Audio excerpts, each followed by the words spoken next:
Because Mike Perkins is doing the screen, wasn't he? Yeah. Well, we can all be together. Yeah. So what do you think? Should we speak about that later? Yeah. I'll get to book it. But if you want to book it, yes, that'd be great. Thanks, man. And a warm welcome to the Ageas Bowl. Not quite as sunny as yesterday, but it's still reasonably warm, and we are set fair for day 2 of this County Championship Division 1 match between Hampshire and Lancashire. Day 1 was an interesting one. We'll go through that in a moment. Your commentary team today is myself, Kevin James. A little later, you'll hear from, I should say BBC TMS's Melissa Story now. She's shaking her head, but we'll say that for now until I have a proper chat with her and introduce her the way she wants to. But we'll worry about that a little later. But right next to me, right now, although he looks like he needs to disappear. No, it's fine. I'm all good. Scott Reed from BBC Lancashire. Scott, good morning. Good morning. Good morning, Kevin. Good morning, everybody. Yeah, it's well, it's always interesting ahead of any day, but I think well, let's look back to yesterday. First of all, Lancashire resumed this morning on 37 for 1 in their first innings. That's replying to the Hampshire total of 246 all out. So Lancashire currently trailing by 209. I suppose when we have a quick resume of yesterday, I suppose it goes right back to the toss of the coin. Hampshire winning the toss, electing to bat first, and at one stage, Scott, 40 for 5. Yeah, it was a pretty blistering first hour, wasn't it, really? I mean, it felt like a brave decision at the time to bat first, but I think as the day progressed, we perhaps saw the reasons behind it, because it did seem to get a little easier to bat as the first day went on through the afternoon into the evening session. But that first hour, Lancashire were terrific. I mean, they've got such a strong bowling attack for this game. Obviously, Jimmy takes the headlines, but then Hassan Ali, who I think has been Lancashire's best bowler so far this season. He outbowled Jimmy last week at Old Trafford, and I thought he was outstanding again yesterday. And then Tom Bailey, who has been consistently Lancashire's best championship bowler now for probably 4 seasons or more. So those three are superb, and they made the very most of what were certainly very difficult conditions. And it wasn't easy for Hampshire's top order to get through it. Just Nick Gubbins managed to certainly, at times, he rode his luck a little bit, but you're going to have to do that when the ball was doing enough last night, and Lancashire consistently kept challenging the batters.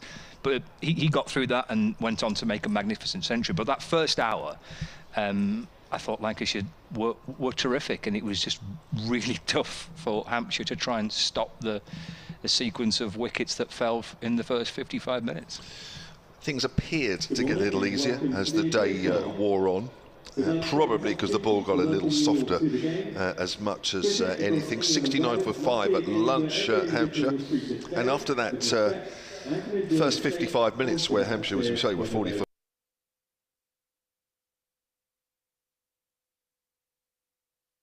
92 for the 6th wicket. James Fuller and Gubbins put on 83 for the 8th wicket, and Hampshire somehow clawing their way to 246, which looked a long way off earlier in that morning. And for that reason, I think, Scott, is that looking ahead to today's play and thinking about the last sort of half of the day yesterday, I think it's pretty likely that Lancashire are going to get a lead here.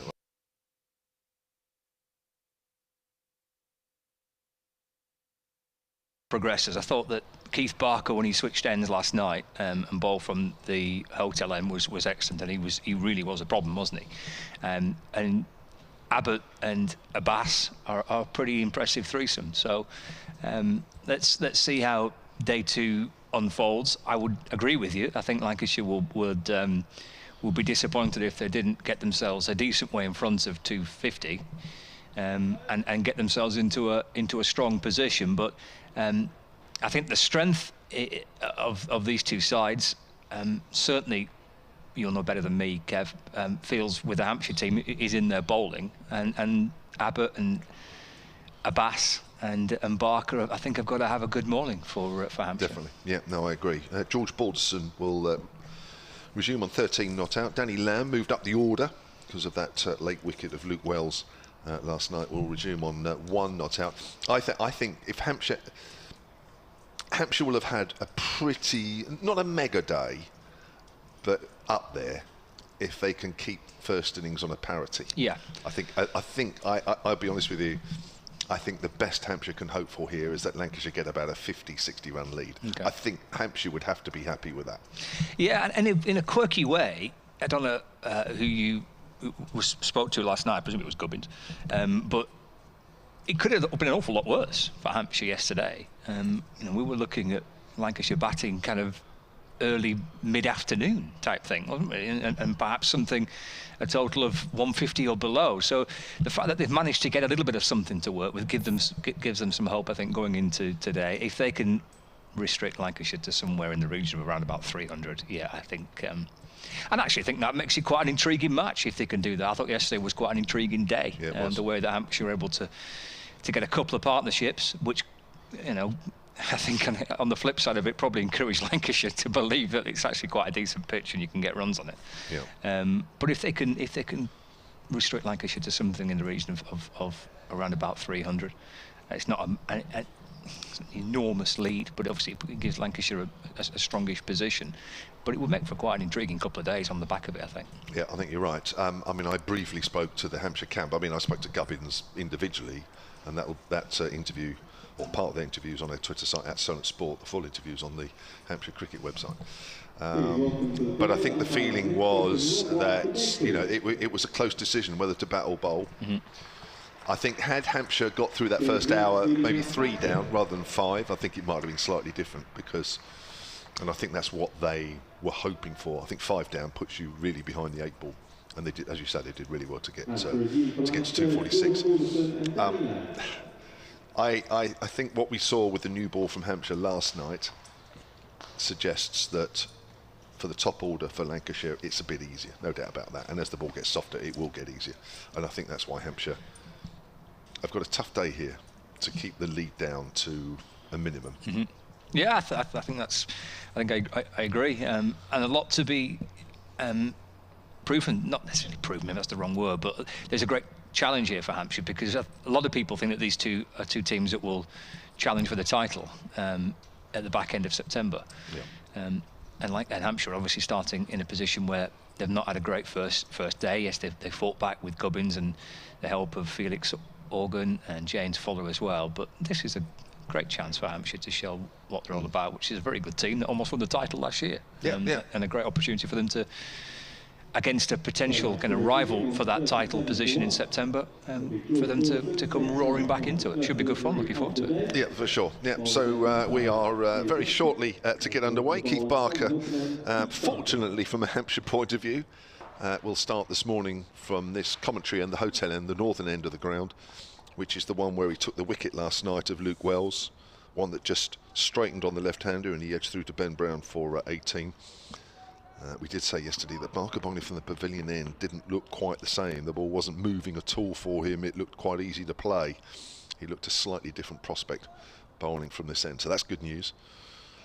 And 4 slips he will start with.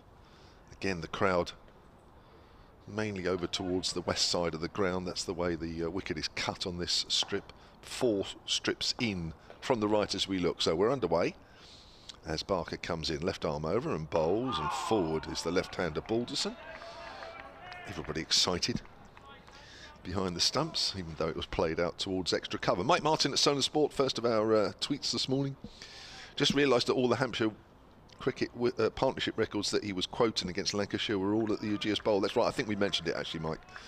There's a couple he mentioned were all on the fairly low side. Well, of course, they've only been playing cricket here for 20 years-ish, give or take a year. Here comes Barker, bowls, and left alone outside of the off stump by George Balderson. A few white clouds above us, a bit of blue sky as well, but at the moment the sun is not shining.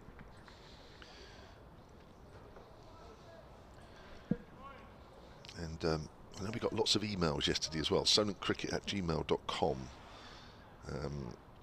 Got a couple of emails late last night, actually. I had to be working a bit last night because of this fundraising dinner for Sean Udall tonight, I actually answered one of them, which I don't normally. That's bounced, and it's hit Balderson quite high up, maybe on the inside leg there. Good delivery there, bit of nip off the seam for Keith Barker, which is good to see from a Hampshire point of view. Bit of bounce. That new ball's only into its 18th over. It'll still be fairly hard. It'll still be fairly shiny. And Barker, who started the season well, keen to exploit what there is, comes in again and bowls, and always being outside the off stump. There's a half shout, not convincing behind the stumps, but that really did bounce off a length. That early morning bit of moisture coming into play there. If you're watching on the live stream, you'll see that that was some ball. Bounced, left the left-hander. And Ben Brown, I think, was still taking that chest high on its way up. Terrific delivery. A few more of those, please, from a Hampshire point of view. The two in the crowd still drifting in from the west side of the ground. As Barker bowls again. He's on the back foot there, steering that out to point. And there is no run. So yeah, we're on the BBC online feed, bbc.co.uk/cricket. Go to the live games section, and all the county games that are taking place are on that page somewhere, and you can click through to us. We're also on the live picture feed, which is going out on the Hampshire Cricket website, also on the Hampshire Cricket app, which is free to download. Barker bowls, that's another good length ball, which Balderson's in behind. That's the end of the first over this morning. Bit of encouragement there for Keith Barker. And that is a maiden over, 6 overs, 3 maidens, 1 for 16. And those pictures are going back to the Lancashire Cricket website, and also being beamed wherever you are. So myself, Kevin James, Scott Reed and Melissa Story with you all day today. Melissa's first game today, commentary. Very excited. 37 for 1 then. Lancashire trail by 209. And what's it going to be from the pavilion end? Oh, it's going to be Mo Abbas, the Pakistan pace bowler, who bowled 6 overs, conceded just 5 runs. He's always miserly, even if he doesn't take a wicket. He hasn't taken one so far. 6 overs for 5. Scott Reed back. Yes, he is pretty miserly, but we've seen some outstanding bowling so far in the game, haven't we? And we'll see what day 2 has to throw up with the 3 frontline seamers for Hampshire. He's got 4 slips in place, and he's got Danny Lamb on strike, the night watchman. Here he is, in and bowling to Lamb. Gets onto the front foot and plays the ball safely into the offside. And there is no run. You're giggling already. Well, sorry, we're 5 minutes in and you've got the giggles. Well, I know we did get a lot of emails yesterday, didn't we? And we had a bit of fun with it. Several subjects which were totally, I don't know, left field, really. We're completely random, yeah. And I got an email last night, I mentioned it, from somebody called, or a lady called Elizabeth, who I did reply to quite late last night, actually. It's very courteous of you. It was, yeah. A bat, in and balls, Lamb thinks about playing, just pulls the bat away, through to the keeper, no run. silentcricket@gmail.com. And she actually emailed last night to say there's got to be a limit on Todd Morden. Not only that, flags, chippies, villages that might or might not be in Hampshire. All the subjects that we covered quite comprehensively yesterday, it has to be said.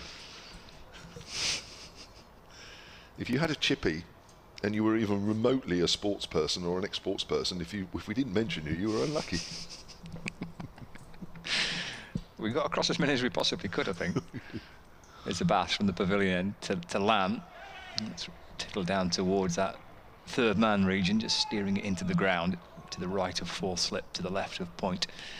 And Lamb gets through for a single, and he moves to 2. And Lancashire get their first run of the morning, 38 for 1.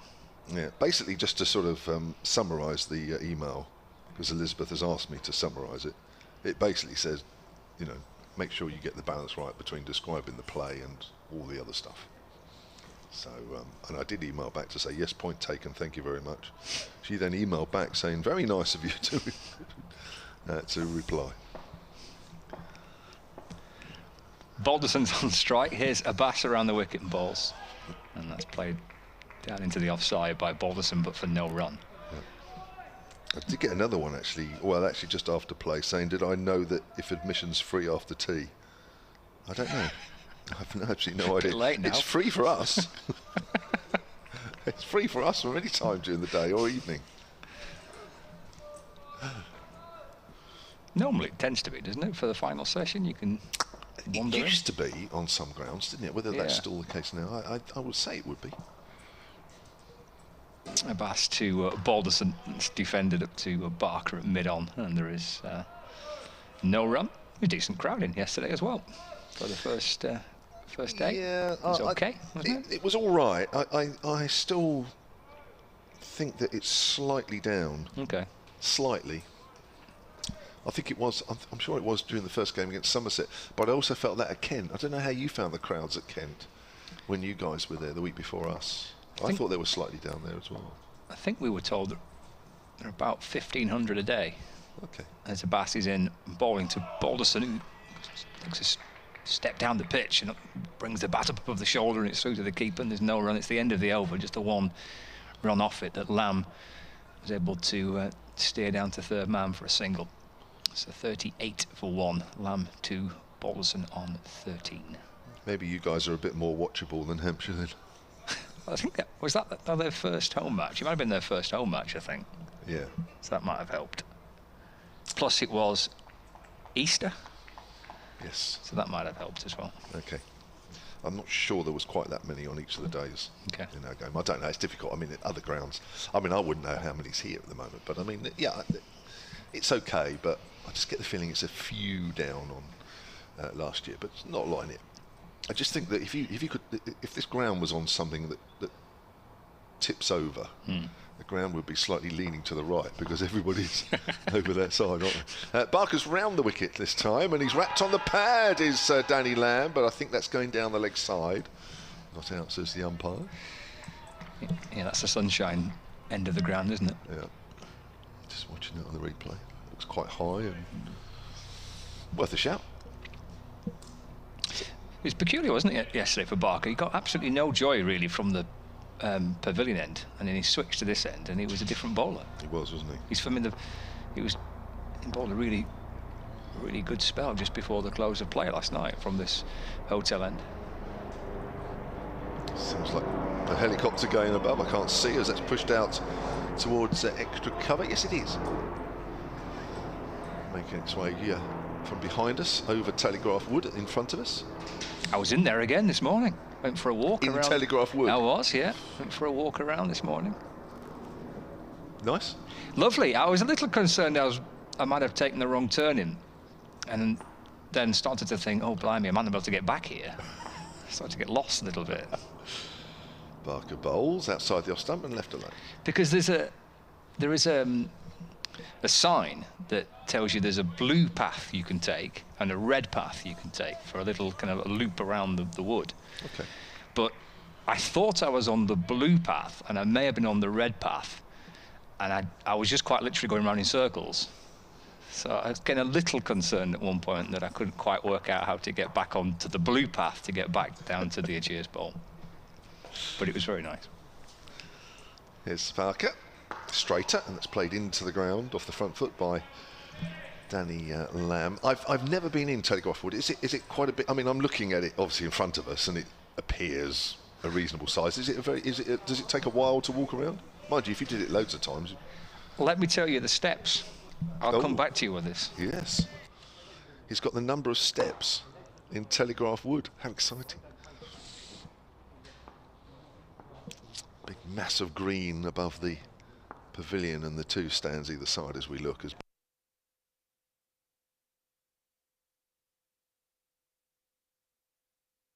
Beautiful sandwich just over Felix Organ. I'd love to play a sandwich like that. Went straight up in the air and had just enough legs to take it past Felix Organ running back. He didn't run back that far, And that's to the short boundary side as well, so that'll give an example of just how high and no distance that ball went off Danny Lamb's top edge. But he's got away with it, and he moves on to 3, and it's 39 for 1. Fine.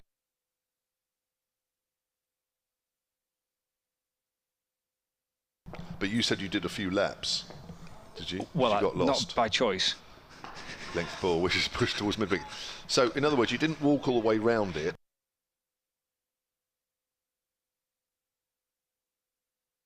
Then I saw the sign for the different routes, the blue route and the red route. Okay. So I thought I'd switch routes and try the red route, but that's what I was causing me problems, I think. Okay. So I think I went round that a couple of times. I definitely saw the same person walking the dog at least twice. Said good morning on both occasions. Lovely. But they didn't say good morning back. Did they not? No, they're a funny lot round here. Are they? Yeah. Okay. Yeah. I was quite cheerful this morning, but didn't really get much of a cheery reply. Yeah, no, they don't talk to strangers around here. Did they not? Right, No. okay. Here's Abbas running in and bowling to Lamb. That's defender back towards the ball, and there's no run. I just thought maybe I caught him on a bad morning. He was a bit grumpy or something. No, it's well known in West End. Especially Telegraph Wood. Yeah. 39 for 1. Abbas for Hampshire in bright sunshine. The outfield is bathed in bright sunshine. He's got 4 slips waiting, and he's into Lamb. Edged and taken at 3rd slip. And taken by Joe Weatherly. It'll flick through to the slip fielder, and Lamb, the night watchman, departs. And Abbas picks up his first wicket. Lancashire are 39 for 2. It'll edge through to Weatherly, and a good low catch, and some good catches in the slips in this game.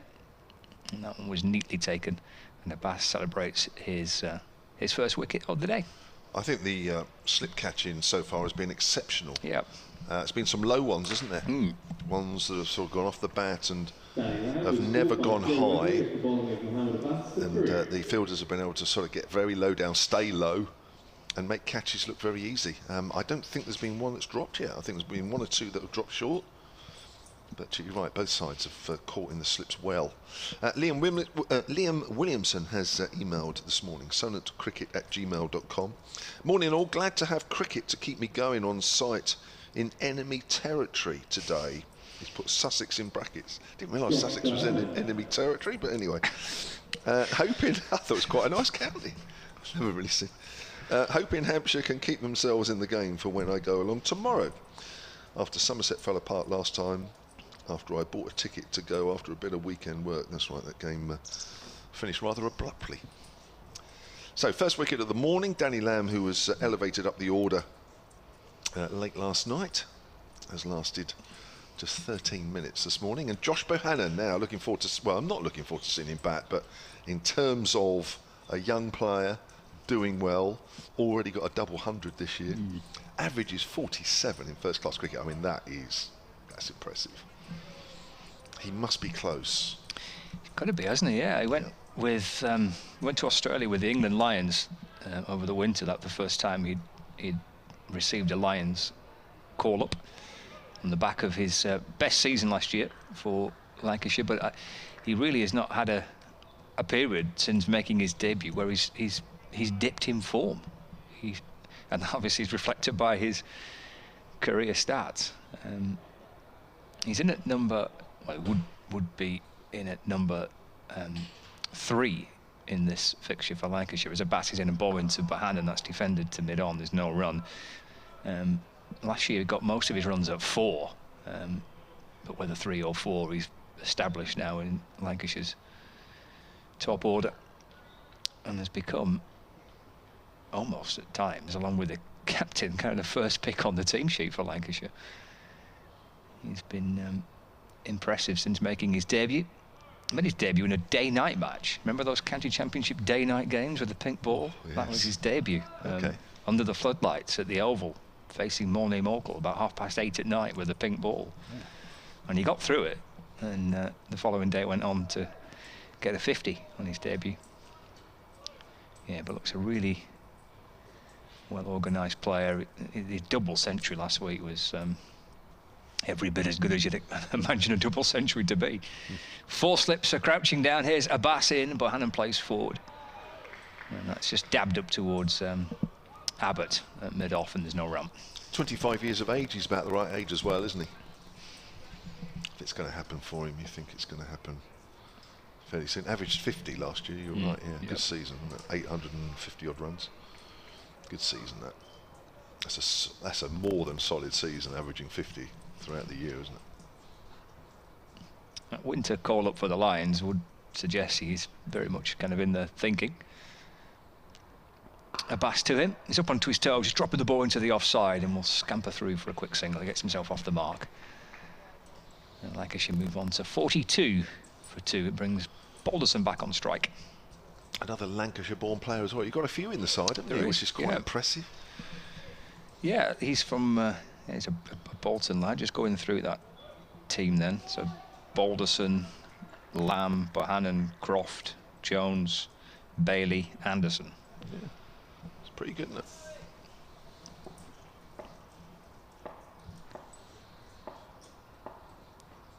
Balderson waits for Abbas, who's over the wicket. Just square up a little and comes off the shoulder of the bat, but played gently by Balderson and just bounced well in front of the man at point. And there's no run. An attacking field by Hampshire. They need a good morning session here. Need to take wickets and bowl themselves back into the game. They've got the early one, they've got the night watchman. And they're targeting Lancashire's opener, George Balderson. He's had a quiet start to the year with the bat. And plays neatly forward in defence, and it bounces up towards mid-off for no run. Got over that for Mo Abbas, his first wicket. He's bowled 8 overs, 1 for 9. Lancashire 42 for 2. Keeping it tight, as he always does. Now, we mentioned 1 or 2 names up north, didn't we? That, I mean, certainly one or two others that I struggled with. I wouldn't know how to pronounce them, and unless they're phonetically mentioned in an email. Dave Reed is jumping on the bandwagon now already this morning, trying to catch us out. No. Dave Reed, solentcricket@gmail.com. Oh, Abbas getting applause from the crowd there in the Shane Warne stand at the far end of the ground. How? No, I think I know this one. How about, is it Rawtenstall? A small town near Burnley. Yeah, Rottenstall. Rottenstall. Rottenstall, yeah. Oh, you say Rottenstall? Rottenstall, yeah. Right, okay, so I got that wrong already. Thank you, Dave. Oh no, they're trying to catch it, but trying to catch me out. Here's Barker around the wicket, and Bohannon works that away on the leg side. Felix Organ's after it. I think they'll take 2. Organ running back to deepish square leg. And Bohannon will move on to 3, and it's 44 for 2. Charlie Bull has also emailed solentcricket@gmail.com. He says, hi, listening to the commentary and hoping Lancashire bat all day.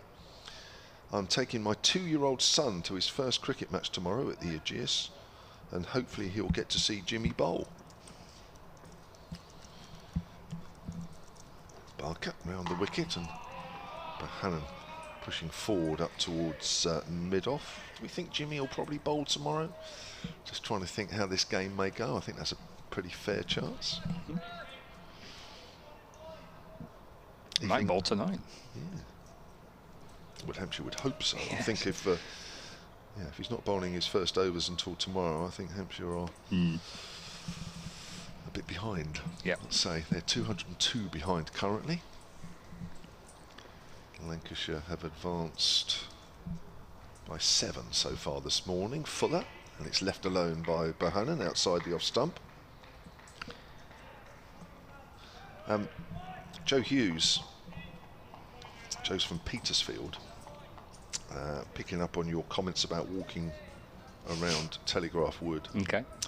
solentcricket@gmail.com, keep them coming. He says, morning, sounds like your colleague from Lancashire, Scott Reed, took a walk through the Matrix.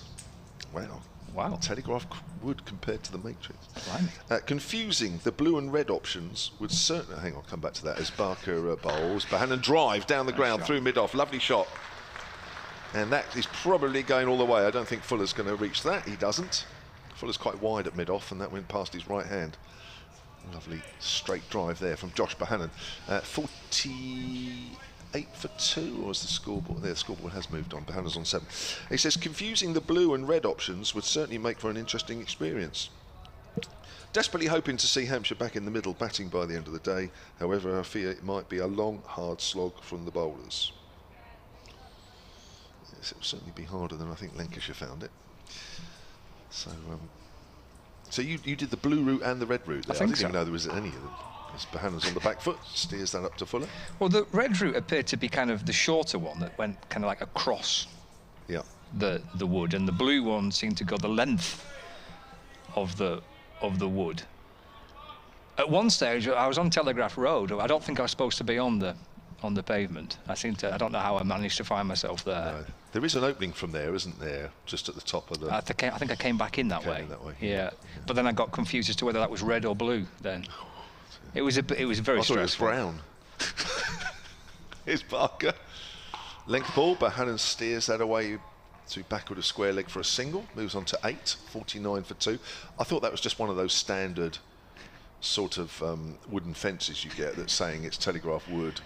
Yeah. Sort of on a brown sort of background. There's no clue as to whether you're on blue or red. That's my advice would be for stupid northern people that come down here to walk around the wood.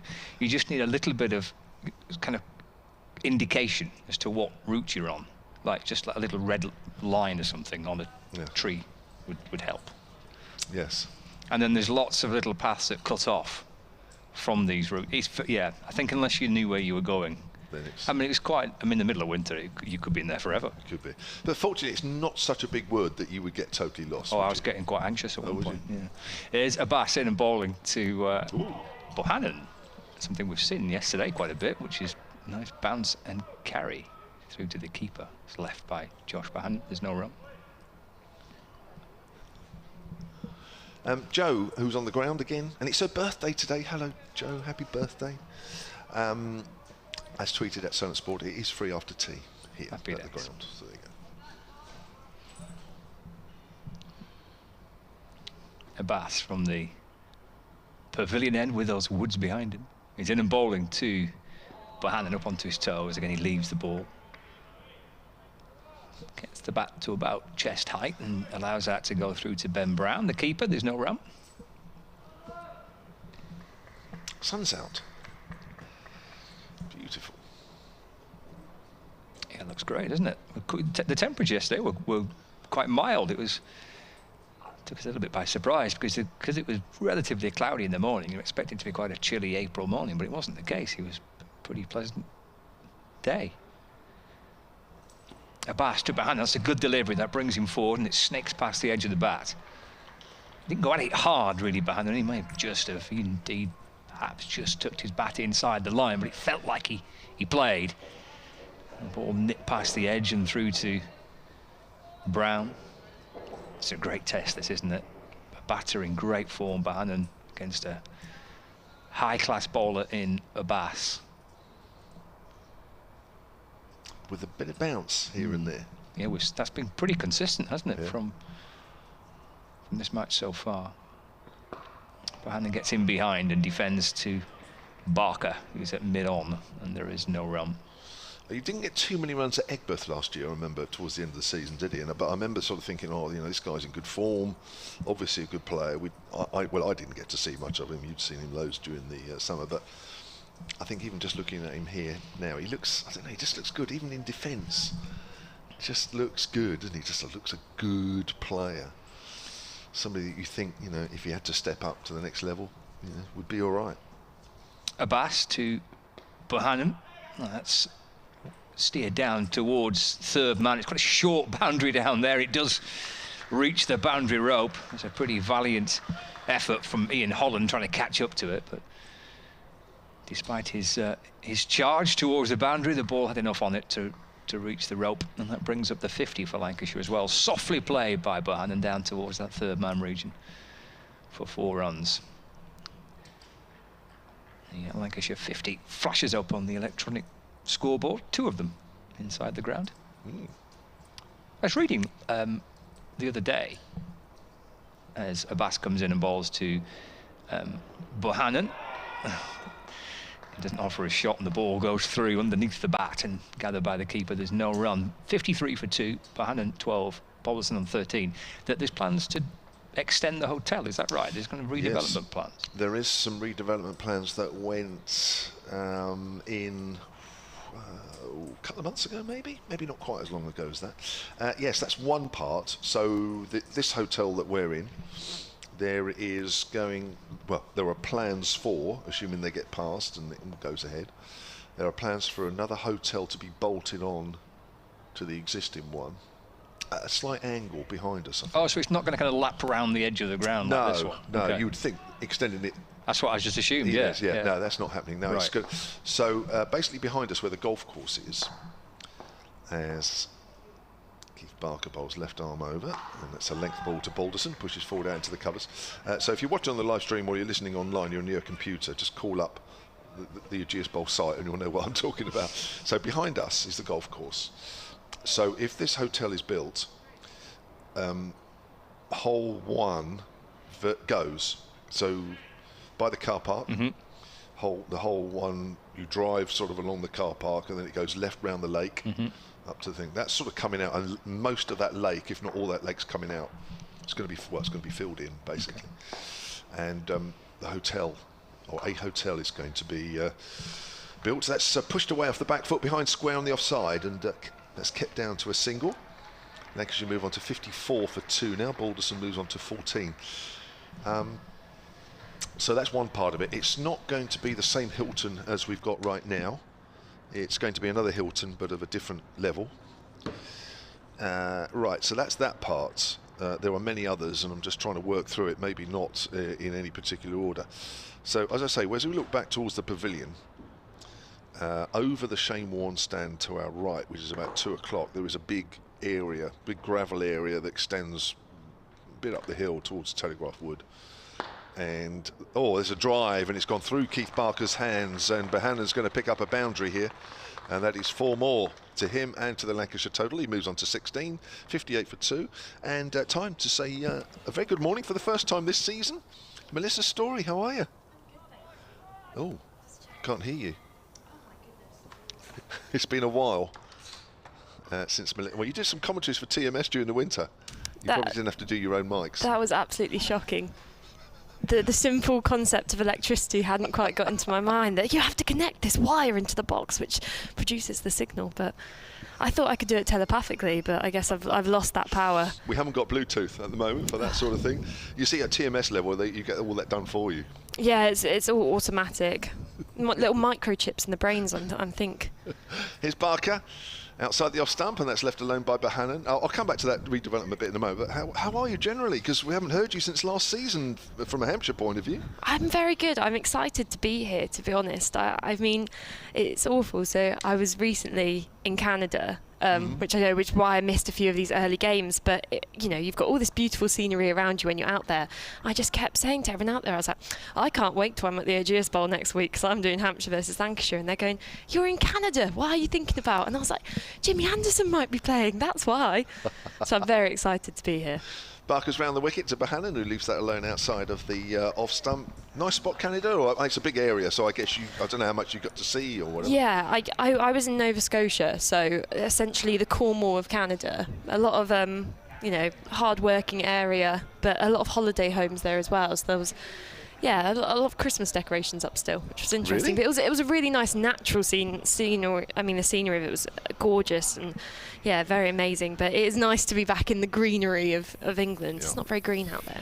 Is it not? Interesting. As that's a length ball, and that's played back to Barker, who tries to flick it up with his foot, but I guess years out of the pro game means that he's lost that skill as the ball trickles and makes its way up to mid-off. End of the over, 58 for 2. Balderson has 14, Bohannon has 16.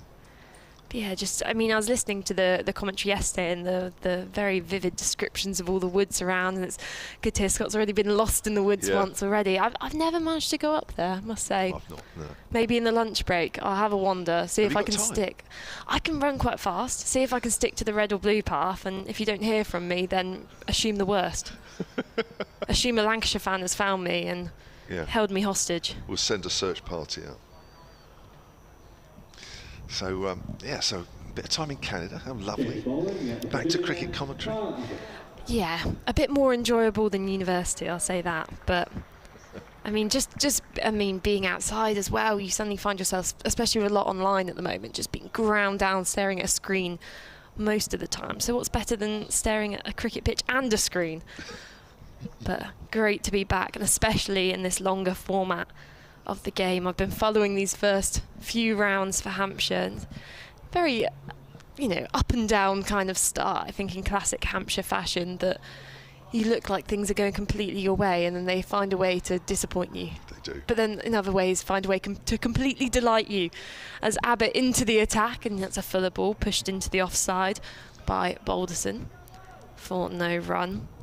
I also had a giggle first time I saw Balderson's name because I hadn't heard of him before, and I thought someone on the BBC scorecard had played a prank on Jimmy Anderson, and in the sense of, we're just, going to have a joke at him. And I was going, they've spelled Anderson's name wrong. What's Balderson doing here?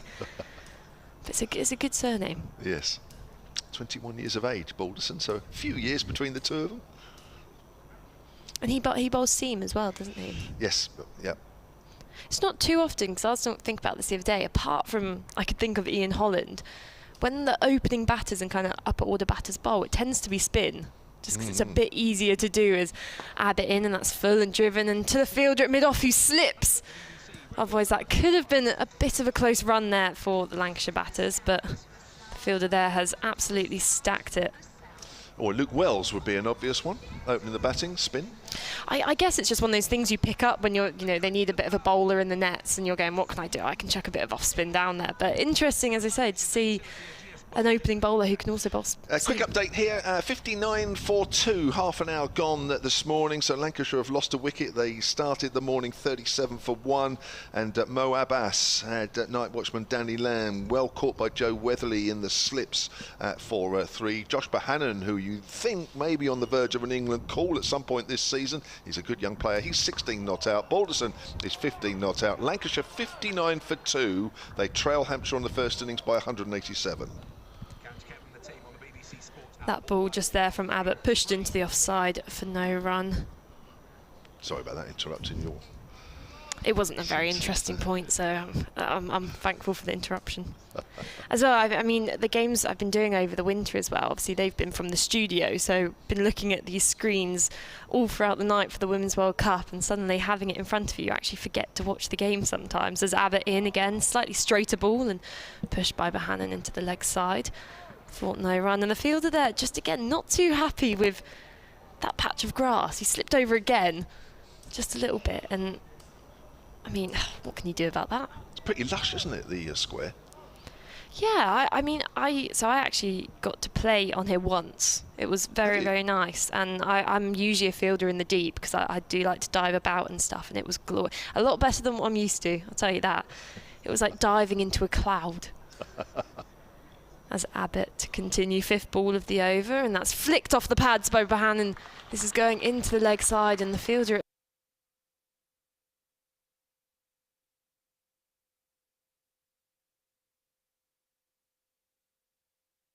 for Lancashire. Sorry, this is Hampshire, sorry. I'm just having a look. That's number 4, so yeah, I'm not... Yeah, I don't know who that is. That's somebody is on for somebody. They've got a beard, if that helps. That's the most my eyesight will do for us. As Abbott, final ball of the over. And that's outside the off stump. Driven gloriously down the ground, but Abbott gets a finger on it, and the ball trickles out to the fielder, and they get through for a single. Lancashire 62 for 2.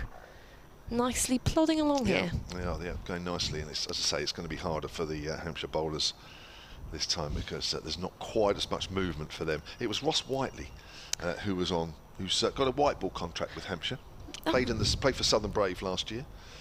Formerly, I think he was signed from Worcestershire. I think it was off the top of my head. I should probably look that up. Somebody's going to say no, he wasn't, but I think it was. But yeah, he's got a white ball contract at Hampshire this year. Played for the Southern Brave, left-hander, hard-hitting left-hander. Hampshire have signed some quite impressive white ball players this year. It's been keeping up with all the news on the social media accounts because they've got Ben McDermott as well. He's coming over, and the bowler from Australia whose name doesn't come to me. And now I'm going to put you on the spot instead of me. Melissa, you've totally put me on the spot because I can't remember either. He played in the recent series, Australia-Pakistan. Yeah, he did. Barker's round the wicket and playing a missing outside the off stump. Bohannon, ball just angled in and just straightened after it pitched. Signed for the T20 as well. So, I know, my memory is shocking. This is now just a competition for who can Google this the fastest. I'm trying to think where to look. Nothing's coming to me at the moment. Lancashire 62 for 2 here this morning. 37 minutes worth of play so far on day 2 as Barker's around the wicket, searching for his second wicket of the innings. Forward Bohannon, thick outside edge along the ground, fielded at backward point. I'm looking at these scorecards now of the Australia-Pakistan series. Ellis. Nathan Ellis. That's the one. Yeah, I was quite impressed by him. He was good at the death. I think didn't quite get the rewards he was deserved, but I think as a bowler at the death, you always know it's either going to go your way or you're going to get a bit whacked around the park. But he's quite a skiddy, fast bowler. Be useful for Hampshire in their white ball campaign. Barker again runs away from us and it just touches the bat as he leaves that Bohannon, and he's deflected it enough to put it through the legs of Ben Brown as it makes its way up towards the pavilion, and they'll pick up 2 rather bizarre runs there from Bohannon. That ball could have gone absolutely anywhere. He's got away with it. And Lancashire move on to 64 for 2. Mentioned Joe's birthday earlier. If you missed that, he was a regular listener and watcher here at the ground. Sitting on the wrong side, as she said yesterday. Normally sits on the east side of the ground. She's on the west side. Paul Williams has tweeted this morning at Solent Sports. Come to that as Bohannon pushes forward out on the offside. He says, morning to you from a stunning morning here. He's in Portugal. Carrying on the restoration today and listening to you. Great way to spend the day. Hope to hear bowling success this morning. He says no chippy here, which I presume means that he's obviously waiting for somebody to turn up to do some woodwork, and they haven't. I presume that's what that means. Not quite. Chippy. Have you not heard of a chippy? I think he means chips, doesn't he? Fish and chips. Oh, does it? Oh, of course. I see what you mean, yeah. That's pulled away by Bohannon. Sorry, I've got the wrong chippy. That's well fielded at square leg by Felix Organ. I love how your mind goes to a wood chipper. It's just that's such a sophisticated insight into your brain that as soon as he said that, my stomach started rumbling. That was the contrast. So if I said to you chippy, you immediately think of fish and chips? Oh, fully. There. I'm salivating at the thought of it. Oh, yeah. I mean, I've gone for chips for lunch, so I'm making the most of my time here. I'm getting my hands on those chips. So that's obviously the difference between us, you see. Obviously me being more mature. That's turned away on the leg side of chippy. I automatically think of somebody that does a lot of woodwork. That's obviously the difference. That's a single to Bohannon, who keeps the strike. This conversation is already descending. 65 for 2, Lancashire trail by 181. That's interesting. So there must be other words out there that if you said something, Melissa would already think of, straight away think of something that a young person would think of, and I would think of something that somebody a bit older would. Oh, I think the one which comes to mind, which I started using ironically, but then has just become part of my vocabulary, is using sick as a kind of a good thing, of going like, oh, that's sick, that's really good. Yeah. And I used it on commentary actually, and the look I got from Daniel Norcross was really. It was like, what? How have you just described that as sick? Whilst it's a bit of a different language as Abbott continues and hit on the pad or the hand or something. Bohannon, he took a few steps down the wicket, just looking at this replay. Perhaps a bit of extra bounce from that delivery from Abbott, and it snuck in a bit and hit him somewhere painful. Yes. Which induced him to collapse in the pitch. And yes, he did. A few of the Hampshire slip fielders just to flinch. But he does seem to be okay. He's up again, taking his guard, having a little stretch. It just nipped back up a fraction, didn't it? That first bruise of the day is always the one which gets to you the most, as Abbott passed the stumps and the fuller ball miscued into the leg side, this time by Bohannon, and it trickles out to the fielder at square leg, and he's just looking not so comfortable. When he first came into the crease here, Bohannon, we've spoken about the form he's been in and just looking so natural at the crease, but it's almost as if he's trying to do a bit too much here, hit away these shots a bit too ambitiously. Whilst I think on this wicket, as we saw across yesterday, it was hard to bat on in the morning, but across the day it got easier to bat on. And these weather conditions above us right now, we've got a few clouds, but there is sun on this pitch, and it will be a good batting surface for Lancashire. Abbott in, flicked off the pads by Bohannon. This will be 4 runs. It's a quick outfield in this very, very dry April. To the long boundary, and a glorious shot. Lancashire at 65 for 2. That may not have updated yet, though. He was quickly on that as well, wasn't he? A little bit over pitch there from Kyle Abbott. Nicely put away. You're right, it is dry, isn't it? I mean, it's been there's hardly been any rain around at all, is it? It's been it's a good month to play county cricket in.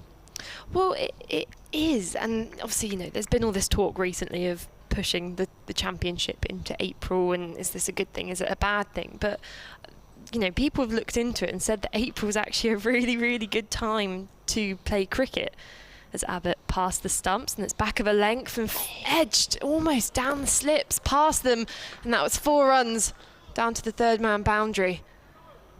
That was looking again at this replay on the live stream, it was just edged to where almost a 4th slip gully would be. I'm not sure it would have even carried, because he just dropped his hands on the ball there, Bohannon, and guided it down to that 3rd man boundary in the end. So a few boundaries coming in flurries. I mean, apart from that one over-pitched ball, the ball before, you know, Abbott's bowling a good over here. He's testing Bohannon.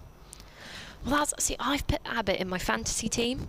And this is something which has really swept across Twitter of this county championship fantasy team recently, as Abbott in, and that's again a straighter line, clip to leg side into that square leg region, and again that fielder at fine leg having to make the long yards round, and they come back for 2 runs. Lancashire 73 for 2.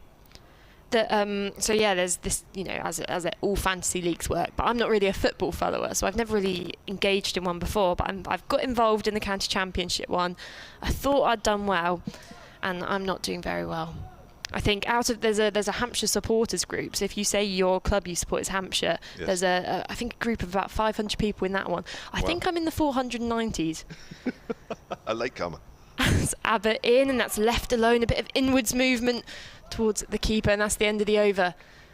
Quite an expensive one, 11 runs from it, but Abbott creating chances here at the Ageas Bowl. Lancashire 76 for 2, but Bohannon 33 not out of 34 deliveries. He's absolutely racing along, and that Balderson, he remains on 15 off 66. Thank you to 3 or 4 people that messaged me about the 2 names that we were trying to think of. We got there in the end, actually, without the help, but thank you anyway. That was on my phone, those. Sunshine's still out, which is making things very pleasant out there. As Barker is going to continue. 10 overs, 1 for 32. Got some emails which I'm getting behind. I think you can see them as well, Mel. We'll weave those in slowly but surely as Bohannon's forward plays that good length ball out into the covers. And there's no run. Yeah, Bohannon's going quite quickly, isn't he? 33 off 35 currently. Balderson, 66 balls for his 15. You looked at a couple. Yeah, there's quite a funny email here from Michael Bird. All right, I'll leave you to read that one out. solentcricket@gmail.com is the email we're using across this match. Both Lancashire and Hampshire fans, as Barker's round the wicket again. 3 slips wait as Bohannon's in behind that good length ball and pushes that up towards short extra cover.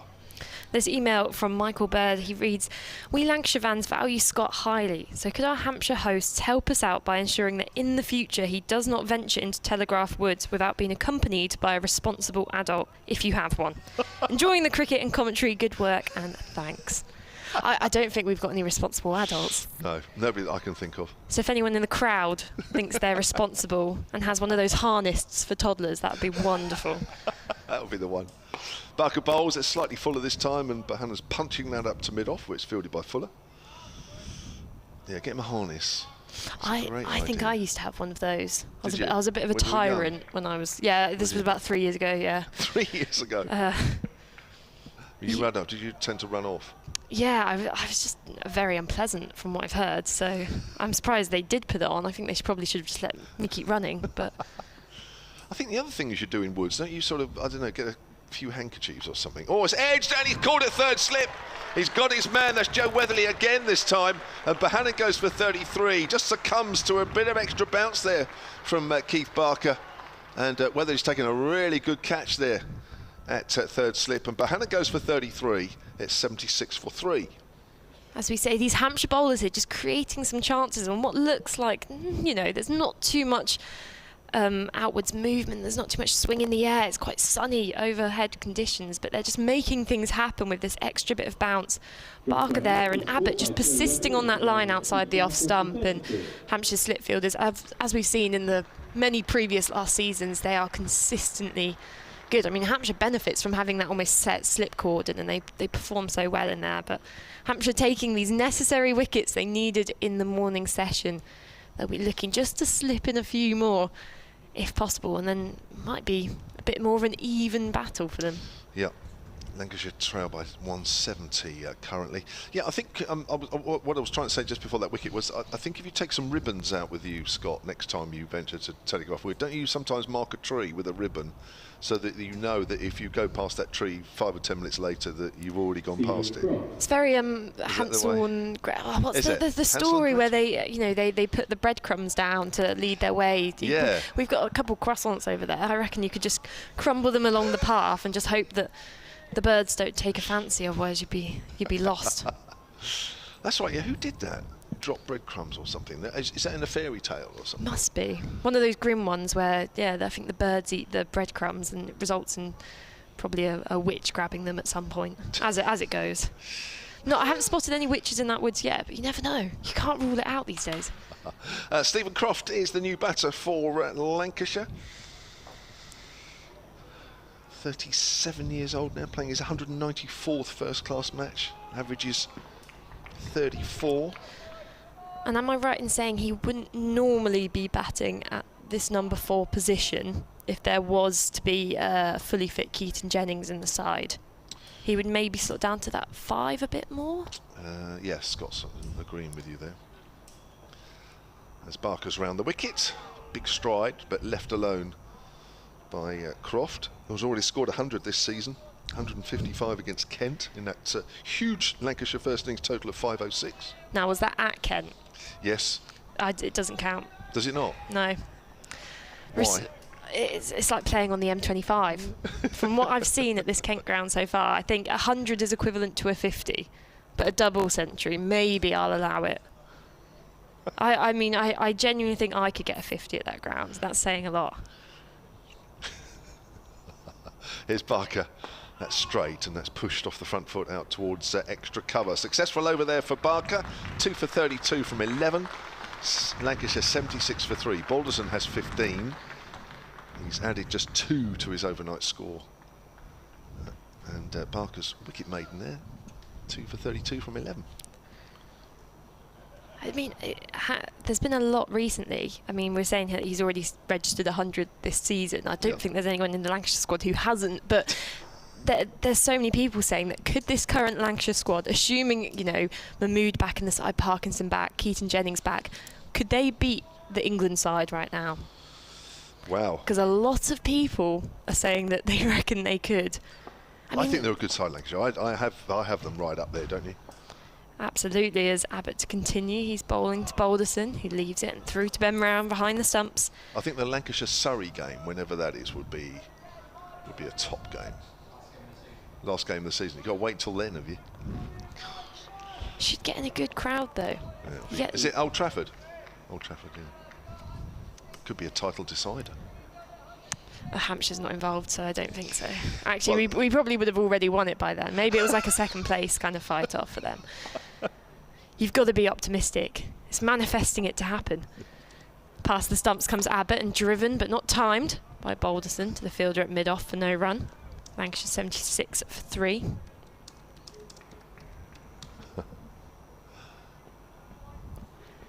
Hansel and Gretel, breadcrumbs, you were right. Oh, it was Hansel and Gretel. Yeah,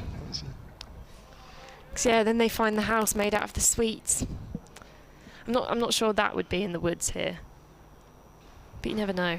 Yeah, well done you. Yeah, children break off pieces of bread to leave a trail that they can follow to get back home. Abbott past the umpire, That's a straighter ball defended on the front foot into the offside again, just hammering away at this line and length as Abbott. I've seen something interesting about these Hampshire bowlers in terms of how many overs they've bowled so far. They're all kind of in they're more senior bowlers, the three of them, which is concerning as one fact for Hampshire, of the fact that last year we had a couple injuries, a couple breakdowns at different points, and you just fear that if two go at once, then, you know, who's going to come up into the squad. But in terms of how many overs they've bowled so far in this competition, as Abbott in again and defended into the offside. Now, I have this somewhere in my many scrolls of stats to you do a few, see where they've bowled, but I think they're up there, all three of them in the top 10, obviously accompanied by a few spinners. I think there's only 2 other seamers up there in that list, but it is concerning for Hampshire, especially in the games they've played so far. They've had some quite, you know, long bowling spells, especially at the Oval. Then we saw again at Kent, battling away on quite a difficult pitch to bowl on. So Hampshire have got to be careful with their workloads for their fast bowlers, as that's edged to the keeper. Another wicket for Abbott, who raises his hands in the air in delight. And Hampshire's morning is going exactly how they thought it would go. That's a beautiful delivery, just 4th stump line. On the back foot was Balderson, and just a thin edge through to Ben Brown behind the stumps. Kyle Abbott's first wicket of the innings, and Lancashire's 76 for 4. Yeah, you're right. It's been a good morning so far, isn't it? What have we had? Nearly 55 minutes of play. 3 wickets have fallen. Just putting Lancashire under a bit of pressure here now, isn't it? I think Dane Villas will probably be the next batter in, but good player, and have to bowl equally as well as him. But that's been a good start this morning, isn't it? You'd be in the changing rooms before the start and you say, if we can get, I reckon they would have settled for 3 wickets in the first hour. Probably said, let's get a couple. Absolutely. I mean, as we've said, with the pitch not giving them too much, that only thing really to work with is that bit of extra bounce. But if there's one thing these Hampshire bowlers can utilise, it is that little bit of extra bounce there. I mean, Barker and Abbott especially have height as their advantage, and they've managed to get the results Hampshire was looking for, as you said. So what's these stats then? Well, so just in terms of this concern for a high number of overs being bowled, you've got Zafar Gahar at Gloucestershire. He's bowled 132 overs. He's so far at the top of the list because he's been working away for Gloucestershire. And then you kind of have a few spinners come in. Peter Siddle's also bowled a lot. But then you have Abbott, Barker and Abbas. They've all bowled over 90 overs so far. So they're in that top 10. It's concerning stuff. Usually you have about 1 bowler from each team who's gone out there and, you know, done the hard yards, especially Hassan Ali for Lancashire. He's up just below Abbas there. He's bowled 87 overs so far. But all 3 of the leading Hampshire bowlers have been really, really put on the spot here so far. And we're only 3 rounds in. You just almost want to put them in a bit of bubble wrap between their overs just to make sure everything's in full fitness. But sorry. I mean, who could kind of come? They've got Brad Wheel. He can come into the sky. Scott Curry as well. So they do have those options, and especially today with the choice of Ian Holland and Fuller to come in and take a few overs. And hopefully they'll have a good enough break. As the new batter, Villas, he's on strike. 3 slips in place. There might be 4 as a 4th slip introduced in. Abbott at the top of his mark, seeing if Hampshire can just get 1 extra wicket here. He's in again, and it's defended on the front foot by Villas back to the bowler. 2 batters on naught now at the crease. I make that 2 wicket maidens in a row. Barker and now Abbott. I'm going to trust your word on that. Well, I'll double check that. I mean, sometimes I do come out with some outrageous stuff, which might sound bizarre, but that is 2 wicket maidens in a row. Not bad from Hampshire, keeping the pressure on Lancashire. Dane Villas, of course, if you are a close follower of Lancashire and of Hampshire, will know that it was Villas that won the game for Lancashire at Ageas at the end of last season. I can still hear the sweep, swept for 4 in my head, just reverberating around, and the pain felt. I know. Scott Reed, I mean, he really rubbed it in with that commentary, didn't he? Here's Barker, and that's a good leave. Croft's in a big stride in there, trying to make sure that if the ball does anything, he's got everything covered. Yeah, unfortunately, it has been one of those commentaries which has stuck with me, which, considering the context, isn't great, but it just, you know, it's stuck now. It's up there with, like, the barest of margins or Carlos Brathwaite. You've created history in the county championship. Yes, I know. I still, it grates with me that line of Scott's as Villas swept that ball on the leg side to win the game. Croft's on the back foot, steers that to point, and there is no run. I actually have as well. I have Villas in my fantasy team. He's actually my captain, so I hope James Vince isn't listening. Well, he wouldn't be because he's out in the slips, but Vince is my vice captain. Right. So I just wanted to take a bit of the stress off him, you know, give him some chance to get some runs. But I like Villas' style of captaincy. I think he's attacking at the right times and can see those breakthroughs as we saw in yesterday's play. Very level-headed. Barker bowls, Croft pushes forward. He's found the gap this time in the cover, so there'll be a single. And he's off the mark, 77 for 4, trail by 169. Right, so you like the way he captains. He's your sort of captain. Because you captain the Hursley ladies, the local side here, don't you? You still captain for this year? Yeah, I hope so. I haven't been told otherwise. That'd be yeah. So I think I've got my first game to captain on the Sunday. Right. 2 T20s potentially, or it might be 140 over game. I don't think they've decided yet. Okay. I'm leaning towards the T20s. I feel like if I got a duck in the first game, I'd get another go. Rather than the existing pain of just one duck and then you're done. Barker to Villas, forward, plays it into the ground, just make sure it doesn't bounce and hit the top of the stumps. He's just keeping an eye on that one.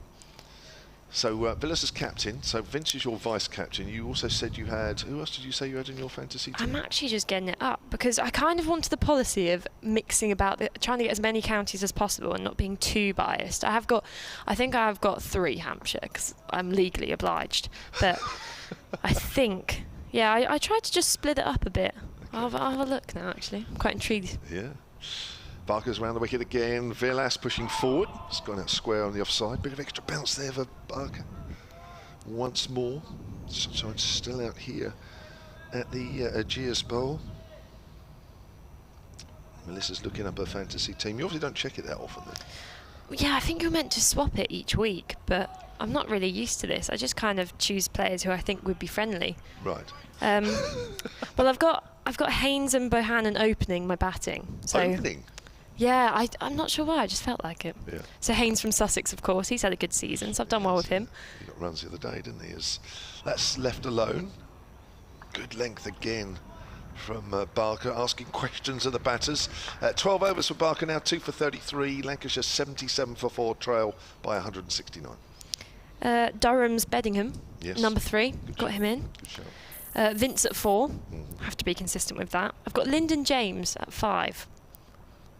So I think that's going well. And then where's he? Oh goodness. Lyndon James. You're putting me on the spot now. I think Nottinghamshire. Has somebody else chosen this team for you?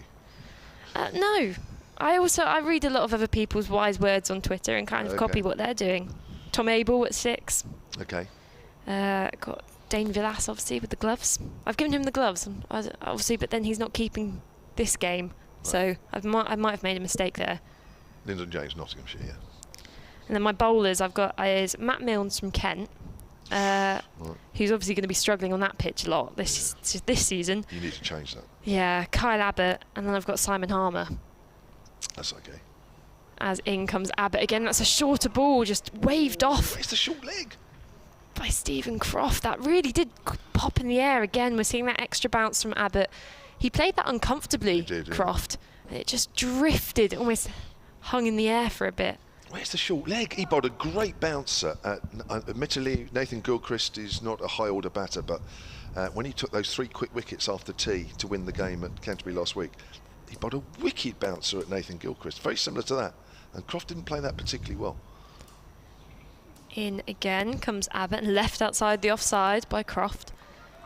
He's got off the mark, but he's still not looking too comfortable. No, I'd have a short leg in here, Melissa, wouldn't you? Yeah, I mean, we've got 3 slips in place.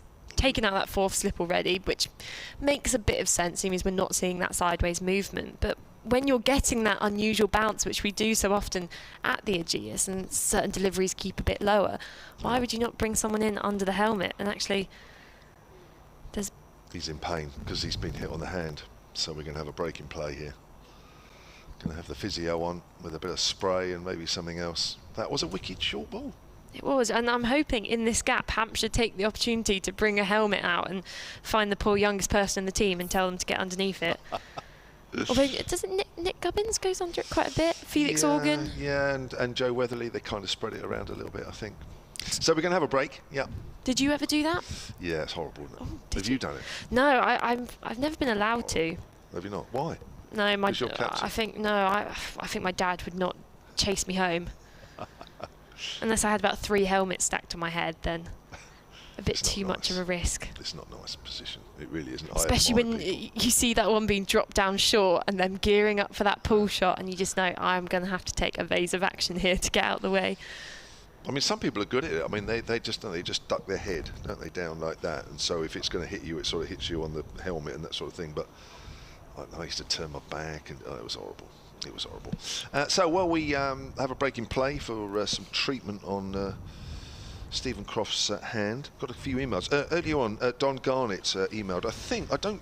Don, just to say that he was saying that the sound was intermittent and the picture was intermittent on the live stream. I don't think, well, nobody else has mentioned that, so I'm just wondering if it's just unique to your end. I don't know, because the other emails and messages we're getting suggest that everything's fine. So if it isn't, email us back, and I'm sure Hampshire will sort something else. We got one here, Bill Seeger, solentcricket@gmail.com. To Kevin, Melissa, hats off to the person or people that brought Barker to Hampshire. He's done really well, hasn't he? 40 odd wickets last year, which was brilliant, backing up the other seamers as well. I'm enjoying this spell. What were Warwickshire thinking of? A real diamond.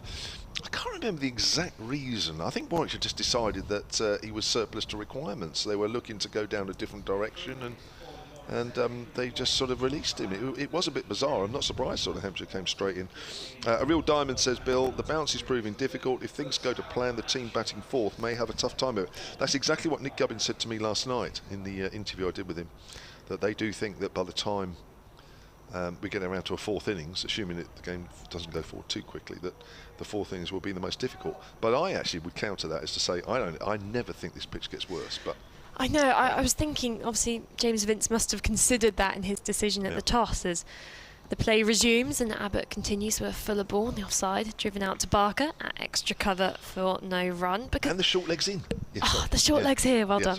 But yeah, we've seen so many games here, just, you know, they've been great draws for Hampshire, because Hampshire's often found themselves batting last when there's, you know, players all around the bat desperately trying to get those final wickets, but it does a lot of the times flatten out. So it'll be interesting to see whether those suspicions come true, but actually there's that concerning thing of it could just get flatter and flatter. Yeah, I agree. Abbott to Croft, who guides it into the offside, backward point for no run. Scott Reed will come in at the end of this over. Scott's going to go in your bit there, Melissa, and then at the end of the over, and then you can come onto my side. So just to pre-warn you what's going on. We seem to keep same sides here. Well, you remember that, don't you, from last year? I don't know why, but we do. Maybe it is superstition. Yeah, a bit of that. Especially with Hampshire picking up 3 wickets so far. Got to keep the same. Definitely have a lot of emails coming through here trying to catch up to. As Abbott passed the stumps, and that's hit him again on the hand potentially. He looks at his forearm. He looked to almost just dab that down into the offside, did Stephen Croft, and again that little bit of bounce from Abbott went and hit him. He had to take his backhand off the bat and deflect it into the offside. Now it's time for an arm guard. Arm guards are viciously underrated. You never see anyone wear them unless you're Stuart Broad, but I got some slate on Twitter the other day. Did you? I posted a picture of my arm guard, which had unfortunately turned orange because I had fake tanned before going to the nets, and a lot of people found that quite funny. I don't, because I've now got to wash an arm guard. But someone in the comments said to me saying it's more of a disgrace that you still wear an arm guard. As in again is Abbott and driven back to the bowler, Keith Barker. Bit of footwork there at mid-off, backing him up. And that completes the over. Lancashire 77 for 4 off 31. But I didn't know when arm guards went out of fashion. Were they ever in fashion? I used to wear one. I mean, I know it does show sometimes a bit of fear to the bowler, but I'm never saying no to an extra bit of the protection. I agree. There's no point in walking around with bruises all over you. Melissa with a fake tan playing cricket, great. Melissa's going to come on for me and Scott Reed will come in alongside. And they will take you through the next 25 minutes or so. That was a wicked delivery, wasn't it? Another one that sort of bounced from a decent length.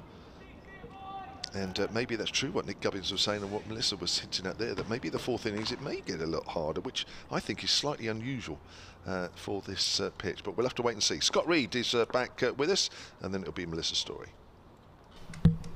And it's Barker, left arm around the wicket, getting a ball just back of a length up on towards the rib cage of Dame Villas, and eased away down to fine leg for 2 runs. Still with that short leg in place that Melissa and Kevin were chatting about, with a bit of extra bounce in the pitch. Which actually, to be fair, we've seen that yesterday and again this morning, but this is the perfect first hour for Hampshire. Exactly what they would have wanted. 3 wickets have fallen. I wouldn't say it's quite as catastrophic as it was for Hampshire this time yesterday, but this is a good fight back. Here's Barker in again, bowling. That's a really good delivery. He wants to know whether that's a little thin edge through to the keeper. I suspect he's played forward, maybe going for the caught behind, maybe going for the LB, maybe asking for pretty much every dismissal possible. He was quite convinced of something there, Barker, but the umpire, Nick Cook, I think it is at this end, not so convinced.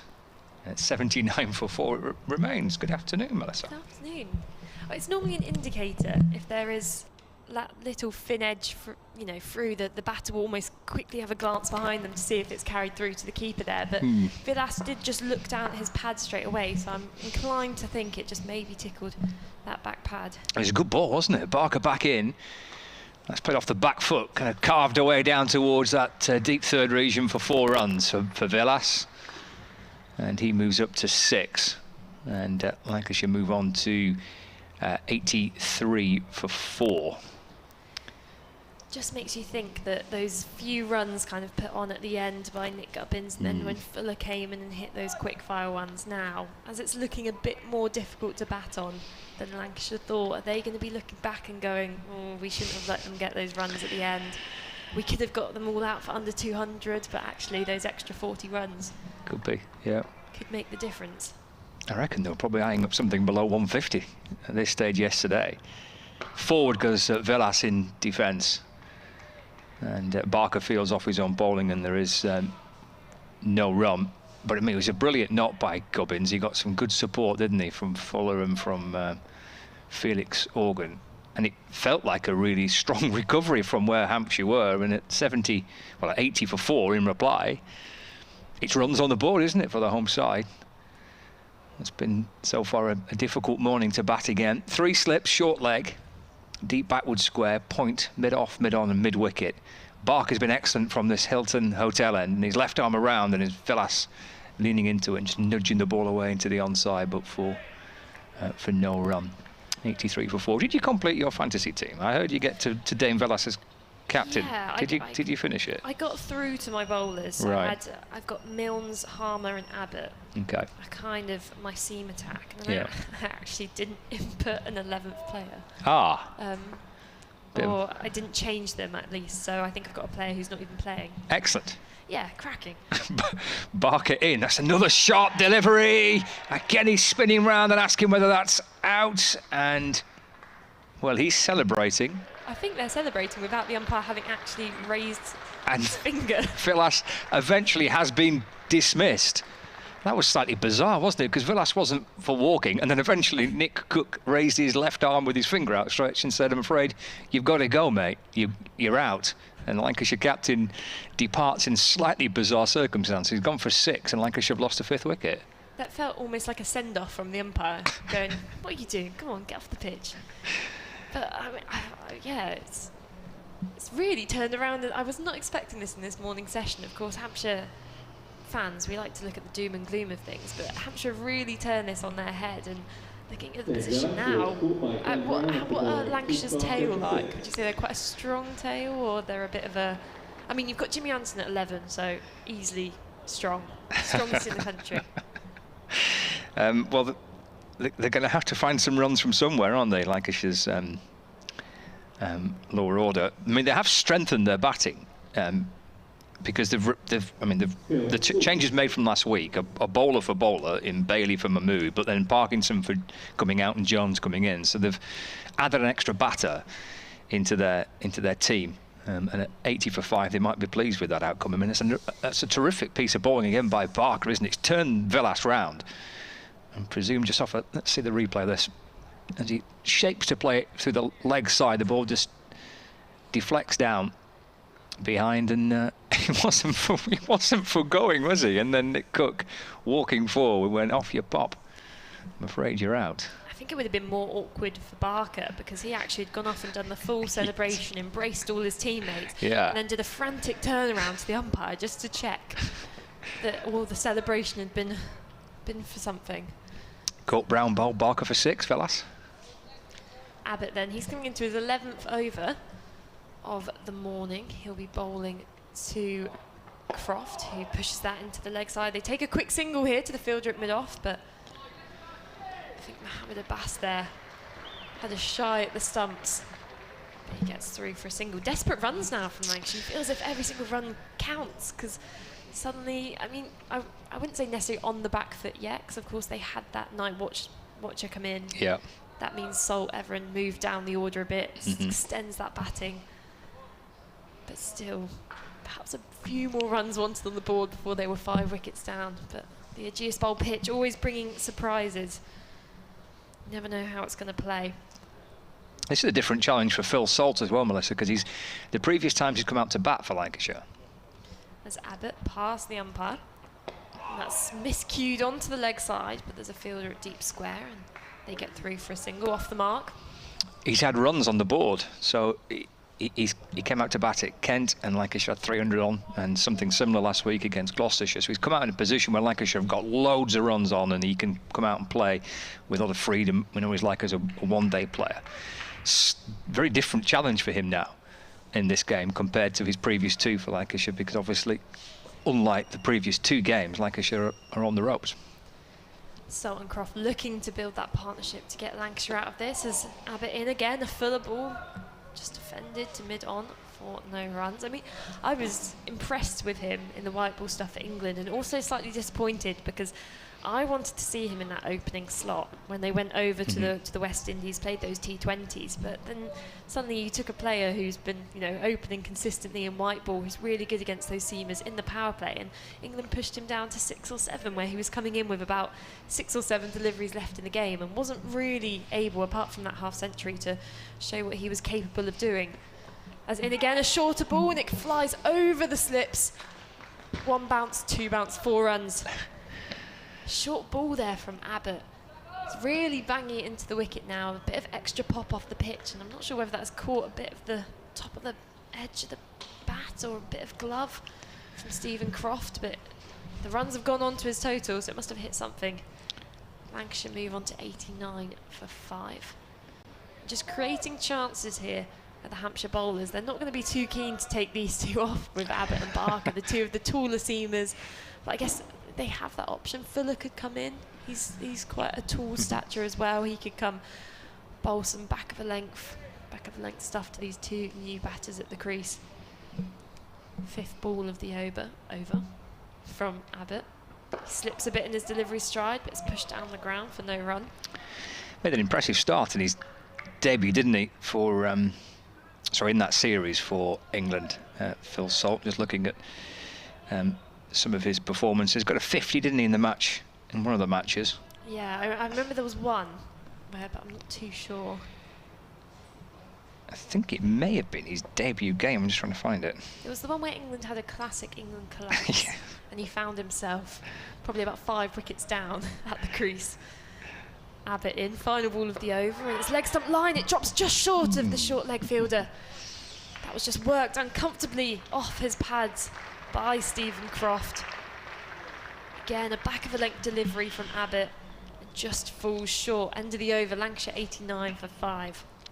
Well, I mean, the hour and 15 minutes we've seen so far, when we were discussing at the start of play about what day 2 has in store potentially here and what Hampshire would be wanting. Well, this has kind of gone to plan, hasn't it, really? This has been ideal. But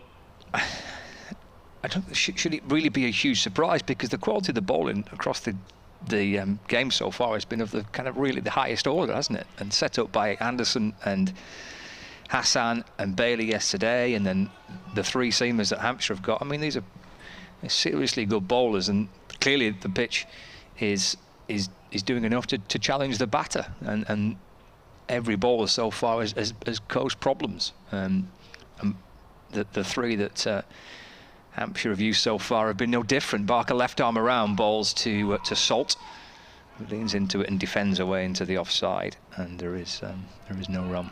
Well, of course, there was all that backlash after the Ashes and after the Test series in the West Indies, directed at the county championship and at the groundsman for these county pitches. And you almost feel as if, especially the groundsmen, have come back and gone, no, don't blame us for what is happening here, because look, and what we have seen in these first 3 rounds has been pitches which have allowed, first of all, we've been helped by the good weather, but we've had pitches where there's hundreds been scored, but also bowlers are standing out. Barker in, bowls to Salt, played with an angled bat, just works it out through mid-wicket for a single and moves to 2, and Lancashire to 90 for 5. And it's emulating the Test conditions, which we need to create these Test players. So anyone attributing it to the county system, I think, has probably got very much of a lost cause, especially with how this season's gone so far. I mean, we've seen with Hassan Ali, he's an international standard bowler, and he has been getting wickets on these pitches. It is up to the domestic English seamers, which one of them can stand up, which bowlers can get these wickets. Same with the batters, who can produce those big runs on these pitches. It's been a very even contest so far. Croft defending on the front foot, playing it safely away into extra cover for no run. I agree entirely. I think the weather's obviously helped, and maybe we have got a bit of good fortune with plenty of dry weather around, but the pitches have been good. There've been loads of runs. Spinners have taken wickets in April. Actually, good bowlers have taken wickets, good batters have scored runs, and spinners have been involved. So April so far has been really good for the county championship. It's Barker's in and bowls. That's just worked off the hip by Croft down towards backwards square leg and jogs through for a single. Moves to 7. No, little thigh pad on that, so he remains on 6. But the score moves on to 91 for 5. We're going to have jinxed it now by saying how nice. I swear it must have been 2020 maybe, because in the first year of lockdown, I really remember that April was glorious. It was. And because all those, state mandated 1 walk a day, fantastic. But it was beautiful weather, almost like this. And then same with last year. I felt like the May we had was very wet, and then the August as well, very rainy. Whilst September and April were actually quite glorious. So hopefully it stays the same this year. Barker left arm around bowls. That's driven away for 4 by Salt. He's clubbed it away through the offside. It actually, I gave it 4 straight away, but no, it just slows up down towards the rope, but wide long off. Picked up by Fuller. So Salt has run 3. The way he hit it and the way that went racing through the infield, I thought that had enough, but it didn't. Slowed up. Fuller caught it up, and Salt moves to 5. And Lancashire move on to 94 for 5. Yeah, the only thing I must say about this Ageas outfield, it's quite spongy. So I feel, especially as we've got that massive boundary to our left and on the offside at the moment, then those poor fielders in the covers do have quite a few marathons to run to the boundary and back. It's Barker for Hampshire, and back in and bowls to Salt, to Croft, who's back in across and defends into the offside. No run, end of the over. And Lancashire are 94 for 5. Croft has 6. And Salt unbeaten on 5. Day 2 here at the Ageas Bowl on the BBC Sport website and the app, the live stream as well via Hampshire's website. And it's been a terrific game of cricket so far, and the morning session has kind of dragged it all back pretty level. Lancashire are still behind in the game. They're still trailing Hampshire. They've lost 5 wickets, still 152 runs behind. So loads of work to do, and a fascinating 40 minutes heading up towards the lunch break. Just got a few emails in. Got one from Paul Evans. This is a bit of a while ago. We've fallen a bit behind. But saying, good morning to you all. Sitting on the sunroof of my friend's apartment near Murcia in Spain. Oh, lovely. Say it. Came to celebrate his birthday and stayed on for a few days. Just waiting for this delivery from Abbott, as that's flicked off the legs straight down the throat of fine leg along the ground, not in the air, to confirm. And they get through for a single. He said, fabulous weather today, and hopefully listening to Lancashire bat for a good while and amass a lead. Gave up a trip to the beach for this. I'm very sorry, Paul, for what has happened since you sent this email. There is still time for them to amass a lead, so fingers crossed from a Lancashire perspective. He might have bailed already and gone to the beach. Yeah, I'm not going to lie, Paul. If you've got the choice of listening to us lot, or you can go to the beach in Spain. I know what I'd be doing. As Abbott in again, straight to delivery, defended into the leg side, and they jog through calmly for a single. I think that's Mohammed Abbas there at mid-on, and I don't think he's going to be too keen to throw himself down and try and get a run out. I think he's very happy for them to run a single to him. You could actually take the commentary to the beach as well, couldn't you? You can get the BBC Sport website and the app on the beaches in Spain. Best of both worlds, Yeah. really. Absolutely. Unless maybe there's not very good signal. Ah, yes. Or maybe your data package doesn't cover. It's expensive to cover it. It's drained your data as Abbott in, and this is full and driven to Mohammed Abbas again at mid-on for no run. Abbott just attacking this stump line almost. He's looking for those. I mean, Barker, you get the sense both of them now are not trying to hang the ball outside the off stump. They are attacking those stumps. They want those LBWs. They want those bowls. It's been the pattern of the game, hasn't it? Plenty of dismissals, but pretty caught behind. The slips have been in place throughout the course of the day and a half so far. The keeper, likewise, it's the way to bowl on this pitch, it would seem. Abbott in again and left outside the off stump by Salt with an extravagant Labuschagne-esque lead. That's been one thing I've seen copied across the country in nets. Yep. I've even found myself doing it. It started off as a joke, and now it's just every time I leave the ball, you've got to do some kind of like contemporary dance move at the end of it. I've seen a couple of batters do it already this season. Yeah, I'm with you. I think one of the Kent players, I can't remember which one it was doing something absolutely ridiculous, really, as he was leaving the ball. Completely unnecessary. Past the stumps is Abbott, and that hits him on the pads. A big appeal from the bowler. The slip fielder just begging for this wicket. It looks maybe, as Salt was on strike here, he took a couple of steps down the pitch, maybe hitting outside the line, maybe a bit high. It's a very good shout. Yeah, there's maybe just the odd thing that might be wrong with it, but. I mean, I can never comment on the umpires because I will put my finger up for anything.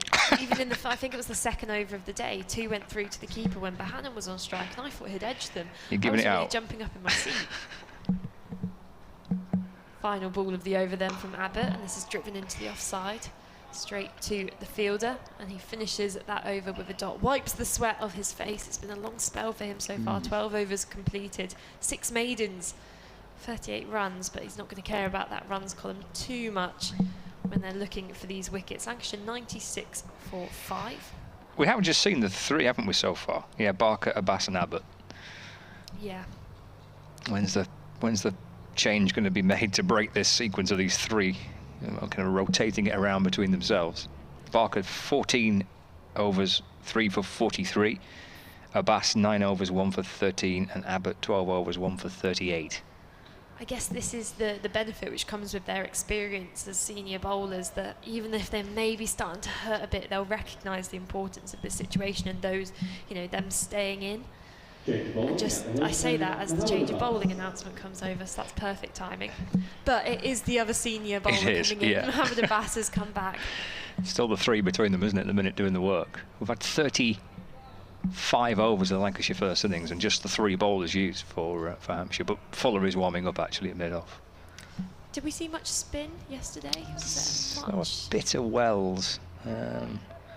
Is he a major spinner of the ball or a bit more of a... He bowled 15 overs, Luke Wells. Did a pretty good job. Spinner on the first day of a match, 1 for 52, but Seamer's doing the damage. Here's Abbas. Over the wicket, bowls carved away by Croft. Down towards that deep third boundary. 4 runs flashed off the bat of Stephen Croft. Took it on there, did Croft. There to be a hit. Bit of a helicopter type shot, wasn't it, from Croft? And that brings up 3 figures for Lancashire. They've reached 100 exactly for the loss of 5 wickets, and Croft moves on to 11. I felt as if I'd been transported to Mumbai watching the possibly, IPO and yes. with my very own eyes in front of me with that MS Dhoni like helicopter-esque shot. It was a little, wasn't it? Very theatrical from Croft. 3 slips still. Ageas from the hotel end bowls to Croft, who's slightly more cautious in this next approach and just gets right in behind it and defends with a straight bat, and the ball trickles away past Ageas to his right, and then he's gathered by Abbott, who comes creeping up from mid-on, and there's no run. There is just a few emails coming through saying they have some people. Chris Jones has said he suffered sound loss throughout yesterday and this morning. It drops but comes back in after about 5 to 10 seconds, about once every 5 minutes. So apologies to anyone listening experiencing those problems as well. Ageas bowls, forward goes Croft, defending into the offside, and there is no run. I think I think it's okay at this end, isn't it? Everything's all plugged in and everything, but apologies if you are just losing a little bit of the sound every now and again. And of course, you can email at solentcricket@gmail.com if you two have any tales of technical difficulties. Not that we can solve anything, because we're all desperately unqualified to do so. Ageas bowls, edged, taken. Croft has gone, he's furious with himself, and Lancashire have lost a 6th wicket. Catch at first slip.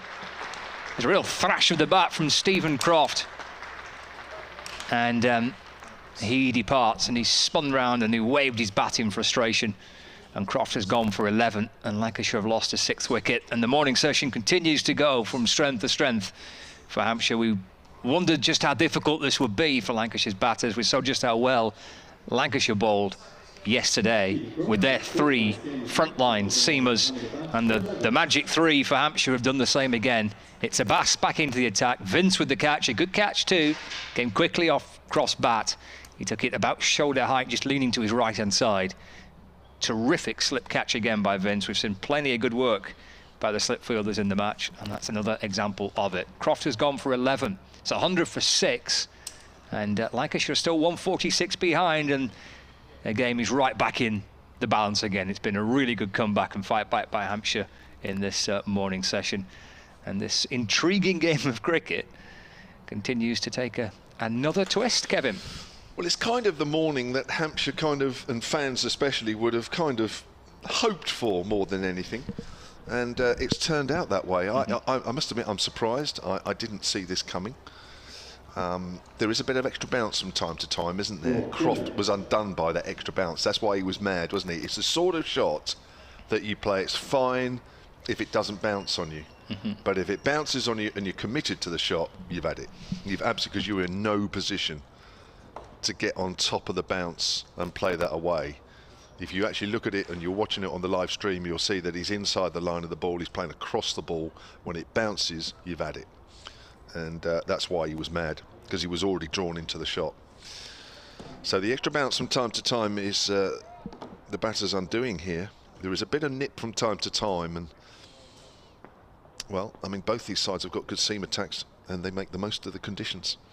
Here's Ageas bowls. He's playing a missing outside the off stump. Rob Jones, not surprising. And Ageas is just looking at the batter there, just letting him know that he needs to be on the money straight away. No half-hearted shots outside off stump. Stephen Croft might have paid the price for not being half-hearted about it and attacking, but even so, this has been a wonderful morning for Hampshire. They've picked up 5 wickets. 37 for 1, Lancashire resuming. 100 for 6, still 146 runs behind. That looks a long way at the moment. As Ageas comes in again to the right-handed Jones. Full, he's hit on the pad.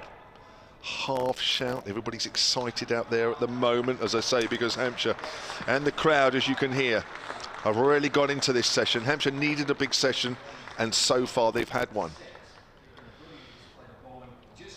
So Salt has 6.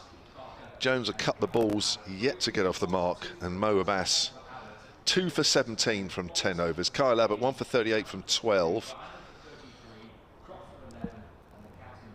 And so far, from a Hampshire point of view, it doesn't look a bad decision to win the toss yesterday. I have to say, I don't think many people really believed that. I'm not even sure Hampshire themselves believed it last night. But it's working out. Now, this is an interesting move. Kyle Abbott is taking a break, and James Fuller is on. Now, I've said this many times, and I'm sure this will still be the case, that he might leak 1 or 2 runs here, but he might exploit the extra bounce as well. Here he is from the pavilion end. It's a length ball, and that's driven by Salt, square on the offside. There is a man deep on that short boundary side, so it's a single, and it's 101 for 6. This game has certainly moved rapidly forward this morning, Scott. It has, yeah. It's been a really fascinating morning session, hasn't it? Really, and Lancashire would be hoping that they can find one batter that can play the Nick Gubbins role here, and a couple to support that player. That century for Gubbins, actually, with Lancashire still 140 behind, is massive in this match so far. It is, isn't it? Fuller bowls. That's a length ball. It's a good ball, and Salt pushes that out on the offside. I think is that Salt? No, it's Jones. It's Rob Jones. The scoreboard's got it wrong. So Lancashire got to find someone who can emulate what Gubbins was able to do in the afternoon, with help from Felix Organ and from James Fuller. Otherwise, they're going from thinking about trying to get themselves 40, 50, 60, 70 in front to being behind. Fuller runs towards us. Bowls beaten outside the off stump. That's the length and that's the line that Fuller's got to keep working on and bowl consistently, which is not something he doesn't always do. Yeah. First game of the season this for Rob Jones as well. He's not batted yet this year, but I think he's played a couple of second team games. Yeah. But his first chance with the bat. And I mentioned to Melissa before, this is a completely different situation for Phil Salt. I'm fascinated to watch how he plays for Lancashire here, because so far he's had the luxury of coming into bat with plenty of runs on the board. Fuller again, bowls. Again, it's a good length. It's pushed up to mid-on. Yeah, it's just, I don't know why I thought that. Well, I never saw this at all, did you, this morning? I mean, you guys have got a really good batting lineup. I know Lancashire, Hampshire's bowling lineup is, as like Lancashire, very good, but I'm still surprised. This many wickets has fallen. I'm going to do a very quick 30-second update here. Well, it's been a fantastic morning for Hampshire so far. Lancashire starting on 37 for 1, find themselves 101 for 6. So Hampshire have taken 5 wickets so far in an hour and a half's play, and Lancashire are still 145 runs behind. The seamers have got amongst the wickets once more. Couple for Mo Bass, one for Abbott, and 2 for Barker, 2 for Abbas, and 1 for Kyle Abbott. Josh Bohannon for 33, the top scorer in the Lancashire innings so far. So far, that 100 from Nick Gubbins yesterday looks to have been a great innings. 101 for 6, Lancashire. Good over from James Fuller. Keep it there. Do not stray at all. Well, that has been the recipe for success, hasn't it, for the seam bowlers in this game. Hampshire, I've looked at how Lancashire have bowled. Obviously, they battled on it yesterday. They know the pitch, and they've been terrific. This has been superb. I'm with you. I didn't necessarily feel as though that Lancashire would what have they lost here? They've lost 5 for 70, something like that. I didn't quite see that myself coming, but with the attack that Hampshire have got, and looking at how well Lancashire bowled on this pitch in that morning session yesterday, you could certainly see it being a tricky morning for Lancashire. Here's Abbas into Salt. That's flicked away off the pads down towards fine leg, and he moves to 8, and Lancashire to 102 for 6. I mean, I didn't see the Dane Velas dismissal. I wasn't around, but I mean, they're all caught behind the wicket. Yeah, Velas was a peculiar one. He's got squared up. He's shaped to play it to leg side. Whether it, again, maybe a little bit of that bounce has done for him. It's ballooned off almost the leading edge to Brown, the keeper, as he's trying to work it leg side. He didn't move. Didn't feel that. Umpire had to say, "No, I'm afraid you're off." There's Abbas to Jones. It'll shuffle across the stumps, and he leaves it, and it's through to the keeper, and there's no run. Well, he's inflicted some damage on Hampshire. I mentioned earlier, of course, he scored the winning runs in that crushing defeat, it has to be said, of Hampshire last year, but a great game at Ageas. But I remember a double 100 at Old Trafford a few years back. Yep. To be fair, Kev, I don't think there's too many counties where he's not got runs against. Serious player. Since he joined Lancashire, he's been a fantastic player and captain for Lancashire. Ageas in to Jones, who's getting forward and pushes the ball away into the offside for no run. Yeah, you've done well out of him, haven't you? Really. Yeah, super player, and just one of those batters that. You know, does seem to score. I know you say he scores against every county. I only see him when he plays Hampshire, but I always think he is the one wicket that you've got to get. You know what I mean? Yeah. He's otherwise he gets the biggie. He gets the biggie. Fantastic the way he marshalled that game at the end last year.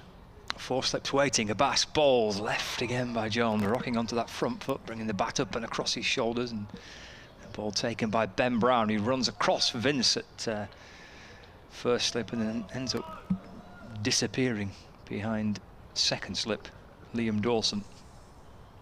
There's 4 of them all there waiting to pounce. The slips have been in play throughout the course of the game so far. We've been some terrific slip catches on both sides. All 4 of those Hampshire players waiting to pounce. I feel like they're all in the game. So in this day and a bit we've had Ageas in, driven by Jones, and getting some runs. His first actually up towards that kind of wide long off boundary. Will be gathered by Barker, who's quite close in, wasn't he, at mid-off? He's not getting the conventional mid-off position. He's kind of extra cover and mid-off, that type of position when you're in almost trying to get across two areas of the field there. And he went to his right, and Jones gets 3.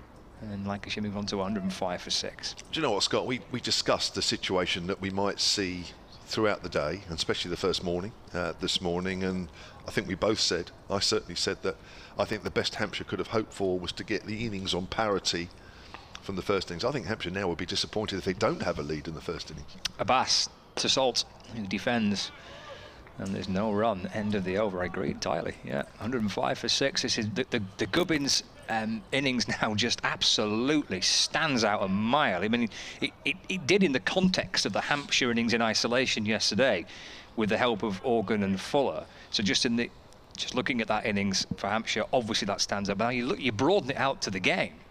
That is massive potentially. That 100 for Gubbins that he scored the first time. And it wasn't as if he started his innings as things appeared to get easier. He was in the thick of it. The 40 for 5. He came in at 5 for 1. He did, yeah. Yeah, he did. I mean, he rode his luck and got a bit of good fortune, which is fine. You're going to need that. Yeah. And then went on and made it count. Fuller to Jones. Comes in. James Fuller, length ball. Jones prods forward up towards mid-off. David Allen has emailed, not David Allen with us yesterday, but another David Allen. It's 2. Yeah, there's another one. Amazing, isn't it? One's enough. Yes, true. At Solent Sport, that's the Twitter feed. solentcricket@gmail.com.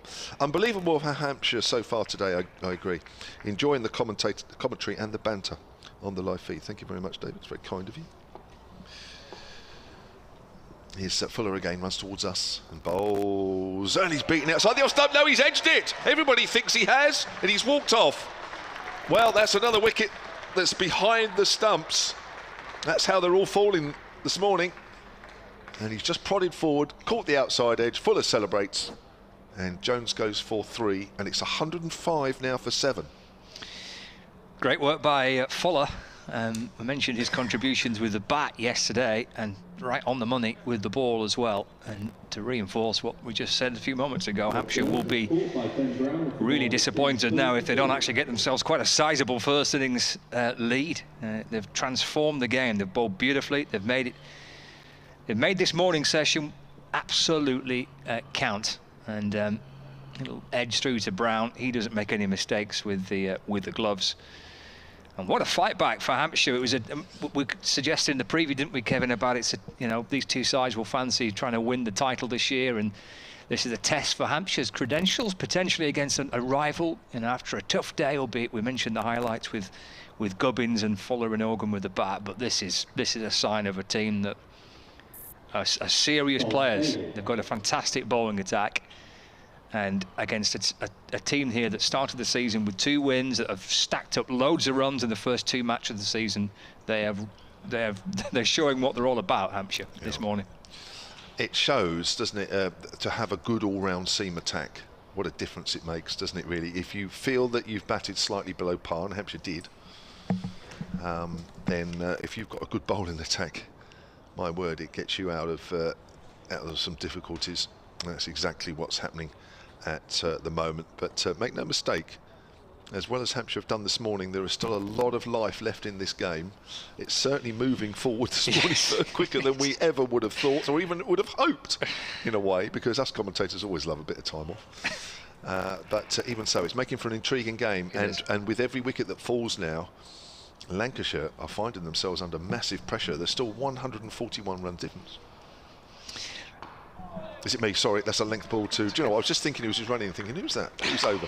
That's pushed out on the offside and there is no run. It's easy to get... Of course, it's easy to get excited when your team's doing well, and I apologise if I do sound a little bit more excited than normal, and I'm sure I won't speak for Scott. Of course, I wouldn't do that, but I think it's just... I think when you know your team's under a bit of pressure, and I always felt that this morning, that things have just eased a fraction, if they ever do ease in professional sport. Here's Fuller to Bailey. Bowls. Bailey's on the back foot, plays that out square on the offside. Hampshire just need to finish this session off now well, and I don't just mean by a wicket or two. I mean, don't have a bad over here or there, because I think at the moment they've got Lancashire under the cosh big time, and a quiet 15 minutes, if that's the way it's going to be, is preferable to, you know, just a few boundaries or 2-3 boundaries, which can happen when James Fuller's bowling. And it kind of, whilst it still keeps Lancashire under pressure, it's always a nice feeling going into lunch, having scored a few. Oh, it's dropped at third slip, edge, and that's the first one I think from either side that has been dropped in the slips, and that's been unusual. That's Joe Weatherly, I think, at third slip, but it was a difficult one because he's gone in front of Liam Dawson. In fact, it's not Joe Weatherly. I think it's Dawson that's at third slip that's gone across. No, it was Joe Weatherly. Apologies. And he went across in front of Dawson. And, well, Bailey benefits by 4 runs, which I guess is the most important thing for Lancashire at the moment. Keep that scoreboard ticking. 137 the difference. That is huge in the context of this game. Well, it's a testament to how impressive the slip work has been. That is the first chance that there's been spilt. Was length ball. That's drilled into the gloves of Ben Brown. That was a length ball which Bailey has pushed forward to and missed, and Ben Brown almost taken off his feet as that ball thudded into his gloves. Great stuff. I noticed 1 or 2 of the Hampshire players going straight up to Fuller there to not congratulate him, but just that little sort of hand touch that you do to say well bowled, and unlucky that one has been put down. I think any bowler will feel unlucky in this game when a slip catch has been dropped. James Fuller gets a nice round of applause walking back towards the Shane Warne stand. Yeah, I found terrific stuff from Fuller. There was a chance which, because of the quality of the slip catching we've seen so far in the match, that you're almost expecting to be taken straight away, but that's been of the very highest order, backing up the work of the bowling, which has been outstanding on both sides. Abbas into Salt, and that's dropped up towards Barker at mid-off, and he jogs through for a single. Salt moves to 9. 110 for 7. What a morning, goodness me. 37 for 1 is what Lancashire resumed on this morning. We're 15 minutes away from lunch, and they're 110 for 7. And still 130.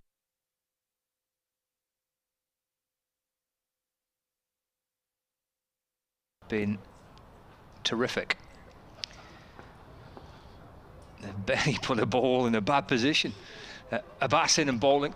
And barely onto that front foot defending, there's no run. I said it all morning yesterday, good decision to bat first.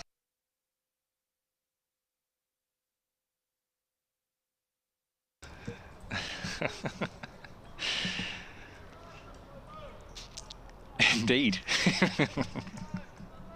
110 for 7.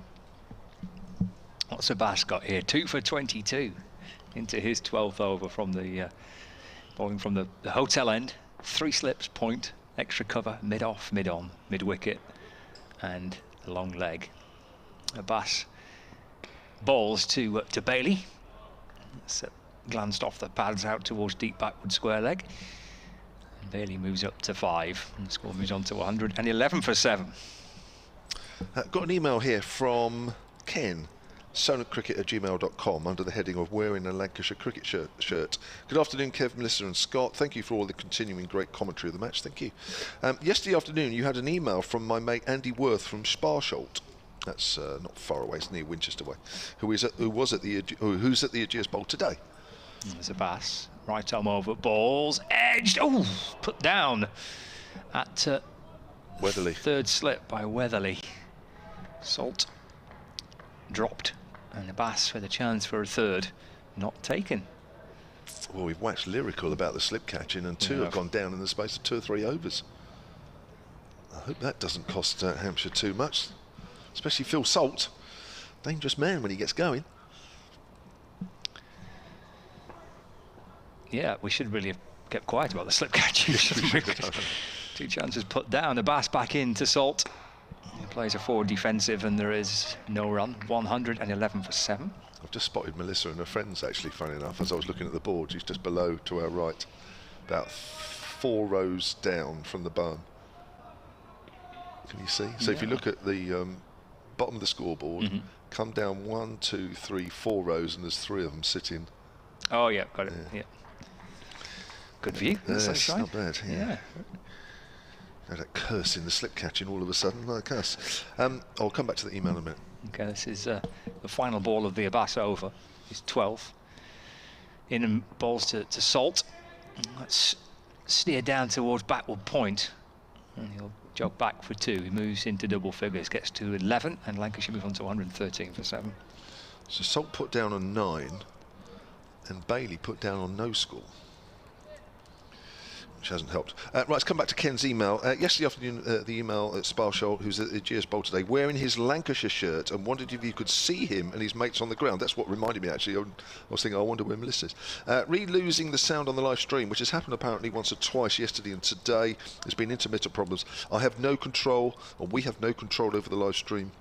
If it's happening, then, as I say, it's something for the club to be aware of, not us, because we are technically sound here. Speak for yourself. I don't often say that. Here comes Fuller. Bowls, short, and he's hit on the shoulder, and that bounces through to Vince, who takes that catch at first slip. But of course, it hasn't touched any part of the bat or the glove. But a wicked delivery there from James Fuller to Tom Bailey. As Phil Salt just walks down the wicket a few paces to check that his mate is okay. That'd have been that is a nasty one.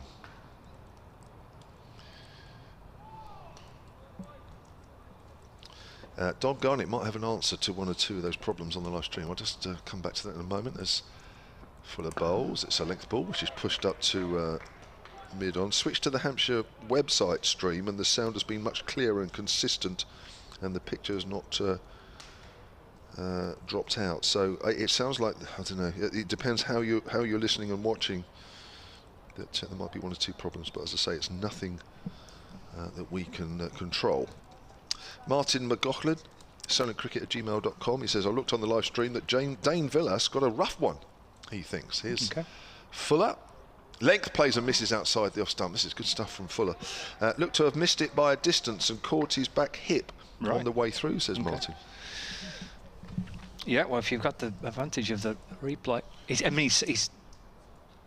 obviously didn't move. I mean, Hampshire was celebrating. They kind of got them something to a little huddle to congratulate each other, and who still stood there was Villas, and then Nick Cook walked a few paces down, and up went the finger, and Villas had to go. Yeah.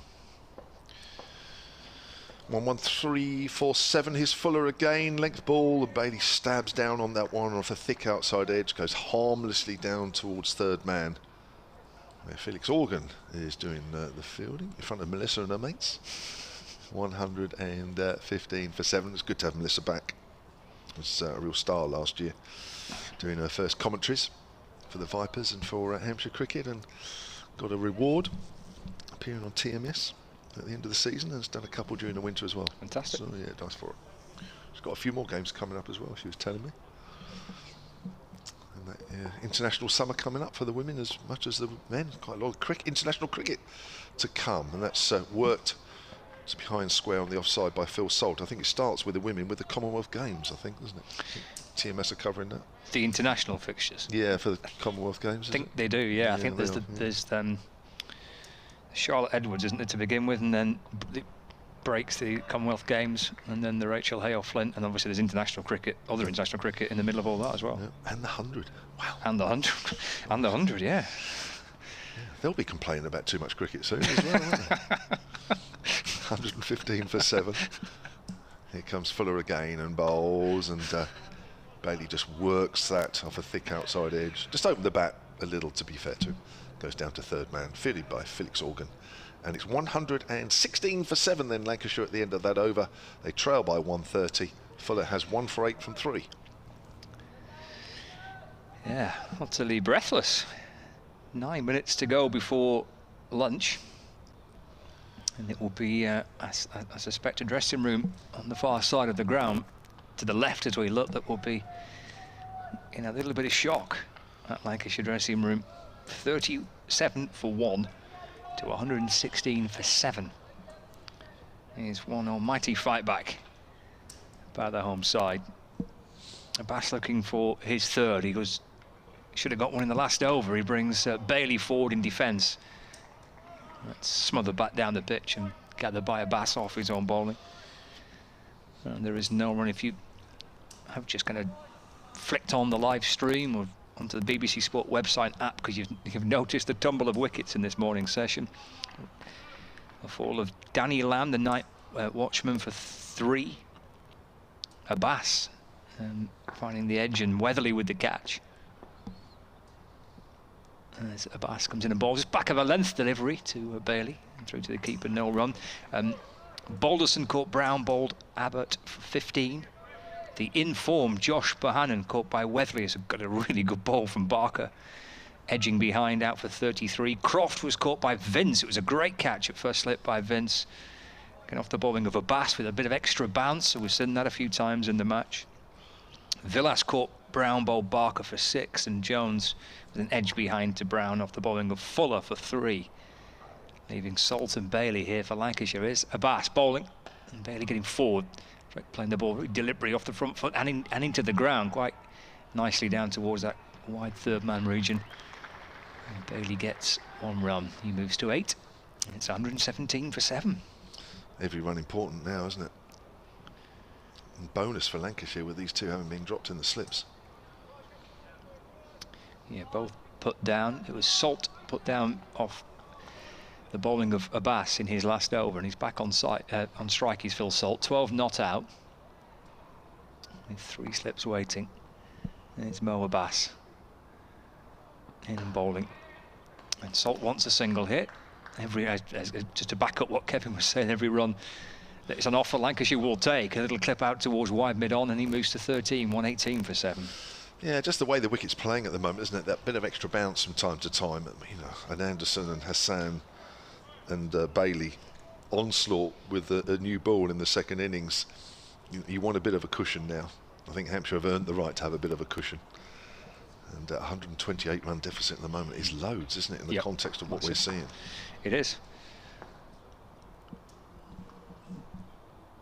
Bailey waits and looks to try and drive. He just squeeze it off the inner half of the bat out towards mid-wicket, aiming to try and push it away through the offside. And there's no run. Mike Martin has tweeted at Solent Sport, Fuller's action looks misleading, lumbering approach, but the ball arrives a bit quicker than expected. Strong shoulders. That's right, he does a lot of work, a lot of strength work. Melissa Story's suntanned arm guard pick was hilarious. I haven't seen it, I must admit, but she was telling us that story earlier, how the suntan rubbed off on her arm guard. Abbas in, forward goes Shot. Bailey.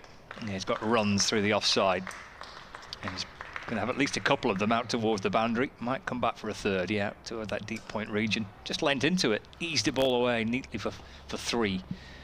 Bailey, who moves to 11, and Lancashire move on to 121 for 7. 5 minutes to go until lunch. It's going to be interesting. We might squeeze 2 overs in just. Frank Burrows has emailed solentcricket@gmail.com. Hello, everybody. Enjoying the game, which is fantastic. As a lifetime Lancashire supporter from the Philippines. The temperature here is 31 degrees, and that's, what are they? Well, this was about 15 minutes ago, so it's about 8 o'clock at night there. Come on, Lancashire, dig in. You can do it. Thanks, you guys, for a great commentary. Thank you, Frank. Here's Fuller from that pavilion end then. Bowls and his length ball. Oh, has he edged this one through to Ben Brown? He's not going. The umpire is not sticking his finger up, and that is not out. Well, what does that hit? I'm not sure. I've just watched a very quick replay on the live stream. Did the batter have a look behind him? Because that's usually a giveaway. I must admit, I didn't notice. It just about carried through to Ben Brown. Have a watch. Oh, he does look. He has a little sneak look. For me, that's sometimes a giveaway, that the batter has hit it. But you can make up your own mind if you watch it on the live stream. Anyway, he's not out and he's still batting, is Tom Bailey. And Fuller comes in again. And bowls. And that's hits back to Fuller off a foolish delivery. Wow. This is George H. He signs himself on the email, silentcricket@gmail.com. This is from George H. He says, in exotic King's Lynn. Lancastrian in exile, he says.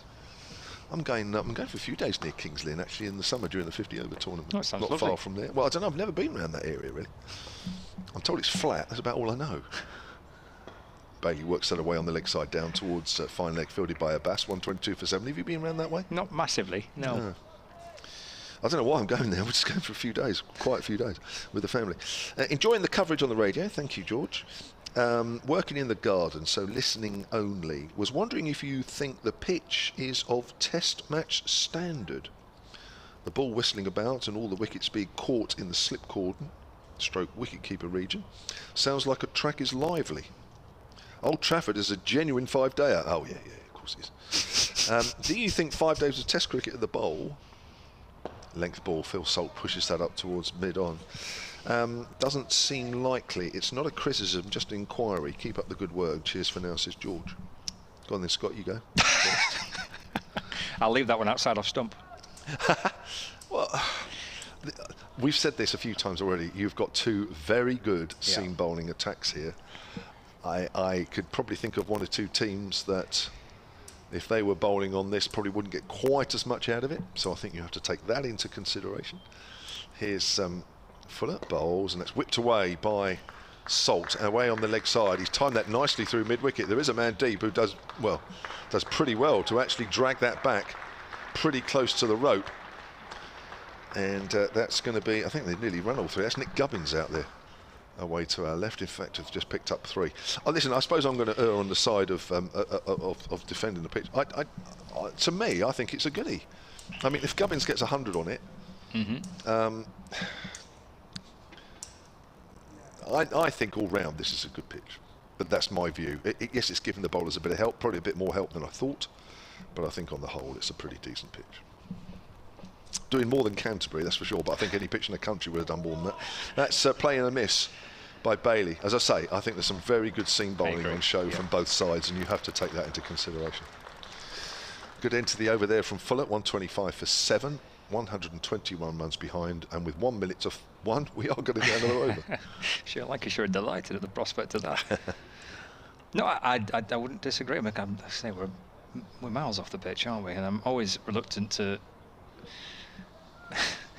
offer an opinion on it because we're not out there playing on it, you know.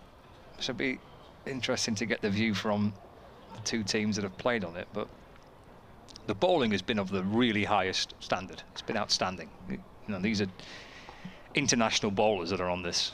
As Abbas is in and bowling to Salt, who's forward in defence, and there's no run. And I would echo what you said, Kev, that I think there's quite a lot of attacks that perhaps wouldn't have had the joy on this pitch that we've seen from both Lancashire and from Hampshire. But I think it's doing a little bit more than I thought. I don't know, watching last night, it's not doing loads, is it? But it's just doing enough. It's probably still doing a bit more than I thought.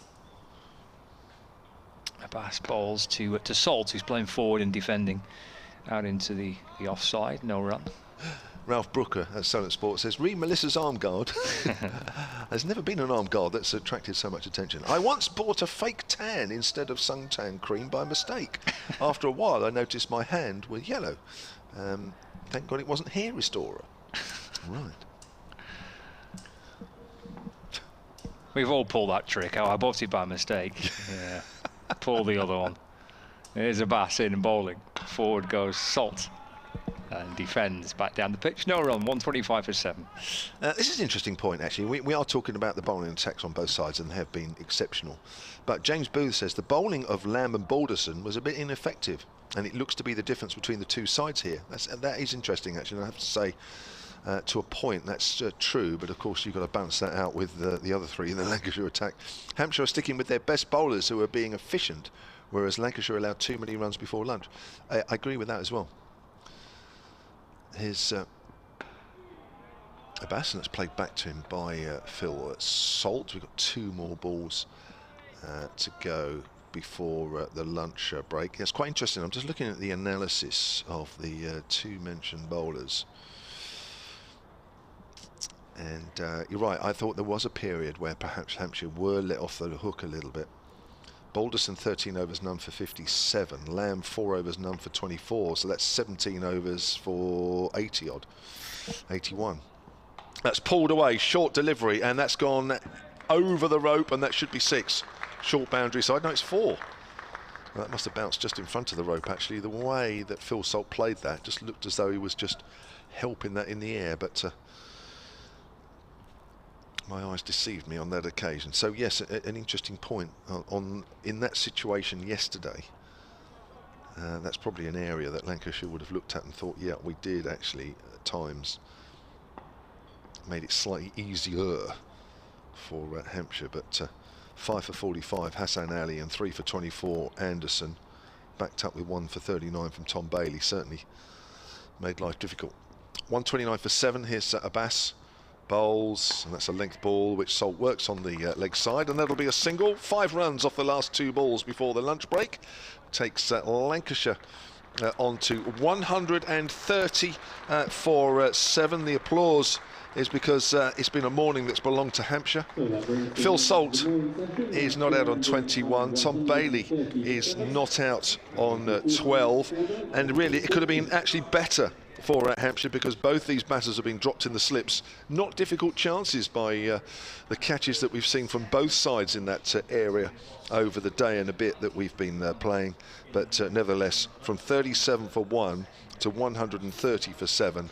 Hampshire's morning, definitely. A couple of wickets for Barker, a couple for Mo Abbas, 1 for Kyle Abbott and 1 for James Fuller. The top run scorer in that session, Josh Bohannon, who made 33. Melissa, myself, Kevin and Scott will be back with you in just under 40 minutes time for the afternoon session.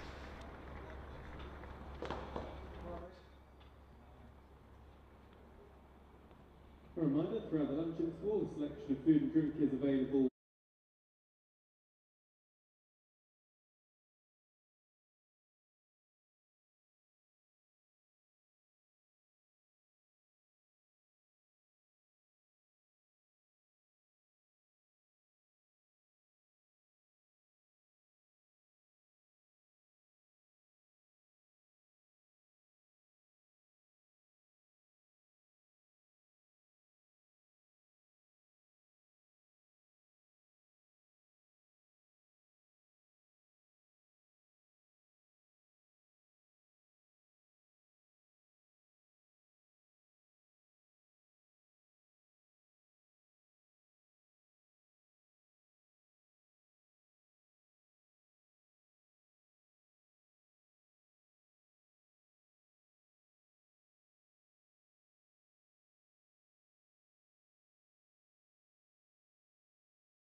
Ageas Bowl, where we are moments away from getting underway the afternoon session on day 2 of this County Championship Division 1 match between Hampshire and Lancashire. The morning session brought plenty of action, and this game is moving forward very quickly. The state of play at the break, Lancashire replying to the Hampshire all-out total yesterday of 246 are 134-7. They still trail Hampshire by 116, and that 2-hour session this morning brought 6 wickets for an additional 93 runs. Phil Salt will resume on 21 not out. Tom Bailey 12 not out. It could have been an even better session for Hampshire because they've both been dropped in the slips early on in their innings. Your commentary team this afternoon, a little later you'll hear from Melissa Story, BBC TMS.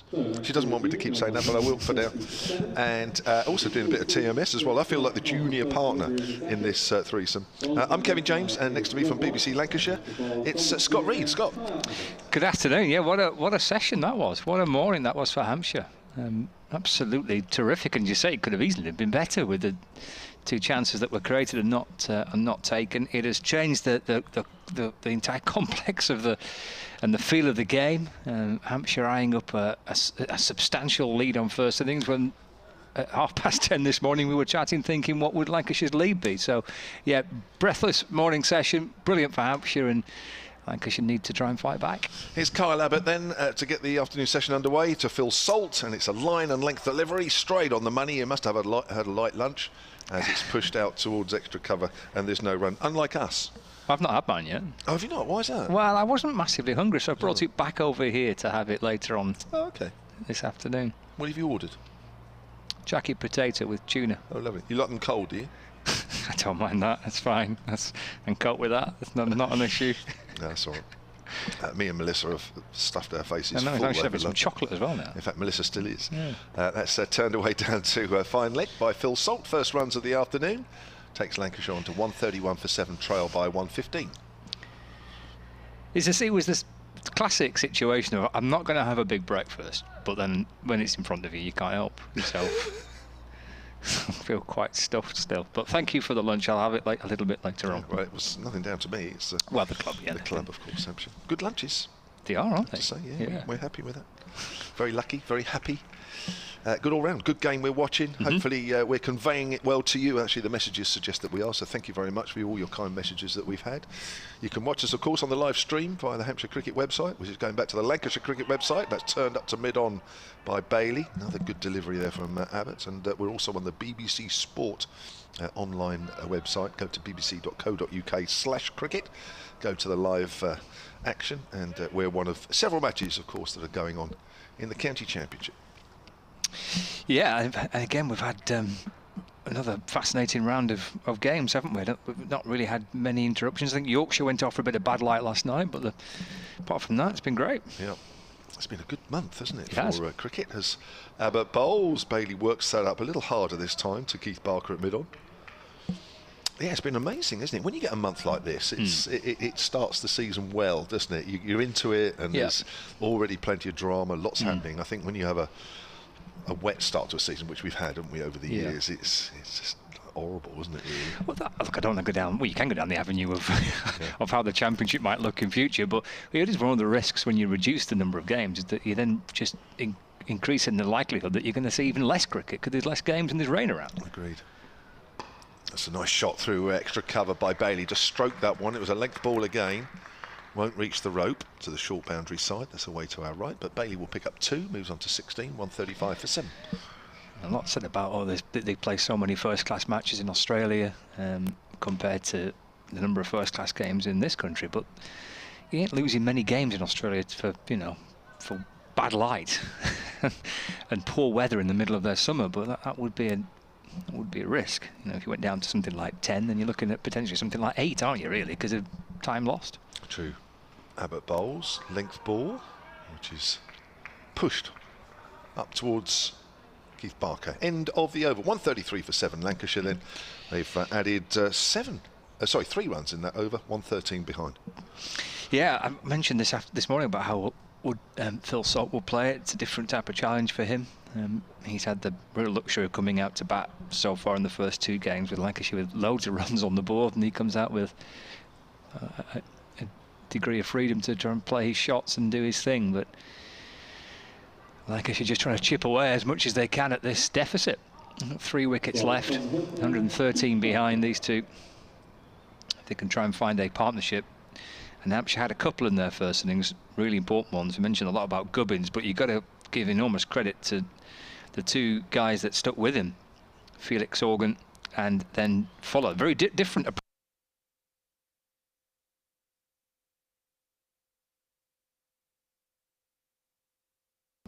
When he shots, he batted for time as much as runs, and Fuller came out and gave it a bit of a bash, didn't he, last night? So a different approach from the 2, but highly effective nonetheless. It's Barker's in and bowling, and Salt trying to force the ball away, but it comes off the bottom edge of the bat, just deflects away into the onside for no run. So Lancashire desperate here for some kind of partnership, just to get something on the board, try and make this deficit as few as possible and make it a 1 innings game, that type of thing, just narrow the whole thing back down. They just need to try and find Bailey and Salt, if they can, something to give themselves to work with when they come out to bowl later on today.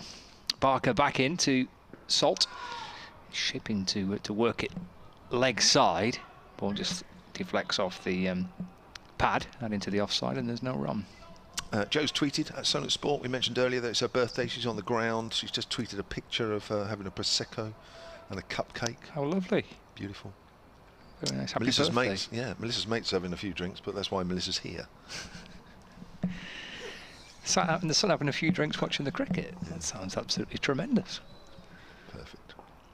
And a lovely day for it. Weather great. Barker to Salt, just back of a length, and Salt up onto his toes, and that's turned away to the onside, picked up at mid-wicket, and there is no run. Sunshine out, lovely. Well, Lancashire should be hoping that there's a similar theme to the game and that things settle down a little bit in the afternoon session, which is where Gubbins and Organ managed to get a partnership together, but the resource is not quite the same because Lancashire have lost 7 wickets. This is driven by Salt, and it's fielded by Mo Abbas at mid-off, and there is no run. It's one of those morning sessions, wasn't it, where you just wicket after wicket. I mean, lunch could not come quick enough for Lancashire just to have 40 minutes off and try and see things settle down. Another 10 or 15 minutes, you wouldn't be surprised if Lancashire were all out this morning. It was just a relentless session. Lancashire couldn't really stem the flow of it. Forward goes Salt, and that's played cautiously away into the offside, and there is no run. Yeah, I suppose Lancashire deserved a break in a way, didn't they, towards the end of that session with those 2 drop catches and the slips. But you can't help feeling now that they've missed a trick a little bit, Hampshire, having done so well. If they picked up these 2 early on, probably would have had Lancashire bowled out now, and probably with a lead of well over 100, and that would have been a big deficit to overcome. Barker into Salt, and that's driven into the offside and picked up at extra cover, and there's no runs. So that's the end of the over from Barker, and he starts with a maiden. So he's bowled 15 overs, 5 maidens, 3 for 43. During the luncheon interval, Alan, who lives in Failsworth in Manchester, emailed soundcricket@gmail.com. It starts with not a complaint, which usually means there is a complaint. And it mentions me, so... Oh, it's not a good start for that, is it, Kev, really? I'm not sure whether I should read. It's actually not that bad. He basically, to try and paraphrase this, it's about mentioning names. Apparently I referred to the Lancashire bowlers Ali at times, and at other times it was Hassan Ali. And why is it? It's a short down the leg side, and Bailey steps inside. I think he tried to have a little work down to fine leg, but missed it. And he also, it's not just that, but it's, I think he said the scorecard at the foot of the live stream. Most players' names are shown by their initials, followed by their surname, yet in the match, the names of Mohammed Abbas and Hassan Ali have been shown in full. So there are differences. Basically what he's saying is there are differences, and at times we said Hassan Ali as opposed to Ali. Why is there the discrepancies and the differences throughout the day, as Bailey works that just behind square on the offside. Felix Organ picks it up just inside the boundary rope. Bailey picks up 2, 135 for 7. Is there any reason for these differences, or has it become a habit? I don't know. I don't think anybody minds, do they? I mean, if Hassan Ali turns around to you and says, "Call me Hassan Ali," or else, I don't think anybody minds, do they? I don't think so. I mean, I'm pretty sure that Hassan Ali has Hassan on the back of his shirt. So, you know, you call Anderson, I call Hassan. Oh, I see, yeah. So it's not Ali at all, is it, really? That's a length ball, which Bailey pushes forward to, out on the offside. But I could be wrong. I know that Lancashire's last week at Old Trafford, when Hassan Ali was bowling, it was Hassan on the scoreboard. So, yeah. But I'm prepared to be corrected, obviously, if I'm not getting it right. I mean, sometimes I say Abbas coming into bowl, and other times I go Mohammed Abbas. Yeah. I mean, I think sometimes you say Nick Gubbins fields that, and sometimes you say Gubbin. I don't think. Sometimes I say James, and sometimes I say Kevin. Yeah, I don't think anybody thinks anything of it outside the off stump and the left alone. I suppose we could all become regimented and have a morning meeting at 10:30 and say, right, we're going to call him this and her that, but I don't think it. I think it's just a. I mean, I think with commentaries, you always try and make it chatty and obviously be thoughtful and make sure you give out the facts. But I think other than that, it is a chat, isn't it? You know, I know sometimes it gets a little silly, and I think maybe the names reflect that, don't they? You know, if you were sitting in a pub with 2 or 3 guys, you won't always say the full name. You would say the different things. There's a nice drive out towards extra cover. That'll be a single. For who? For Bailey.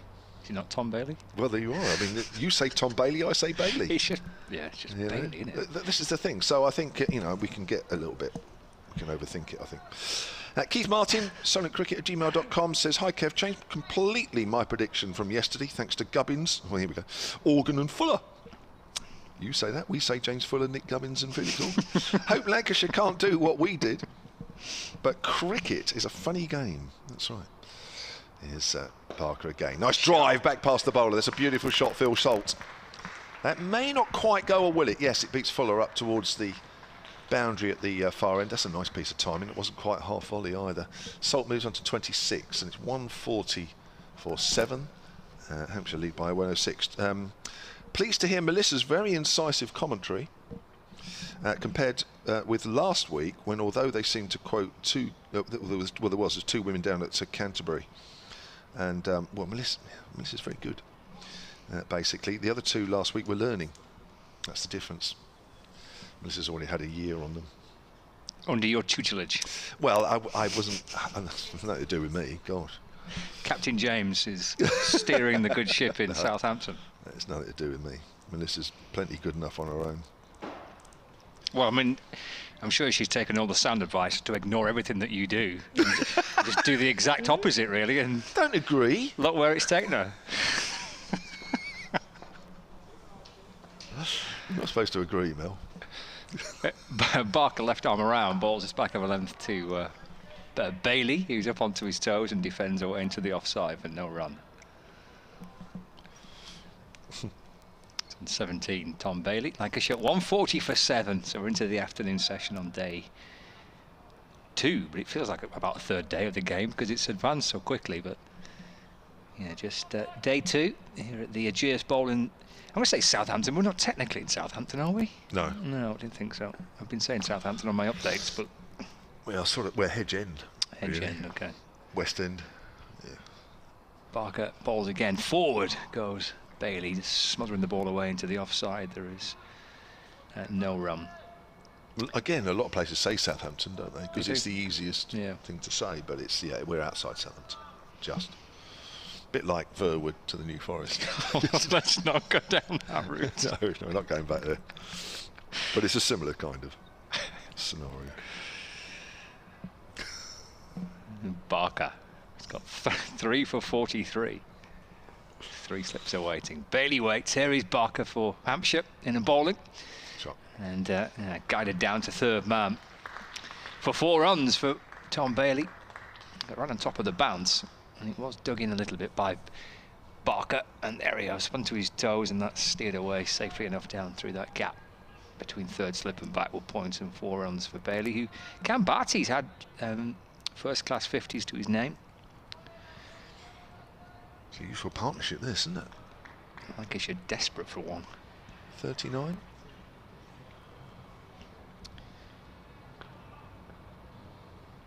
He's had 750s in first-class cricket, Tom Bailey, and this partnership as Barker comes in and bowls. It's off the back foot and played beautifully. It's a lovely shot. Punched away off the back foot for 4 more, so successive boundaries. And that he's edging the partnership into the 40s now, I think, isn't it? Yeah, 43, I think. From 56 deliveries. But that's a good shot from Bailey off the back foot. I think it's his best so far. He's played some nice shots, actually, isn't he? Frustrating. Yes, that will be for Hampshire. It's now into double digits, the deficit. It's still 98. It's still a sizable advantage at this stage, but how much can these two and Hassan Ali and Jimmy Anderson chip away at it? 2 slips in a gully now. Barker to Bailey, that's driven, and fielded by Abbas at mid-off, and there's no run. Yeah, Lancashire have started well here, and we saw in the afternoon session yesterday, didn't we, batting seemingly being a lot easier. There was only 2 wickets to fall between lunch and tea, and I don't know, the way things here are at the moment, although I think I've given up predicting. Yes, me too. After this morning. I've given up predicting, full stop. I mean, the county championship conjures up so many wonderful stories, and Bailey looks to drive again, but for no run. Oh, actually, correction, he does get one. It was punched pretty firmly to extra cover, but it went straight to the man at extra cover, and that Gubbins, thank you. Or Nick Gubbins, some say. Kind of deflected away from him, and it allowed Bailey to sneak through for 1 run when it looked like it would be a dot ball. But yeah, so many wonderful turns in the championship and events that happen that you can't really foresee coming. Predicting it, it's a bit like trying to pick the football scores out on a Saturday. I just find it almost impossible to try and second guess where things might turn to next. But it's been another good game here so far. Well, unsurprisingly, James Vince is asking about the ball to the umpires. It usually happens when things have just quietened down a little bit, or the bowlers aren't quite having things their own way. I mean, they've had it most of their own way today. But James Vince is now going to run up to the pavilion end and look at a box of balls. So maybe we are going to get a ball change here. Well, we do. Or if we do. Email here from Stephen Brady, who emailed during the luncheon break. solentcricket@gmail.com to keep them coming in. Hi Kev, we were in touch last year during the Lancashire-Hampshire game at Ageas when I was recalling our paths crossing at Bombay Gymkhana whilst you were playing for Edmonton, that was in North London, and I was playing for a Scottish side. Great tour. It was a good couple of weeks out there. We had a 25th year reunion in Aberdeen, and our guest speaker was Sean Udall. We had a great night with around 200 guests, and we enjoyed Shaggy's great anecdotes, as well as him claiming to be the best ever non-spinning off-spinner to play for England. I know you're hosting the special night this evening to raise funds for Sean's care, and I would like you to pass on our regards and best wishes to Shaggy, and have a great evening. Thank you, Stephen. That's very nice comments. Yep, that's tonight. The online auction is closed, by the way. I know we mentioned it yesterday, where you could bid for some items on behalf of, or raising money for Sean. That actually closed at 11 o'clock this morning, so that's why we haven't mentioned it today. But I can mention, as we're still waiting for the ball to be changed, that the Vitality Blast kit of Hampshire has been was released last week, and you can actually view, and not only view, but buy some kit if you'd like to. Just go to the Hampshire Cricket website and follow the right links, and £5 from every shirt bought will go to the Southampton Hospital charity. Nice. Which the club are supporting. Ball change, or is there? Well, they're having another close look at this, aren't they? I mean, Lancashire wanted the ball changed after about an hour and a half yesterday, and it did nothing. having had such success with it in the first hour. But this is a right old meeting, isn't it? The two batters are involved in this, and a couple of the bowlers there, and both umpires. Some more coming out. Oh, yes, obviously not the right one. Another box of balls being brought out. Somebody wasn't happy with No. the one that was chucked. I think the batters. I think it looked like yesterday as well when the ball was changed. Obviously, the batters have a bit of a say, do they, as well as the bowlers? I don't know how it works. No, I presume it's entirely kind of the decision of the umpires ultimately, but whether both sides can say yeah or no, I don't know. It feels right that both batters and fielders have a chance to, to say, oh, hang on, we're not quite happy with that. But then surely the umpires are there to say, get on with it. Yeah, they must have the ultimate decision. I mean, they're not going to cheat, are they? They're not going to suddenly ball of 50 overs, they'll bring out a brand new cherry. I mean, there's another one coming. Oh, boy, this is a big decision, this, isn't it? This looks like a practice ball from this morning that's suddenly been rolled out. So. Oh, that's more like it. Well, they've looked at a few. And all this is doing, of course, is just taking time out of the day's play. And have they chosen one now? The batters are going to have a look at this now. Nick Cook, one of the more senior umpire, is showing it to the batters. And I suppose they'll have a decide. Well, look, the silly thing is, the batters will say, no, because they'll want something that looks older and softer, and the bowlers will say no, because they want something that looks shinier and harder. So I mean, I just don't know where we're going to go. That's why, for me, the umpires should just say, look, get on with it. This is what we're having. This is the closest we can find. Because I'll be honest with you, I'm sure most of the time when I was around, that's what happened anyway. The umpire said that's the closest we've got. Get on with it. I presume we got a ball change. Melissa Story's back with us. We've got a commentary change. Yeah, it's. I always find stuff like this quite interesting. I mean, how badly damaged is the ball going to be to warrant a new one? We've had balls in our village cricket end up in a puddle in the side, and you just kind of dry it on your trousers and keep going. Here's Fuller then with a changed ball, we expect. It's a bit difficult to tell, actually. So it's played out on the onside by Bailey, and there's no run. So if a ball goes in a puddle, then because normally when they get that wet, they get bigger as well, don't they? Yeah, exactly, harder to hit. Yeah. You know, everything can be twisted into a benefit for the bowling team. I remember when they were first introducing the pink balls, they kind of used the women's county structure as a test for it. And I was in Div 3, so we were the complete guinea pigs for it. And that's when they found out that the pink seams absorb the water like anything. She'd have a rain delay, and it would come out looking like a diamond, trying to bowl with that. Fuller bowls, always a fall down the leg side, well taken by Ben Brown. Very badly directed delivery, that from Fuller. So, I mean, I've never played with a pink ball, so, I mean, they obviously behave differently, don't they? Oh, they're a nightmare. They were really, really almost dangerous when they were used by medium-paced kind of dibbly-dobbler swing bowlers, which was our entire team. So it was great for bowling. You'd literally be hooping it sideways, and you'd get out to bat, and you'd be out there 5 overs and wouldn't touch the ball once, because you'd play down the line, and the ball would end up by second slip. I'm very, very glad when they started easing us back to red ball for a while, or white ball as it is now with the women's. Fuller from that pavilion end then bowls, and Bailey pushes that out in towards extra cover, where Gubbins runs back from the cover position and fields, and Bailey moves on to 27. Both these batters are profiting from their earlier drop catches in the slips when they were both in single figures, and that's the Lancashire 150 up, and that's come up in the 49th over. I mean, a tweet has just come in from Tom Johnson saying, watching on the live stream, has Weatherly been taken out of the slips after the 2 drops? Certainly looks it. Because that is Ian Holland at third. So we've got Vince Dawson and Holland, yeah. Wow. That's a nice drive, straight down the ground. Beautiful shot, Phil Salt. Done that once or twice during this innings. And that's a lovely stroke. 4 runs, 154 for 7. It's a savage game when you drop 2 catches and that's it, out to the boundary. But I mean, Joe Weatherly normally has such safe hands, but I guess there's that mental element of actually once 2 catches have gone down, have I suddenly got the yips about catching it? Are you just, 2 in your own head? So sometimes being put into a different fielding position for at least a little bit might just make him ease down a bit. I think I agree with you, actually. I think it's more of a, lose a bit of confidence, let's get somebody else in there that is more confident. And that's a great delivery. That's bounced and moved away from Phil Salt. We've seen that several times this morning. First time we've seen that this afternoon, and sometimes for an inexplicable reason the ball just bounces and gathers pace off a length.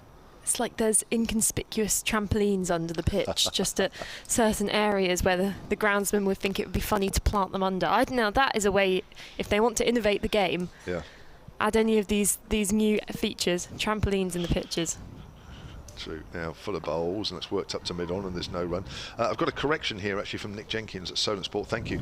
I can show you the email that I got that said that the auction was closing at 11 o'clock this morning. But Nick says apparently on the website, Sean's online auction closes at 11 o'clock tonight. So apologies, but my email definitely said 11 o'clock on Friday. So if you want to bid still, that dinner is tonight. I can give you the details actually, because that's just come out of the blue, because obviously I was expecting it to have finished. I'll come back to that in a moment, Melissa, when I can find it. It's good to see Salt out there in the middle for Lancashire fans. He's on 30 at the moment, and just playing that role Scott was talking about earlier, how he's come in a few times before in those scenarios where Lancashire have already been in a good position, but actually coming in now when they were a few wickets down, having to bat with the tail especially. I mean, I personally find it one of the most entertaining things in cricket is watching established batters batting with the tail and how they go about it and how they pick up these crucial runs at the end, and it's exactly what he's done here. I mean, not to undermine Bailey, who's come in and scored a very significant 27 so far, but just these two just applying that pressure which was always there to apply for Lancashire. This morning Hampshire were on the back foot, but they just allowed them to get a bit of confidence, and now Lancashire are just going, oh no, don't get that confident yet. We've still got a 50 partnership and more in us. Just another talk there as well between some of the Hampshire fielders and the umpire, but nothing seems to be resolved as Barker to continue, and this is dropped into the offside by Bailey for no run. To bid in that auction, at www.ageasbowl.com/udal, UDAL, and that's open until 11 o'clock this evening. Plenty of prizes on that one to help raise money for Sean Udall. Oh, sorry, I thought I was finger on the ready because I thought I was about to sneeze.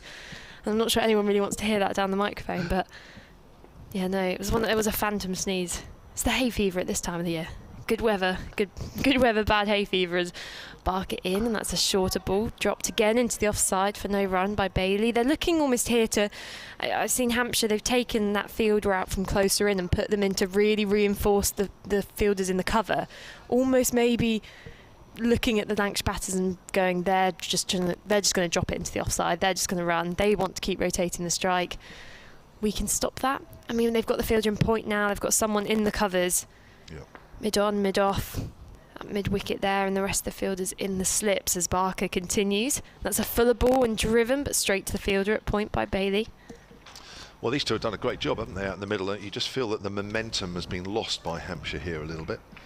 Not helped with those two drop catches before lunch, of course, but even so, I think these two are playing well, and just the intensity that you get when you're taking regular wickets has just fallen away a little bit. And yeah, maybe this field now reflects that, where if you're not taking a wicket, then of course you've got to keep the runs down, because that, it's still 92 run deficit, which is still large, but Lancashire are chipping away now.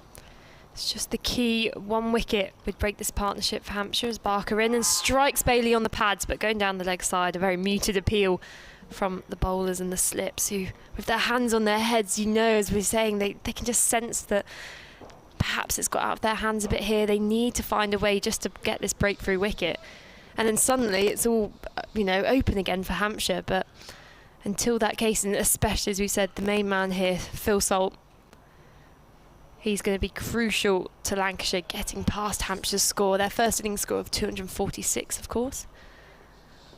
Barker, third ball of the over, and that's fuller and driven again to backward point, and they get through for a sneaky single as there's a misfield by maybe Nick Gubbins there, maybe Felix Organ. No, it's Weatherly, yeah. Maybe Weatherly. His hands. What's happened to his hands? Maybe he had, I'm trying to think of what the menu was at lunch. Was there a burger? Maybe he had a burger and his hands are just, maybe there's a steak Venice beautiful burger for them, and all the grease has just come down his hands. That's what I would be saying. Yeah, well, yeah, it's funny, isn't it? Now he's been pushed back to the boundary. Can't get any further away. He's on the long boundary side as well.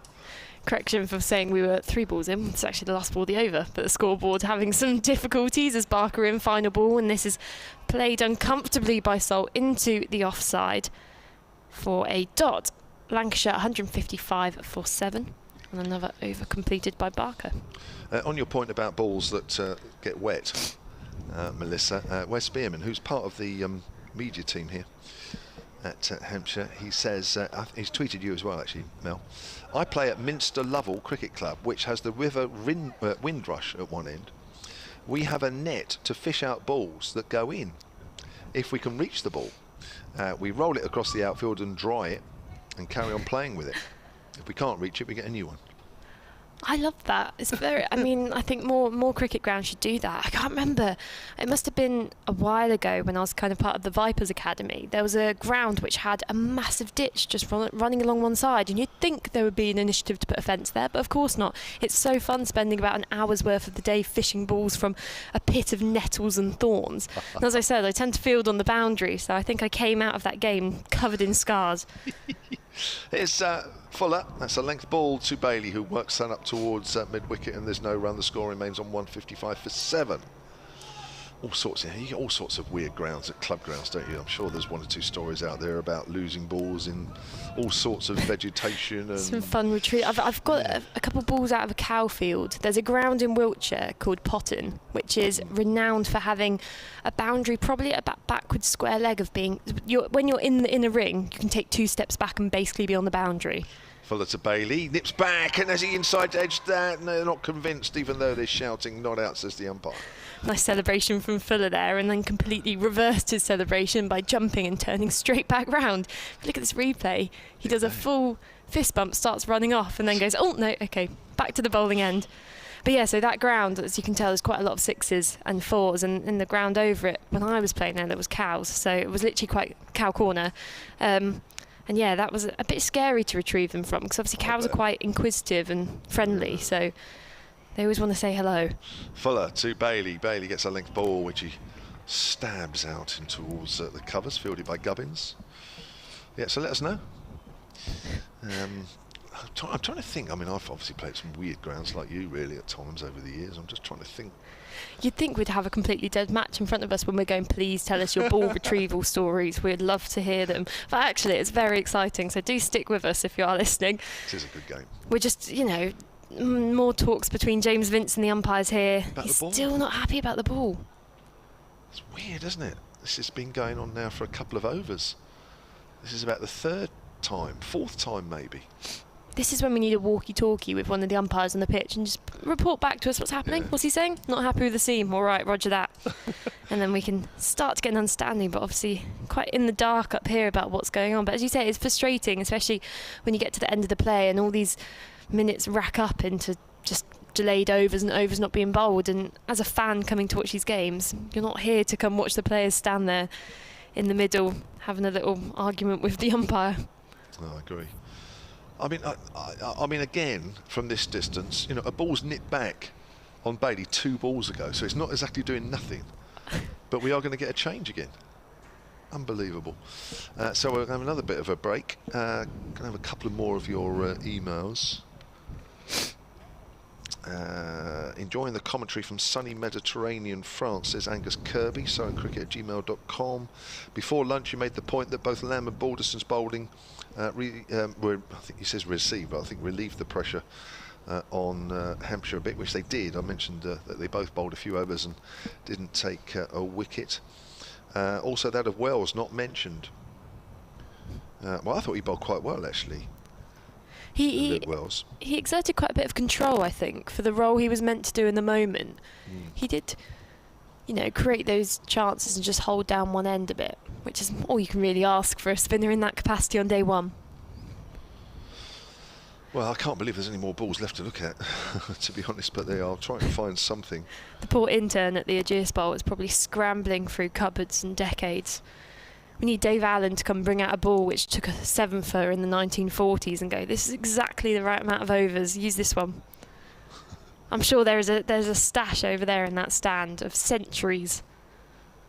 I'm sure the value of them as mementos can be sacrificed for this, and James Vince's desire to have the exact ball he wants. Yeah, I think that's what it is. They're looking at another one. And the old umpire just rubbing it into the dirt. I used to like that, because you knew that the ball was a little bit too hard and probably a little bit too good. So the fact that they rubbed it into the dirt honestly, I thought never made much of a difference at all.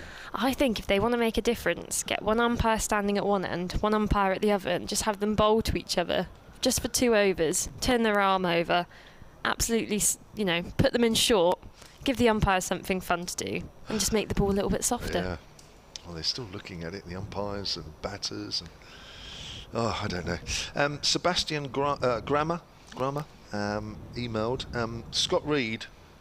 This refers to you as well. Good afternoon. I'm a tad surprised to hear that our own Scott Reed didn't have much of an appetite at lunch, unlike me, who turned to emotional eating because of that dreadful session.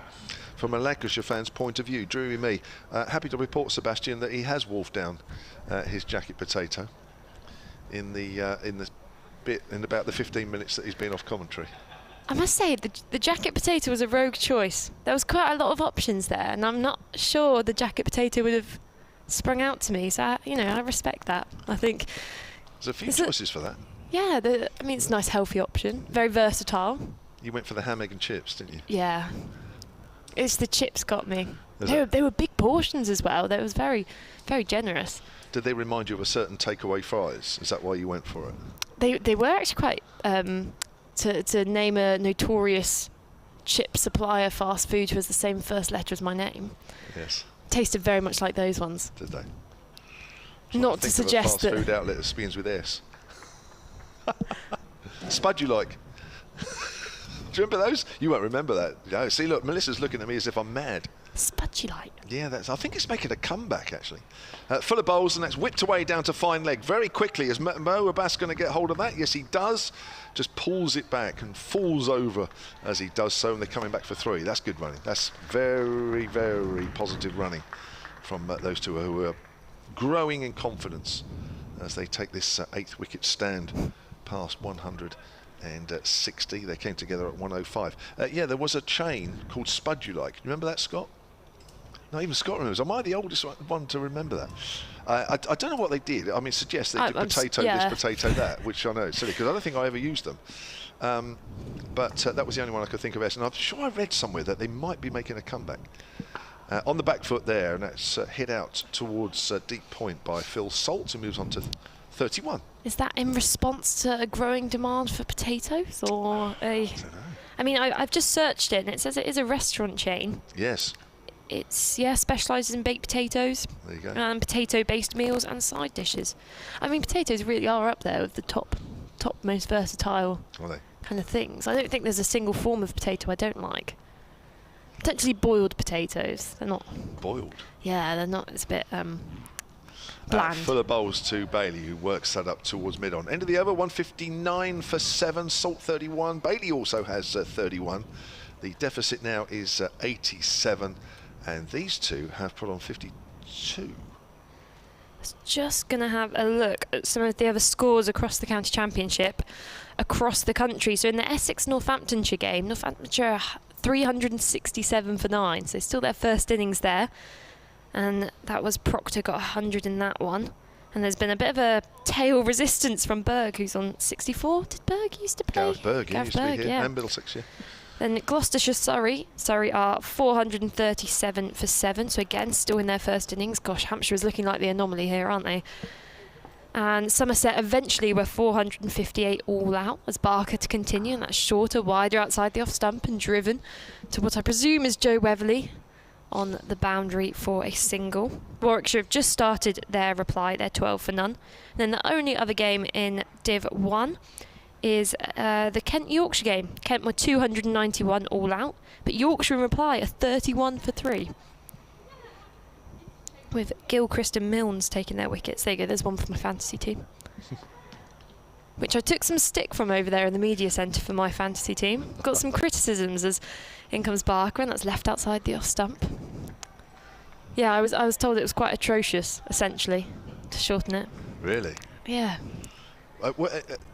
Where are you in the table, league table? Oh, bottom. Oh, are you? Frankly, I'm in about, as I said, I'm probably in about 4 groups. So one for Hampshire fans, one for, I'm not sure, this women's kind of cricket, and then one I'm in for cricket Twitter. So it's people we kind of know through cricket Twitter. And I am in the bottom, probably 5% in every single group. As Parker in again, and on the front foot defending is Bailey. No run again. He's still 31 of 50 deliveries, and Salt at the other end 32. So Bailey's really keeping up to pace with the more established batter of Salt. They are batting terrifically well, aren't they? They really are.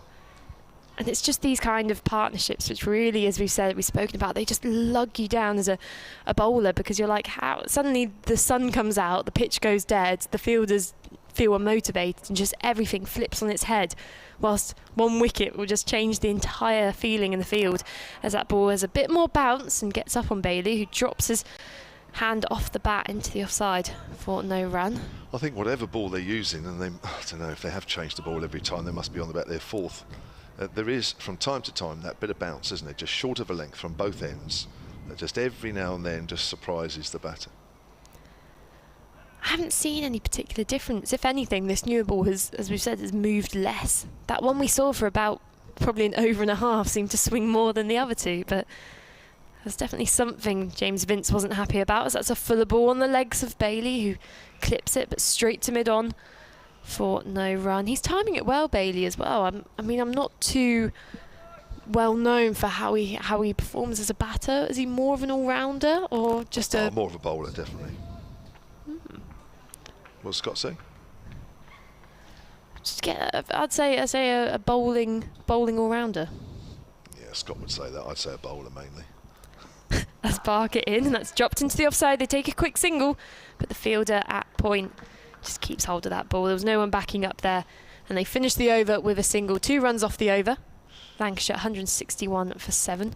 A first-class batting average of 17. I'm saying that's incredible. Wow, I wish I had a batting average of 17. Well, is your batting average not even 17 at whatever level you're playing? I'm not sure, actually. I tend not to look at my own stats, and so because it's a bit depressing. But yeah. And that's not an invitation for anyone now to go look up my stats and look them up, because mine's quite difficult as well, because I have a scrambling of kind of the teams I play for. So whilst I bat a bit higher for my women's club, when I play for my men's club, I'm a bowler and I bat at 10 or 11. So sure. Obviously that damages the average, the very high average, brings it down. There's no doubt who should be the senior batter out there. Phil Salt averages 31 career. So there is that is quite a bit of difference. Doesn't sound a lot, but that is quite a big difference over a number of matches. So Mo Abbas is coming back into the attack. So James Fuller has completed his spell after lunch. Fuller, of course, picked up that wicket of Rob Jones, the last wicket to fall 20 minutes before lunch, but he did have one of these dropped in the slips. Here's Mo Abbas then in the sunshine here at the Ageas. It's a length ball to Bailey. Pushes that out towards extra cover. Fuller 6 overs, 1 for 21, his figures. We have some entertaining ball retrieving stories coming in, which I'll save for the end of this over. But okay. As we said, if you have any interesting stories, then of course you can email us at solentcricket@gmail.com or tweet us at @solentsport? See, I'm getting better at this. Remember, first day back and after 6 months, good effort. Abbas with 3 slips comes in and bowls, and Salt drives on the up. Lovely shot through extra cover. In fact, through cover, really. It was squarer than extra cover. It went past Gubbins' left hand, who's in the orthodox cover position. And Bailey moves on to, that'll be 36. Yes, it is, 165 for 7. 81 behind. Just some interesting scores in Div 2 as well, because, we should do Div 2. But Derbyshire were 368 all out in the end. Glamorgan just started their reply. Middlesex, Leicestershire. Leicestershire were 149 all out. They got a bit decimated by those Middlesex bowlers, especially Shaheen Afridi. Done well, wasn't he? Straight, pushed up to mid-on by Bailey.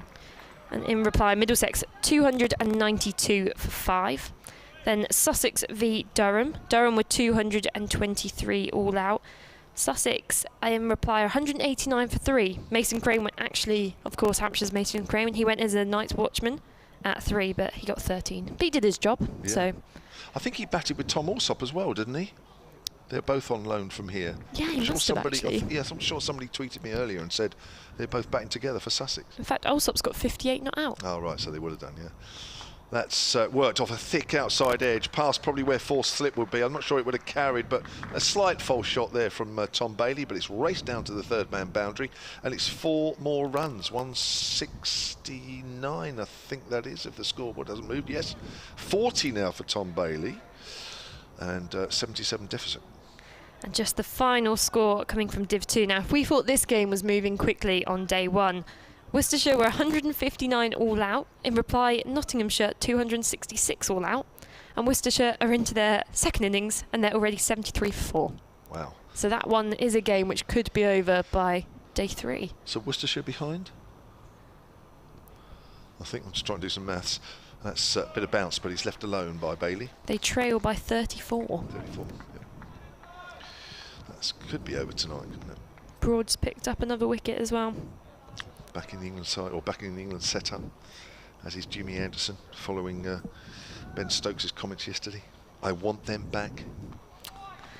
See, I feel like I've sat back and observed the kind of chaos of England cricket for these last few months, and obviously the Anderson and Broad being left out of the West Indies squad and the drama involved in that. See, I don't think it was that bad. That's bounced as well, and Bailey works that down towards fine leg, having taken the bottom of the hand off the bat. That'll be a single, 170 for 7, deficit of 76 now. And this could be controversial, but obviously we know what the pitches have been like recently in the West Indies and how they would, especially in those first 2 games, they were absolutely killer for the bowlers. So if they had brought Broad and Anderson over, completely destroyed them on those pitches, I mean, if anything, I think I would have brought over just Stuart Broad, used him almost as that senior figure for, you know, the younger bowlers, for Mahmood, for Fisher, who were in that squad, for even Wokes, because it was a lot of pressure to suddenly throw Wokes in and say, you're the senior bowler, when he himself hasn't particularly got the best overseas record. So send Broad over there, give him, you know, some opportunities to play, but don't wear him down. But in terms of leaving Anderson just away for that tour, I know it's controversial, but he's going to be in much better shape, as we've seen bowling so far. Yep. He's looking really on it. He's looking ready for this challenge, and thankfully, as Ben Stokes has said, they're both going to be in the picture this summer, which they need to be. But I just fear what could have happened if they had been playing on those pitches and just been absolutely worn down. But of course, also, who doesn't want a holiday to the West Indies? As in again comes Fuller, and that was a short ball. Called no ball by the umpire, and that was a very, very short delivery. Actually, it almost went straight to the head height of Ben Brown without hardly even touching the batter. It's a bit ill-directed. So he swapped ends. James Fuller. Is there any particular difference between these ends, would you say? Have you ever noticed anything of a preference? One ball, one end swings more, or one bounces more? I mean, I've personally not noticed it. That's Fuller in again to Bailey, who cuts that away into the offside, and that's to the side of the fielder out there, so that's 4 runs. No chance. The fielder there was almost at a backward point, wide third man position, and this was cut almost through that vacant cover area with ease by Tom Bailey. He moves on to 45. What I have noticed already is that Fuller's bowling a bit shorter this end than the previous end. He got a good length in the previous end, bringing the batters forward on the whole, but those last 2 deliveries, certainly the first one's too short. Do you maybe it could be a tactic from Hampshire with that deep kind of point, and they have a fine leg back, but you'd expect to see that backward square leg as that's pushed into the offside. More full delivery there from Fuller. I mean, is that a tactic Hampshire could employ here potentially, especially against Bailey? Well, maybe push out that field, or is it not that kind of pitch? Well, maybe, but I still think every now and then one's bouncing off a length, isn't it? I mean, that's what got the wickets this morning. We've seen it a couple of times already since lunch. I'm just not sure how many times they're hitting that length at the moment. Fuller to continue to Bailey, poised on 45, and he guides this to the fielder on the boundary at backwards point for a comfortable single, bringing Salt back on strike. Salt's almost been bogged down on 32 kind of for a while now. He's not getting much of the strike, which is understandable. Bailey's there out on 46, not out, so he's doing very comfortably at the crease, but you do worry that sometimes if the established batter doesn't quite get their fair share of the strike, then especially as you just said on a pitch like this where it's prone to jumping up, then they could be in for a bit of a shock when he gets back on strike. But Salt is on strike now. It's Fuller, and it's driven slightly uppish. One bounce to the fielder, extra cover, and Fuller is completely tumbled in his follow through there with a massive cloud of dust erupting around him. It was a bit of a worry, isn't it, when you see a bowler do that on the follow through, but he got up straight away, which is good to see. But that's a better length because he's bringing the batter forward, and it's not a half volley, so you know that's the length that they've got a quick pound in, and they did that this morning and they were rewarded. I'm not quite sure they've been quite the same this afternoon. I think it's just been a couple of inches or so too short. Fuller in again, a Fuller ball and clipped off the legs by Salt again, slightly uppish, but straight to the fielder at mid-on for no run. But I'm not taking anything away from these two. It's been a terrific partnership, isn't it? It's really bringing Lancashire back into the game. 69 runs deficit now. Just a good smattering of crowd here today at the Ageas Bowl. A lot of people, well, a comfortable amount I would say, have come down. Obviously still a weekday. I think there's a few more, just a few more than yesterday. Yeah, they've been creeping in a bit since lunch and across the day as well, as that's driven to mid-off and fielded by Abbott for no run. End of the over. Lancashire 177 for 7. Phil Salt 32 not out. Tom Bailey 46 not out. 1 shot away from a half century. And it's very kind of positive feeling crowd. When I was down there walking amongst everyone's in quite a good mood. I think they were expecting to see Hampshire a bit more dishevelled this morning, but obviously those few wickets has kind of elevated the crowd a bit, and they're all enjoying the sun and the bar, I'm sure. Yeah, no, it's been well, like yesterday, it's been very watchable. I think it's always good when the game moves forward, whether there's runs, good partnerships, or a few wickets. I think we can get a little bit bogged down with all this talk about flat pitches and whatever. I think county cricket needs to be entertaining, and this game certainly has. Here's a bass from the pavilion end. Bowls. It's a length ball to Bailey. Quietly plays that out square on the offside, and there is no run. To Bailey, 46 off 64, scoring fairly quickly, slightly outscoring Phil Salt, who's got 32 off 44. Quick 30-second update to explain what's been going on. Well, Lancashire 177 for 7, and the 6 wickets that Hampshire picked up this morning gave them hope that they'd have a sizable first innings lead. But Tom Bailey with 46 and Phil Salt with 32 are saying otherwise, because the deficit has been brought down to 69, and these two have taken their partnership on from 105, so 72 these two have put on for the 8th wicket. It'd be important Hampshire get a lead if they are to give themselves a chance of winning this game. Lancashire 177 for 7. We'll do to the end of this over, and then Melissa will come on my side, and Scott Reed. Where did I get Phil Who's from? this Phil imposter? Where's he come from? Scott Reed will come in where Melissa is at the moment. Length ball, which Bailey pushes up towards mid-on. I just feel these two now, they're set. They are definitely set. And going along nicely. It's going to need a very, very good ball to get them out, or a mistake from one of these two. That's what I was just thinking, and neither of them have shown any kind of, apart from those 2 chances where, of course, both of them have been dropped. But besides that, they haven't really given Hampshire many chances or opportunities to get the wicket. It's been comfortable innings ever since those drops. Riding the luck of the innings. Yeah. Very sensible. Just going to swap during this over as Bass comes in. Good leave outside of the off stump. That's a line that shouldn't really be looking to play at, just in case it bounces a little bit. Stephen Croft fell to that this morning, slightly wide of off stump, and he went for it off the back foot. It bounced on him, and Vince took a good catch in the slips with Mo Abbas bowling from this actual commentary end. So if you go after it, great, but if it bounces on you like Stephen Croft found, then you will pay the price. And I thought that was a good leave there from Bailey. He was on 46. Facing Abbas, who bowls. It's a length ball, and Bailey plays that very calmly back up the pitch, and there is no run. Scott Reed is back. Afternoon, Kevin. Good session so far for the away side. The way that the day has progressed has been uncanny, similar to yesterday, hasn't it? The stack of wickets in the morning, and then a sense of, well, it feels a little bit easier in the afternoon. We saw that with Gubbins and Organ yesterday, and then Gubbins and Fuller a little bit later on, and these two have been just nice and calm and left well, defended well, and put the bad ball away. Yeah, exactly what Lancashire needed. Length ball, which Bailey comes forward to this time, and that's out into the covers. That's a maiden over from Abbas, 177 for 7. Scott Reed will continue, and Melissa Story will come back. So yeah, the similarities are uncanny between how things have progressed yesterday and today, but I think perhaps the difference is that just you feel like Lancashire don't quite have the resources in this for this afternoon like Hampshire had yesterday. They had Gubbins well set, and he went on to get a great century, and then Organ, Barker and Fuller. You feel like, with the greatest respect to Hassan Ali and to Jimmy, these two are the two that are going to have to try and chip away the majority of the 69 runs just to draw level with Hampshire.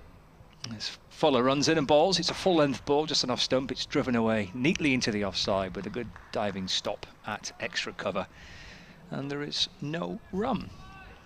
Good afternoon. Good afternoon. How was your completion of your baked potato? Well, funny you use the word completion, because I was unable to finish it. I mean, it was overwhelming in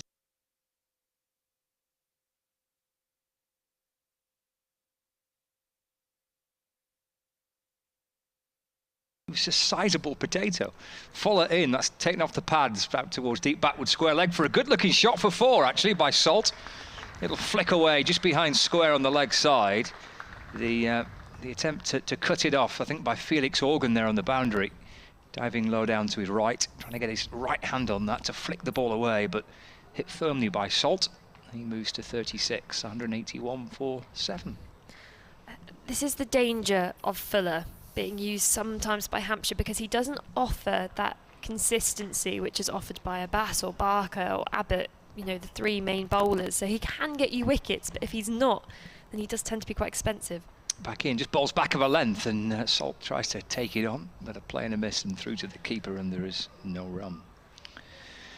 That was quite a one-day shot as well from Phil Salt, you would say. It was probably a bit too wide to be playing and having a waft at, but especially when there is a fielder out there at deep point. So he wouldn't have got more than a single for it. He would have been quite gutted if that had just caught the edge and gone through. But of course, only 2 slips in play now for Hampshire, so they clearly don't think the ball's moving as much as it was before. He kind of reined all those shots in, hadn't he, Salt?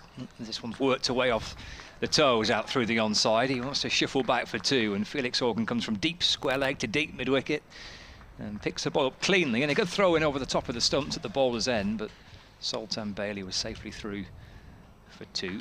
Lancashire moved to 183 for 7. Salt moves on to 38. Why was the choice of Jacket Potato deemed to be a rogue selection? I think it's a steady selection, then, isn't it? Jacket Potato for lunch? See, I was thinking about this, and I think it's just because in my unofficial but official potato ranking of all the different kinds of potato, a baked potato is very mid-table. Is it? Yeah. Oh, that's harsh. It's fine, but Fuller to Salt, who defends to mid-off, and there is no run. You know, you've got like chips is very obviously at the top of the table. Is that okay? That's I would say, you know, and the likes of mashed potato, very highly esteemed potato up at the top. But baked potato is fine. It's not anything special. I think to describe it as a rogue selection is a harsh. Maybe I'm just not as experienced on the commentary circuit. Maybe this is the future. You've got to get used to baked potatoes because it's the norm. Fuller in to Salt. And that's eased away through backward point for a single. Takes him to 39, 184 for 7. The dilemma I've got is because both you two had quite sizable lunches, didn't you? Yeah. But then if I end up having a big lunch, that's the end of the over as well. Lancashire is still 62 behind. And then you've got dinner on top. Even though I got lost in the Telegraph Woods this morning for my daily exercise, you still feel like you're eating quite a lot. So that's the reason for the slightly lighter lunch. Do we get dinner here? Or is this dinner in the hotel? I was going to say. And that's quite, is that Beefy's kind of dinner as well, that is. So, yeah, that's going to fill you up. Yes, absolutely. I mean, I can't really comment on that because I have a bottomless pit of a stomach. I mean, as soon as I finished lunch, I was eating an Easter egg. I noticed that. Yeah, it's... I also noticed that none of that Easter egg came our way as well, neither. I was just you. You know what, though? I do have good news for you because my friends who are here watching, she has actually baked some cookies for the commentators. Outstanding.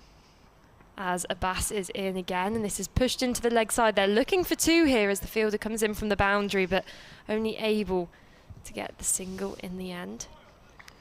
This is the royal commentator treatment. Has surely been brought baked goods. But yeah, I've never had that before. It's a very TMS thing, maybe. Never. Did you get that at T20? You did T20 finals day, didn't it? Did anyone bring you cakes? Well, there's that much food at T20 finals day. I mean, it was endless. It was. It's obscene.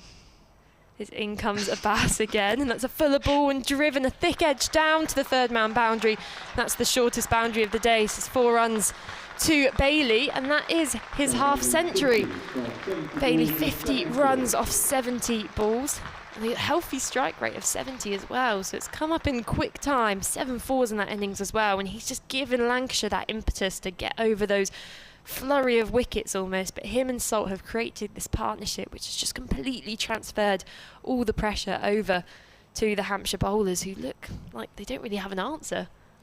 It's his 8th first-class 50 for Tom Bailey. His highest score is 68. I mean, he could have his eyes on the prize today. We could have a record in the making as he's on strike again to Ageas. Third ball of the over. In he comes, and this is a good length, just pushed into the leg side for no run. We actually have, so we were talking about earlier about the retrieving ball stories, which I think needs a better name. But we've had a few emails in from Martin Sampson. He said that because Brockenhurst, which is I think around the New Forest, play on open forest grazing land, whilst we clear the outfield clear of pony and cow manure before a match, we can't vouch for what happens when the ball leaves the outfield. And then thanks for the commentary. Lovely. I didn't even think of the New Forest as in comes Ageas, and that's past the outside edge of the bat through to Ben Brown. Good bowling here from Ageas. I mean, because the ponies, and I swear one of the towns has donkeys in it. Because I went there on a kind of a classic university, you have to go to the New Forest trip whilst you're here. And yeah, there was donkeys just all around the cars, horses. I'm not sure what else, but thank you for emailing. Of course, you can email. We've got a few more stories we'll read out. That's solentcricket@gmail.com. Does cow manure affect the seam movement? And I think there's only one way to find out. Ageas in again and left outside the off stump through to Ben Brown. I mean, does it aid swing? Perhaps at the tea break, we'll run down, dump a lot on the pitch. They won't see us, I'm sure of it. And then we'll just wait until they hit the ball into it, and then we can fully conduct a scientific investigation to see the effect of cow manure on the swing of the ball. A recreational game, I think it started last weekend, I think, didn't it? It certainly did a bit up in Lancashire. I think the recreational club cricket got underway last weekend. There'll be loads of stories like this unfolding throughout the course of the next few months. My club back in Wiltshire, they have, I think, one more round of... Actually, this might actually be the first round of fixtures again. Yeah, awesome friendlies. I'm not too sure, actually. As that ball, is worked into the leg side by Bailey and Fruit for another single. I was so encaptured by the thought of cow manure that I forgot to commentate the ball. As that's the end of the over from Ageas. That's... Nope. Yes. I think so. The scoreboard is 2 balls behind. So Lancashire 189 for 7. Ageas, that was his 17th over of the day so far. He's picked up those 2 wickets, of course, but nothing for a while for Hampshire, and they'll be looking for another breakthrough. Got another story from Julian, which is the topic is wet balls. Enjoying the stories of wet balls. Reminds me of playing at Titchbourne Park, a beautiful ground in the Hampshire Downs that happens to be completely surrounded by farm fields. First ball of the match, a short loosener, was dispatched over square leg and landed flush into a freshly delivered cow pat. The ball was gingerly recovered and wiped clear in the long grass. Oh, we have an answer for our swing actually here. It's Fuller over the wicket. Ball's a full-length delivery, fired in at the feet of Bailey, who digs it out, and there's no run. Here we go. The ball swung prodigiously, begging as to the question whether cow dung has ever been used for ball tampering. Plenty of catches to the slips and proliferating whiffy hands. Happy days, Julian Dean. There we go. That didn't take long, did it, for an answer? Excellent. This was actually before we even did it, so it was a premeditated discussion of the effect on... So yeah, maybe it will affect the swing of the ball. I guess it might shine it a little bit. Jacket Potatoes sitting rather uneasy now. Here's Fuller in and bowling. It's fallen off stump and it's driven up to mid-off by Bailey, but for no run. remains unbeaten on 51, 190 for 7, and Lancashire trail by 56. Have another email, try and get through some of these because we're a bit behind, from Andy Worth, saying Lancashire fan in his red Lancaster Bomber T20 retro shirt Nice. sat outside the boundary bar with 4 Hampshire and Sparshot supporters. Not quite as confident as yesterday, listening to all the Hampshire experts on the live stream. Not sure we're quite experts, just very optimistic. It says, big question from the happy bench whilst where I'm sat is, why isn't Dawson bowling? Kevin James, do you have an answer? Why isn't Dawson bowling? Because it's bouncing there still. Just bouncing. I mean, did we see any kind of, I guess if the seamers are getting a little bit of inconsistent bounce, the potential Dawson does sometimes get a few deliveries, but I don't know, from what I've seen, Felix Organ actually might have more of a chance because he does tend to float up the ball a bit more. So if there was going to be any inconsistent bounce, then it would probably be him I would go to. I think Tom Bailey needs a new bat. The reason for the little delay, Keaton Jennings has brought out a drink, and I think a change of bat for Tom Bailey. Outstanding. Well done, Tom Bailey. See, this is the T20 bat coming out now. He's seen he's on 51. He heard you saying his top score is 68. We're about to see some of the bowlers get peppered around the park. Never thought Keaton Jennings would be the one carrying out a new bat for Tom Bailey. It's not quite, I don't think, how he envisaged the start of the summer going, Keaton.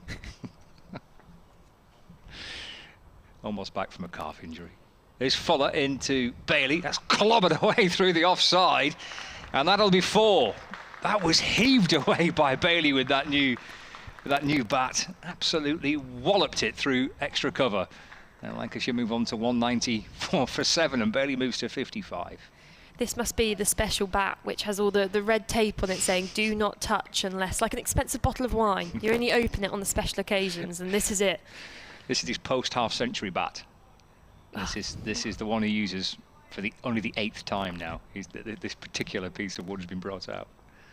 Fuller to Bailey, and that's defended. He wants a run, but Salt says there's nothing there, and rightly so, because that's just squeezed out into extra cover. And it's scooped up by, I think that's Nick Gubbins, and there is no run. He's going to be, all the batters in the changing room for Lancashire are going to be getting an earful from Bailey when he gets back in, saying, sorry, you lot finding that difficult? Nah, piece of cake for me. 55 off 78 balls, just a normal day in the office. What's the partnership now? 89. These two have had us. Fuller, right arm over the wicket, bowls down the leg side, and taken by tumbling Ben Brown, rolling away to his left-hand side, and there's no run. I love how Bailey then, just when that ball going down the leg side, he always lifted his head up to the heavens and disdain, as if to say, oh, I could have clipped that on for 6 in the perfect spot. He looked so disappointed not to have made contact with that.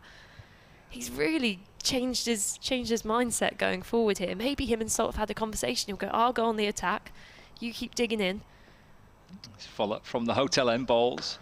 Bailey defends to mid-off where Kyle Abbott fields, and that's the end of the over. 4 off it, that one that Bailey absolutely hammered through extra cover. He moves to 55, so Salt's on 40. Partnership worth 89. Lancashire 52 behind at 194 for 7. Now, I never thought in my short career of BBC cricket commentary that I would be discussing manure so much, but I have an amazing story here from Bill Seeger saying, many years ago I was playing Sunday village cricket match away at Brisley in Norfolk. Batting first, our players were amazed at how poor the fielding seemed to be, with nobody diving to stop the ball, even when it was quite close to the fielder. It was not until we took to the field that we realised the whole outfield was littered in sheep dung, the flock having been moved to the field not long before. A great level in terms of fielding. Thank you. Yeah, I must say that would stop you from fielding the ball. I think congratulations to you there, because saying sheep dung quite quickly is a tricky one to do. You did well with that. Did I? Yeah, you did well with that. Oh, thank you. What a lovely compliment. As in comes a bat again and defended off the back foot by Salt. He's dropped it into the offside and a shy at the stumps from the fielder. It looks from the Hampshire fielders' reactions like that could have been a close one there. The fielder is still lying on the floor. almost in disgust that he didn't hit the stumps there. He's banging the ground as well, so must have been a lot tighter than we thought, and just really illustrates the desperation of Hampshire's fielders here. They are desperate to get a breakthrough in this partnership. 90 now, these two have put on. I also have some support for baked potatoes for you. Oh gosh, rightly so. It's a very solid lunch choice. From Michael Hopwood, who said, please tell Scott Spudgy Like are in the Trafford Centre, or at least they were. Chilli and cheese all the way. Lovely. You rate that? In comes Ageas past the stumps, and it's a shorter ball hooked away by Bailey into the cow corner region, and that trickles away for 4 runs, and met with a very warm applause from the fans here at the Ageas Bowl. There must be quite a large group of Lancashire supporters down there where that clapping came from, because it's very silent from the Hampshire supporters side of things. Sat up for Bailey, didn't it? And he just absolutely walloped it again. A little bit short and wide, and up onto his toes, and smacked it through mid-wicket for 4. 59 to him now. Ageas isn't usually the type of bowler who opts for the shorter stuff. He's got that lovely skiddy kind of action and just nibbles it off the seam a little bit, but tends to be Barker and Abbott who succeed in the shorter stuff a bit more. Is Ageas looking for a reply, and on the back foot is Bailey defending back to the bowler for no runs. Trying to catch up with these emails where, I mean, it seems to be an abundance of grounds here down in the south, and particularly around the New Forest, where they seem to be surrounded by farmland, which is never a recipe for, well, comfortable fielding conditions, I must say. Halfway through this over then, Lancashire 199 for 7. Bailey is on strike and edging closer to his highest record as he's on the front foot defending into the offside from Ageas. He's just looking comfortable at the crease. It's so bizarre how the 2 days have mirrored each other so far. Yes, about this time yesterday we're suggesting things looked a lot easier, and Gubbins was batting nicely, Felix Organ alongside him, and Lancashire were frustrated. And then Fuller came out and gave it a bit of a bash, and he had some fun, and Hampshire were able to put together 250 when it looked a million miles off. And the contrast between this morning and this afternoon is once again. Ageas in again, and outside the off stump has a little dig at it, and it's caught at second slip. George Bailey just fishing at that one outside the off stump, and he's just tickled it into the safe hands of, I think, that is Liam Dawson? Could be in the middle of that huddle, yeah. And that is the breakthrough Hampshire were looking for. Bailey, though, an incredible innings, you must say, of 59 in the end of 84 balls. He kept that partnership ticking with Salt and gave him the support he needed for Lancashire to recover from those slump of wickets. But Hampshire now, they'll be the happy side, and now after that wicket will be looking to push through this Lancashire, I guess you can say, tail now. I think that's you're on safe ground with into the tail. I won't be Hassan getting and Jimmy coming in. any threats coming from the Lancashire changing room. I don't think so. Yeah, well battered Tom Bailey. He's not too dissimilar to what we were saying with regards to Fuller yesterday, and the way he in the end got out. But he's done his bit there as Bailey. I guess in the context of the thing, it was a bit of a loose shot and well caught by Dawson. But Bailey's done well. He's put on 59 runs. He's shared a partnership which was worth 94 when Lancashire were in all sorts of trouble in that back end of the morning session. It's at least got Lancashire to within the possibility of bringing this pretty much level, but they are still 47 behind, and if Hampshire can take these final 2 wickets relatively cheaply, then that, in what so far has been a low scoring game, could yet still be a pretty important first innings lead for them. And I mean, I think this pitch has been wonderful so far in giving us such a great balance between bat and ball, because it's awarded those who have kind of struggled through. We saw Nick Gubbins with his innings in the first one, his great 100, where he had to be so patient, and then these two with that partnership there just shows that on this pitch, you know, if once you get through those difficult deliveries every now and again, those ones which bounce a bit more, there is runs to be had out there, but actually there's just enough in the bowler's favour. And as we say, with Hassan Ali and then James Anderson to come in, Hampshire will be looking to take these wickets relatively soon, but you never know with tail enders what they're capable of doing. Not seen too much of Hassan Ali with the bat, but we've not had to see too much of him so far for Lancashire. So Abbas to Hassan Ali, and that's left outside the off stump. He's got some very vibrant green and blue gloves on, Hassan Ali does. Yeah. I think we need more of that in the county game, I must say. Brings a nice match of colour to match the red on the kit as well. Lancashire 199 for 8. Salt's at the crease still, he's 41 not out. As we said, hasn't been, well, he's been starved of strike recently. But he played kind of second fiddle, didn't he, to Bailey? You're expecting perhaps Bailey to be the one that would get his head down and try and just support Salt, but actually he kind of let loose a little bit, did Tom Bailey, and Salt now unbeaten on 41. We know the strength that he has to play shots, Phil Salt, but a very different type of innings here, which I thought has been quite interesting to watch, because so far in his Lancashire career, he's on strike now as Fuller comes in and bowls him. Oh, that's flashed away with a bit of flamboyance, isn't it, with 1 foot off the ground. To bring up the 200 for Lancashire, they've actually got themselves a batting bonus point. And a little like yesterday when we thought that was looking extremely unlikely for Hampshire, it was looking extremely unlikely for Lancashire, but they've got to 200 with a flash of the bat from Phil Salt for a single. And now the almost dilemma of what is Phil Salt going to do? Is he going to now, I mean, from that shot, is he going to start playing some shots? It was that wristy flick into the leg side. Hassan Ali's on strike. Here's Fuller in and bowls to him. And that's squeezed away into the offside, but a good stop just backward of point. And there's no run. Yes, he may look to try and free up his arms. Perhaps he's played a very cautious innings so far. And the challenge, I guess, for him was to try and see how he could adapt his game. He's battered so far this season for Lancashire. He's come in when there's been loads of runs on the board, 300 or more, and he's been able to come out and play shots and play with freedom, but it's been a different innings from Salt. 42 not out, albeit he's still got there off 53 deliveries, mind you. Even though it does feel a little bit more conservative. Hassan waits as Fuller bowls. He plays forward in defence and there's no run. Is Hassan Ali a bit of a player who will free his hands as well from what you've watched, or will he be sensible here and try and support Phil Salt? Well, again, I've not seen a great deal of him bat for Lancashire, because they've got, in the first 2 fixtures, they've had massive runs on the board and declarations, and he's not really needed to bat. But having seen a bit of him for Pakistan, I think he was going to come out and have a bit of a swing, I would think. 46 is the deficit. Here's Fuller to Hassan Ali. It's left and through to Ben Brown, who takes it in front of Vince at first slip as that ball just moves away.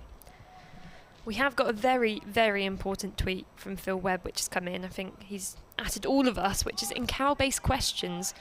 More Derry, can you tell me if there's an ice cream van in the ground, as I'll need to take the kids there after tea? But I am disgusted to say that I don't think there is. No ice cream van? Even though it's the perfect weather. Fuller to Hassan Ali. It's a short ball and it's wide and it's left. He just leans back and drops his hands, and the ball again taken by Brown, who disappears in front of Vince at first slip and behind Dawson at second slip by the time he's got to it. There might missed be a treat here then, haven't they? I know. There might be ice creams available around the kind of pavilion, but usually there is a kind of van over there, because I'm a frequent customer at their slushy machines. Got a membership card. Fuller to Hassan, who wants a run here, just turned off his pads out towards mid-wicket, but he's sent back, and Salt will be on strike for the next over. 200 for 8, Lancashire. Salt 42. Hassan Ali has faced 6 deliveries. He's on 0, and Lancashire are still 46 runs behind. It's probably because they mistake me for a child and just hand out the slushies in my direction, and maybe I can't say no at this point. They just think I'm always there. Not a bad thing. I mean, someone did ask me yesterday how my A-levels were going, so that was comforting, having completed my A-levels in 2018. But hey, in like 10 years, I'll be thankful for all that. Exactly. We get asked for ID now. It's an absolute Brucey bonus, is that? Your day's made. You try to buy a bottle of beer. Here's Abbas in, bowling to Salt. He's up onto his toes, and that's played away into the onside, and there's no run. There's 2 slips, the deep backward point, a deep backward square leg, and a deep mid-wicket. Mid-on, which is Kyle Abbott, who's doing a few stretches, and mid-off, Keith Barker. And then Nick Gubbins is loitering around at extra cover with his hands behind his back, thinking, you know what, my century in that first innings, blimey, that is a massive knock on in the context of the Hampshire innings and indeed the game itself. Beaten on a century, Gubbins. Salt does try to hammer this one somewhere towards where I got lost this morning in the Telegraph Woods, but it's a swing and a miss and it's through to the keeper and there's no run. That's heading towards that tree that I went round about 5 times this morning. Would that have been the blue run or the red run? Oh, no, I don't know. I was so confused by whether it was blue or red. One went one way round, the other one the other way round. I went round it at least twice. Are you going back up tomorrow to sort of try and find your way better? I'm not going to be defeated, and I did quite enjoy it, albeit did get a little bit anxious at one stage when I thought I was actually lost. There's Ageas bowls, and Salt gets a single here, just pushed away out through the offside for 1. He moves to 43, 201 for 8, Lancashire 45 behind. But no, I'm going to go again in the morning. Yeah. Yeah. That's the way I like the way you punched the air as you said that. I quite enjoyed it. It's a nice walk. Good. Yeah, it's lovely. It's a bit of a hill, so it gets your lungs going. Early mornings. Nice, isn't it? It's green, woody. Squirrels are in.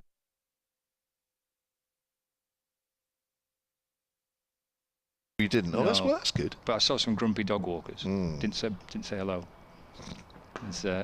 Hassan plays forward in defence and there's no run. The same person I said good morning to twice ignored me twice. Oh, well. Maybe you thought, what's this weirdo doing after walking around in a circle? Yeah, I was going to say time and time again, wearing the same parter. It's a bit odd.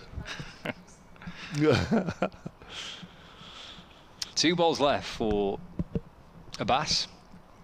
Hassan on strike, 2 slips and a gullet. Here he comes in from the pavilion end. Balls for Hampshire. It's left and through to the keeper, and there is no run.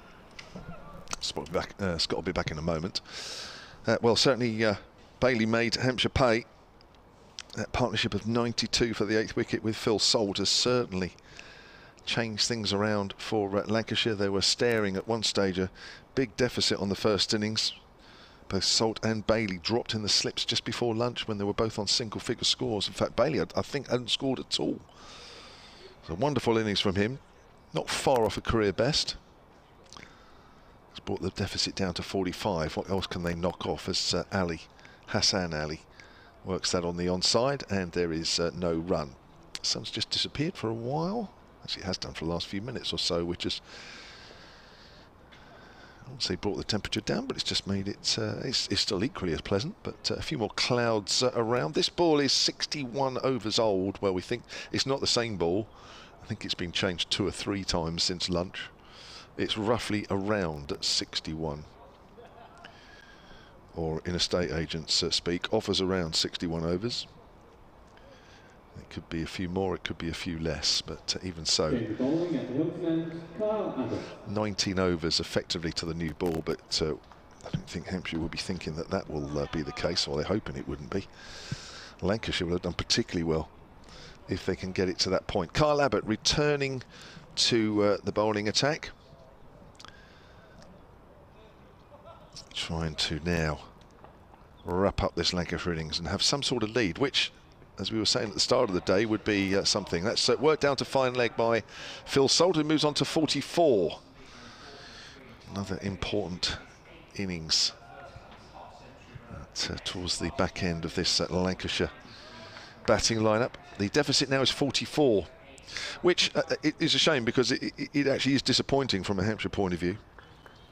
Although, if you were listening right at the start of play or early on, we both said, even Scott Reed said, that if Hampshire got the Lancashire innings on a par with their innings, then that would be a fantastic effort. But it does feel as though they've missed a trick. But still a chance of a slight lead. But Hassan Ali and Phil Salt will be thinking differently as Abbott runs away from us, beaten outside the off stump. Hassan Ali, the Pakistan Test seam bowler. Have you seen much of him bat since he's been with Lancashire? No, saying that to Melissa before, that because of the big scores that Lancashire have posted in the first 2 games. I mean, they've declared twice. He's not been needed. But I was told he's a bit of a kind of swashbuckling type who would come out and have a bit of fun in the lower order. But this has been quite cautious from Hassan. That's pushed into the gap, an extra cover. That'll be a single. Ali moves on. Well, he's off the mark. 203 for 8 now. The deficit is 43.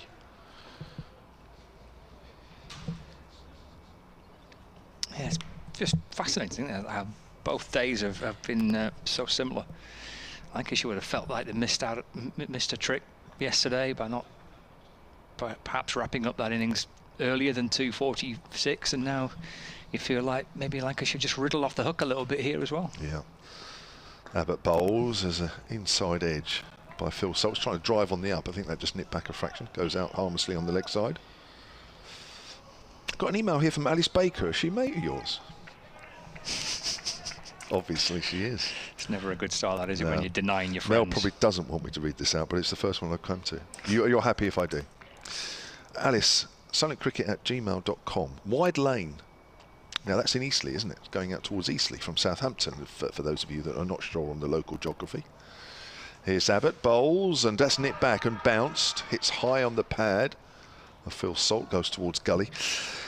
Alice says, hi Kev, Melissa and Scott, loving the chat about cricket grounds, although Melissa has very much missed a chat about the best ground in Hampshire, the fortress that is Wide Lane, with the world's most dangerous nets, uncomfortably brave geese, and horrific astro. I bet Melissa can't wait for a trip there on Monday for a cheeky net. Are you having a net there on Monday? Oh, well, there you are. You didn't know that, but now you do. Also, don't worry, Melissa's just uncultured. There is a spud you like in Swindon. That's pushed out. Other fast food outlets that sell potatoes available. That's a single as it goes out to backward point. End of the over, 205 for 8. I think the scoreboard will move along. Sometimes it is a little bit slow. I'm going to say, actually it's showing 204. So 204 for 8, the deficit is 42. So thank you for that one, Alice. Of course, if you're the groundsman at Wide Lane, or the grounds person, I should say, then apologies. I'm sure it is a lovely ground.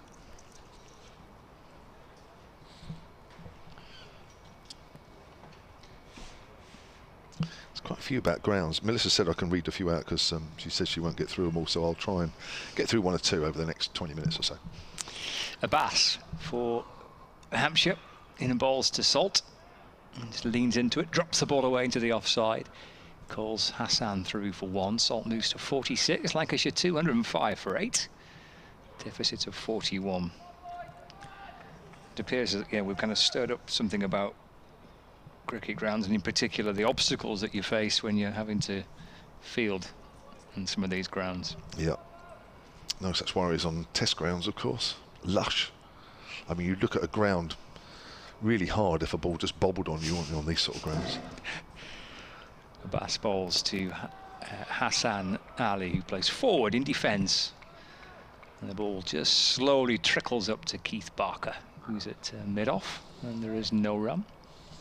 I mean, they do say that obviously fielding's easier on grounds like this. Of course, you can trust it, can't you? Especially in one-day cricket, when you're looking to keep runs down as much as you can, sort of rush in off the boundary or whatever, and pick the ball up one-handed. You wouldn't trust that on a lot of club grounds, would you?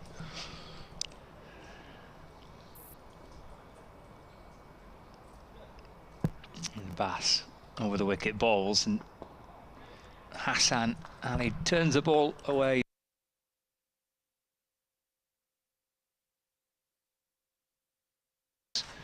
For 8. 40 runs behind. And if you've started your season in club cricket, then here's to a good.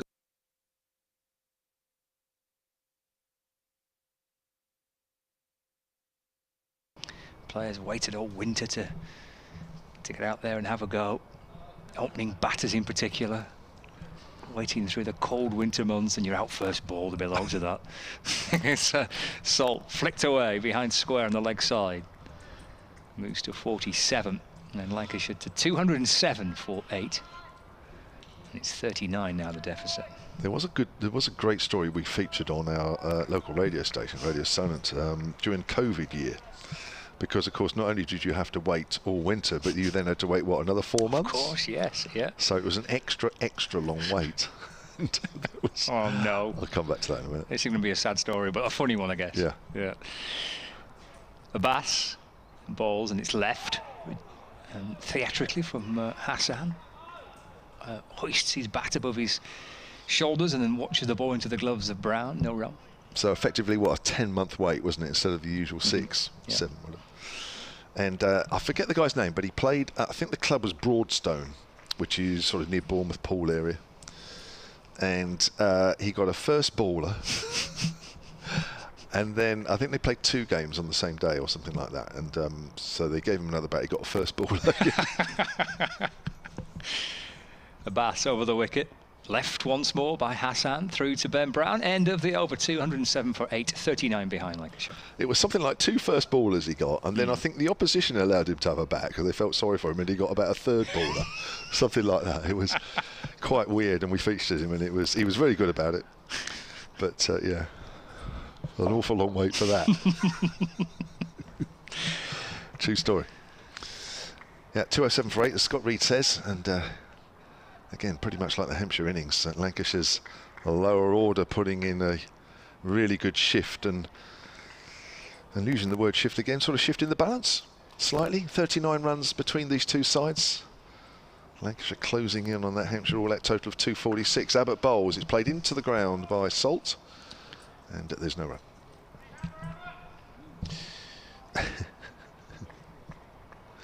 run. Jack Sanderson has emailed sellandcricket@gmail.com. He says, coming up with my mate tomorrow, looking forward to it. Do you think we'll get a whole day of cricket, or do you think it'll finish early with the way things are going? I don't know. I think I've given up trying to second guess. We didn't think we'd be this far forward, did we, really? No. At this stage? We thought Lancashire should be closing on the Hampshire first innings total, but with a few wickets less. That's driven out towards widest mid-off. That'll be a single fielded by Fuller. And Salt moves on to 48 now, and it's 208 for 8. Well, I think, I don't know, it's difficult. I mean, everything's falling in sort of patches, aren't they? And then again, in between time, batting looks okay. We've not yet seen, really. I mean, Lancashire started their innings, their first innings, kind of late last night, and it looked all right for them. It looked relatively comfortable for them. So Hampshire come out and bat, and if the conditions continue to be like they are, and they start their second innings. It's a forward defensive by Hassan Ali. Strong forward defensive up to mid-off. Then they might well be in a strong position tonight, because so far the suggestion is that it's tricky in that morning session. We've seen wickets tumble on day 1 and day 2, and seem to be a little easier as the day progresses. So it might be a nice time for Hampshire to come out and have a bat in the not too distant future. Like I said, Lancashire looked pretty comfortable last night. It was a good ball that Barker got Wells out with. Yeah, it was. Abbott bowls, Ali forward. It's gone up to mid-off once more. Take a look at some of the scores elsewhere in Division 1 and Division 2 of the County Championship. Starting with the game in Bristol, where Surrey are stacking up the runs. 511 for 7. Surrey against Gloucestershire in Bristol, with Jamie Smith 198 not out. Abbott. Ali turns it on the leg side. No, you heard the shout as it's fielded by Ian Holland. Ollie Pope making 84 in that match for Surrey, and Sam Curran 64 as well. And Jordan Clark is having a good year for Surrey so far with the bat and with the ball. He's got runs. He's 86 not out. So big first innings score on the board for Surrey. Formerly of your parish, of course. Jordan Indeed. Clark. Yep. Somerset got a big total on the board, and Warwickshire have lost a couple of wickets in reply as well. Abbott to Ali. Ali forward. It's gone up towards mid-on. That's the end of the over. 208 for 8. Deficit of 38. Somerset 458 all out. They've had a torrid run with the bat, but it feels like that's come to an end now. They got runs last week, much better against Surrey at the Oval, and they've piled on a big score in Taunton this week. And Warwickshire, in reply to Somerset's 458, a 64 for 3. They've lost Alex Davis for 20, Dom Sibley for 12, and Rob Yates for 9. Early wickets falling for Warwickshire in Taunton. And likewise for Yorkshire against Kent. Kent were 291 all out, and Yorkshire are 70 for 3 in reply to Kent's 291, including the wickets of Adam Lythe for 7, but David Malan on 18, and Harry Brook on 31, currently batting for Yorkshire. And one other game in Division 1 is the game between Essex and Northants. Northamptonshire 390 all out, Essex 25 for 1. Alistair Cook unbeaten on 2. Ian Holland coming into the attack and bowling, and that's punched by Salt towards mid-on, just to the right of Abbott at mid-on, and he's through for 1 run. He's edging towards a 50. Salt is 49 not out. Lancashire 209 for 8. Yeah, Ian Holland with his medium paces. See if he can find something somewhere. But no spin yet. No, it's interesting, wasn't it? That was mentioned earlier, wasn't it? Yeah, I don't know why. Maybe because there's 2 right-handers out there. I'm not sure there's much for Liam Dawson. Maybe something out of the rough from Barker for the off-spinner. Right. Felix Organ, I don't know. But obviously at the moment, James Vince feeling that seam is still the way to go. Yeah, Holland running in from the pavilion end. Hassan Ali on strike, and that's just eased safely enough. Went back and across and guiding the ball out towards point, and there's no run. In Division 2 then, I guess the standout fixture is the Nottinghamshire-Worcestershire game. Notts 266 all out, Worcestershire 159 all out. So Worcestershire batting second time round, 102 for 5 in their second innings. They trail Nottinghamshire by 5 runs with 5 wickets remaining. 2 wickets for Stuart Broad in the second innings at Trent Bridge. Hassan playing forward in defence, and there is no run. Elsewhere, Derbyshire 368 all out. Have Glamorgan at 45 without loss in reply, so still trail by 323. Middlesex against Leicestershire. Leicestershire 149 all out, and Middlesex in reply 322 for 5. Holland to Hassan, who's forward in defence, and there is no run, with Mark Stoneman making 108 and John Simpson 67 not out for Middlesex.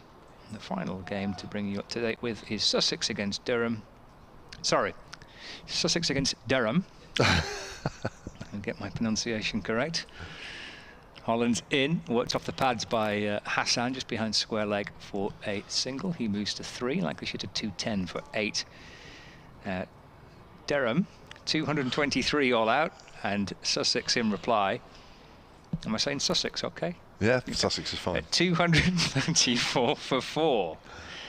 So Sussex lead Durham by 11 runs.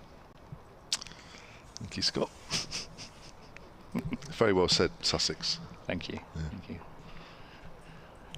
One slip in place. Holland in and balls. Forward goes Salt and nudges the ball out into the onside. It's scooped up by Barker at mid-wicket, and there's no run. End of the over. So Lancashire 36 behind, 210 for 8, with Phil Salt 49 not out and Hassan Ali unbeaten on 3. Well, we are effectively 20 minutes from tea, but way behind, because we've still got another 16 overs to do. The over rate on the scoreboard is showing -2. I think it's slightly worse than that, I think, but that's what it's showing. Hampshire have to be a bit careful here, because they've already been deducted a point in the game against Surrey for a slow over rate. They are actually, at the moment, over the 2 divisions, the only county that's been deducted points, or a point, for a slow over rate. Beaten outside the off stump there. Start of a new over from Abbott, bowling to Hassan Ali. So they need, for me, they need to be a bit careful here. This is, I mean, there is effective here if the seamers are bowling. Another hour's play here. Which is not looking good for you and Melissa later on, because I have to nip off early for this too, leaving you 2 to it. So let's bring the spinners on at some point. Here comes Abbott. I think we're going to be later than last night, that's for sure. Length ball as that's pushed up towards mid-on, and there's no run. You can't leave it to me and Melissa. We just spent half an hour talking about cow poo. I know. I mean, well, this is going to unravel massively later on. I know. Where'd you go from there? Exactly. We started at such a low base. Yes. Talking of ball retrieval, which I know has been a subject that's been brought up. Simon from West End, obviously not too far away from here, has emailed silentcricket@gmail.com. When playing at the Valley of the Rocks, Linton versus Lynmouth, which I presume is a Devon fixture, that's pushed out towards extra cover by Ali. Last August on a cricket tour. Oh, playing at Linton and Lynmouth. Sorry, that's one club and it was on a cricket tour. The ball disappeared for 6 to the right side of the pavilion, which is full of ferns. The ball was found but inches away from an adder. Took a while for someone to man up and grab it. I presume that's the ball rather than the snake. I'd be absolutely legging it in the opposite direction. Yeah, I would have just made out I couldn't find it. Yeah. Next ball, which Ali again pushes forward to. In the car driving home. Yeah. It's not very nice, is it? Yes, that would be a bit of a shock. Not any snakes in the Telegraph Woods, are there? I've no idea, to be honest, having not been through them. I don't think there's too many. No, I've not heard any reports of sightings. There was, of course, a tiger that was found over the golf course to our left a few years ago. True story, but not a proper tiger. If you Google that, you'll probably see that. That's a bouncer, which goes harmlessly down the leg side of Hassan Ali. Yeah, the story was that it was a Saturday afternoon and there was some club cricket being played on the nursery ground away to our left. And there were reports of a tiger roaming this site. And the teams that were playing over there were ordered into the pavilion at the far side as we look, about 10 o'clock as we look. And they shut the doors. And the police were called. True story, this, Mel. Yeah, Mel's looking at me now. Oh my goodness. This was about 6 or 7 years ago. Here's Abbott Bowles. That's turned away to fine leg. Now it's gone quite fine. Mo Abbas is running after it from a fairly square position. And that'll be 212 for 8. 34 now the deficit. Have you found the story? Right, I don't know if it's still up there. It was. Anyway, so there was a report of this tiger, so the police came. And then I actually wasn't working that Saturday afternoon because Hampshire weren't playing. So I was at home and I got this call. And they said, have you heard anything about this tiger roaming loose at the Ageas Bowl site? I said, funny enough, no. Not heard that at all. And as these stories sort of get out of hand, you know, they said, oh, you know, apparently it might have come from Marwell Zoo or something, and it was in a lorry or something, and it, you know, it came out. I don't know, whatever. Anyway, so this was all these theories. So I thought, well, I'm actually not doing anything. If there is a tiger roaming loose around here, it's a good story. So I suppose I better come up here, really. That's very good of you. Yeah, well, I did. I know, even on my day off. Agenda. Anyway, so I came up here. And I think the teams were just coming out of the pavilion to restart the game. So I said, well, what's going on there? And they said, oh, yeah, there was these reports of a tiger loose. So we all got told to hide. Holland in and balls to Salt. He's off the front foot, just trying to drop it into the offside and get through for one. But he picks out Nick Gubbins at extra cover and there's no run. It turned out, I think by the end of the day or some point, when you know, everything calmed down, it turned out that somebody had either left or put deliberately a cuddly tiger on one of the tees on the golf course.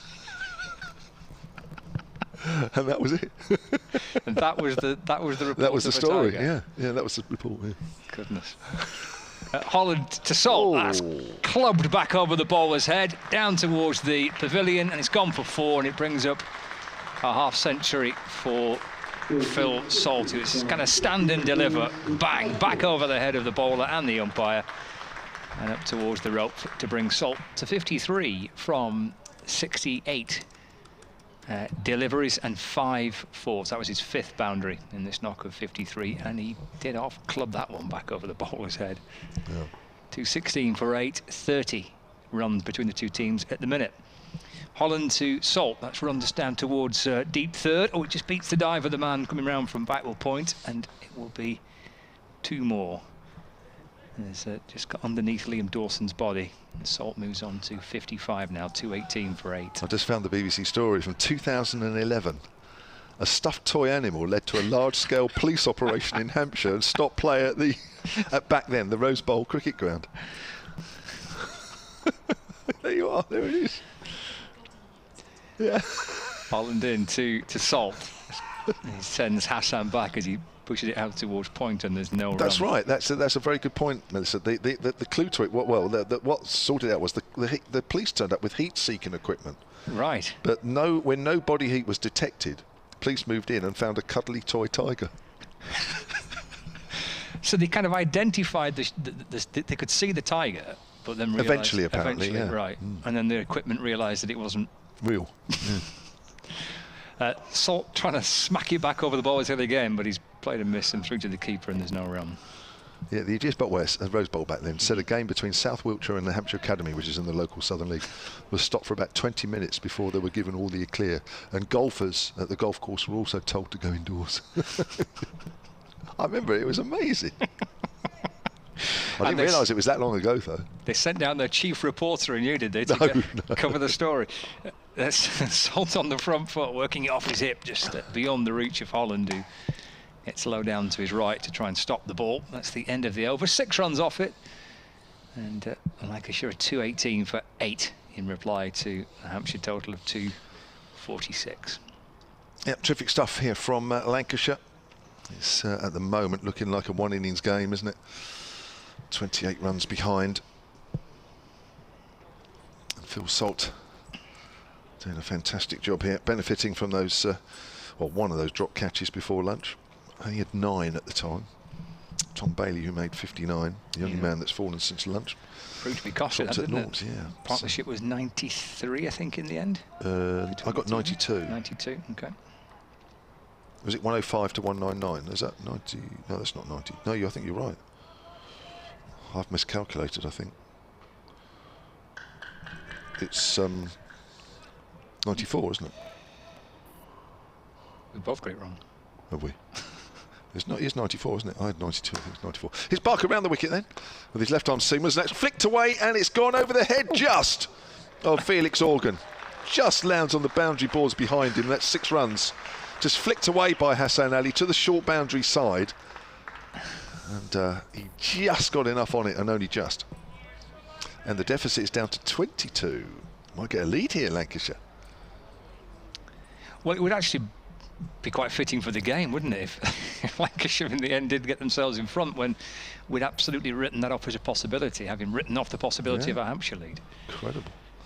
Here's Barker to Ali. Ali gets wrapped on the pad. They'll come through for a leg bye. 225 for 8. 21 the deficit now. We might get back to where we thought, if actually things keep going, then we'll get back to where we thought at 11 o'clock this morning that Lancashire might get about a 40 or 50 run lead, but how they would have got there would have been very unconventional. There's a double century for Jamie Smith. I mentioned that Surrey are piling on the runs, and Jamie Smith's got to 200. Barker around the wicket. Bowls to Salt, who just works that to mid-wicket. Good length ball again from the Hampshire left armour. No run. Jamie Smith 200, eh? Good player, that guy. Lots and lots of runs around in the opening 3 games. Is it 4? Someone played 4, have they? Yeah, we're into our 4th round. Yeah, okay. Your 3rd round, aren't you? Yeah. And we're the furthest on, aren't we, effectively? Or oh no, well, there was one other, wasn't there? There's one other. I might have been a bit further on. Was it Worcestershire game? He's bowled. He's gone. Leg stump knocked out of the ground. Phil Salt goes trying to play the big shot down the ground. May just have got an inside edge onto that as it clattered the stumps. But Barker has got his man. I think that was an inside edge. He goes for 55. Phil Salt. 74 balls with 5 fours, and Lancashire just as they were starting to pull away a bit, and they've lost another wicket. Well, he's done his job superbly, hasn't he? Because Lancashire are in all sorts of bother when Salt and Bailey came together. 7 down, just 100 on the board. Prospect had been bowled out and conceding a massive lead. And those two, with a little bit of good fortune, but that, you know, you need that as a batter. You needed that so far throughout the course of the game. Nick Gubbins had a bit in his excellent century as well. Both dropped before lunch, but Salt and Bailey, that kind of rescue effort, Lancashire were desperately needing a partnership. I think we said that Lancashire got to try and find someone who can play the Gubbins role. Well, they found 2 people to share it, really, didn't they, with Salt and Bailey, and he's done his bit to try and get Lancashire out of trouble and to bring it pretty much level. It's 20 behind the difference, which is not a great deal, is it? And it could have been an awful lot worse with the way things have progressed in the morning session. But I'm sure relief for Hampshire just in the back of Salt. Good Applause there for Jimmy Anderson walking in. I don't think it's because of the anticipation of the innings he might play. I think it's more on the news yesterday. Could be. Could well be, yeah. That he and Stuart Broad are more than likely coming back into that England side. That's what new captain Ben Stokes wants. I think that applause was for that. It'd been a bold move from Ben Stokes to say, no, I don't think I'll bother with him. Having toured a few times with him, and obviously good friends, I should think. That's the thing, isn't it, as well? He's talking about friends and what have you, but Scott's right, yeah. Would have been a difficult one. But, yeah. So I'm interviewing James Anderson tonight, as I've mentioned a few times over the last couple of days. And to be honest, as we get nearer and nearer this function this evening, I'm getting more and more nervous. As if I wasn't nervous before. Here comes Barker. He's over the wicket to the left-hander Anderson. Anderson just quietly plays that out square on the offside. I was hoping he wouldn't get a first baller, otherwise he might be in a bad mood tonight, so that wouldn't have helped. So at least he's not having a first baller. Melissa's going to come in alongside me, which may not be very long, but we'll have to wait and see. Sure, Lancashire have other ideas. Just the 21 runs between the two sides now, so hardly anything at all. Lancashire have pulled things back. As Barker bowls, he's playing a missing outside the off stump. Jimmy Anderson. I'm saying Jimmy. I don't know what to call him tonight, whether it's James or Jimmy. Hopefully I'll find out a bit later. 2:25 for 9, Melissa Story's back. I'm very, very excited to see Jimmy Anderson. I'm going for Jimmy. Are you? I feel like we know each other already, you know. Him being out there in the pitch, me being like 300 metres away. Yeah, talking about him. Yeah. So it's essentially a friendship already. But I am, you know, hopefully, well, when I saw that Hampshire won the toss and elected to bat yesterday, I was like, I'm going to miss him bowl. But hopefully, as the way Hampshire's bowled today, we'll be seeing him relatively soon with the ball in hand. Yeah, I think you're right. I think it was 3 for 24 off the top of my head he got yesterday. Bowled well. Well, I mean, in those conditions, Jimmy Anderson is somebody you don't really want to be facing. James Fuller back into the attack, trying to knock over the number 11.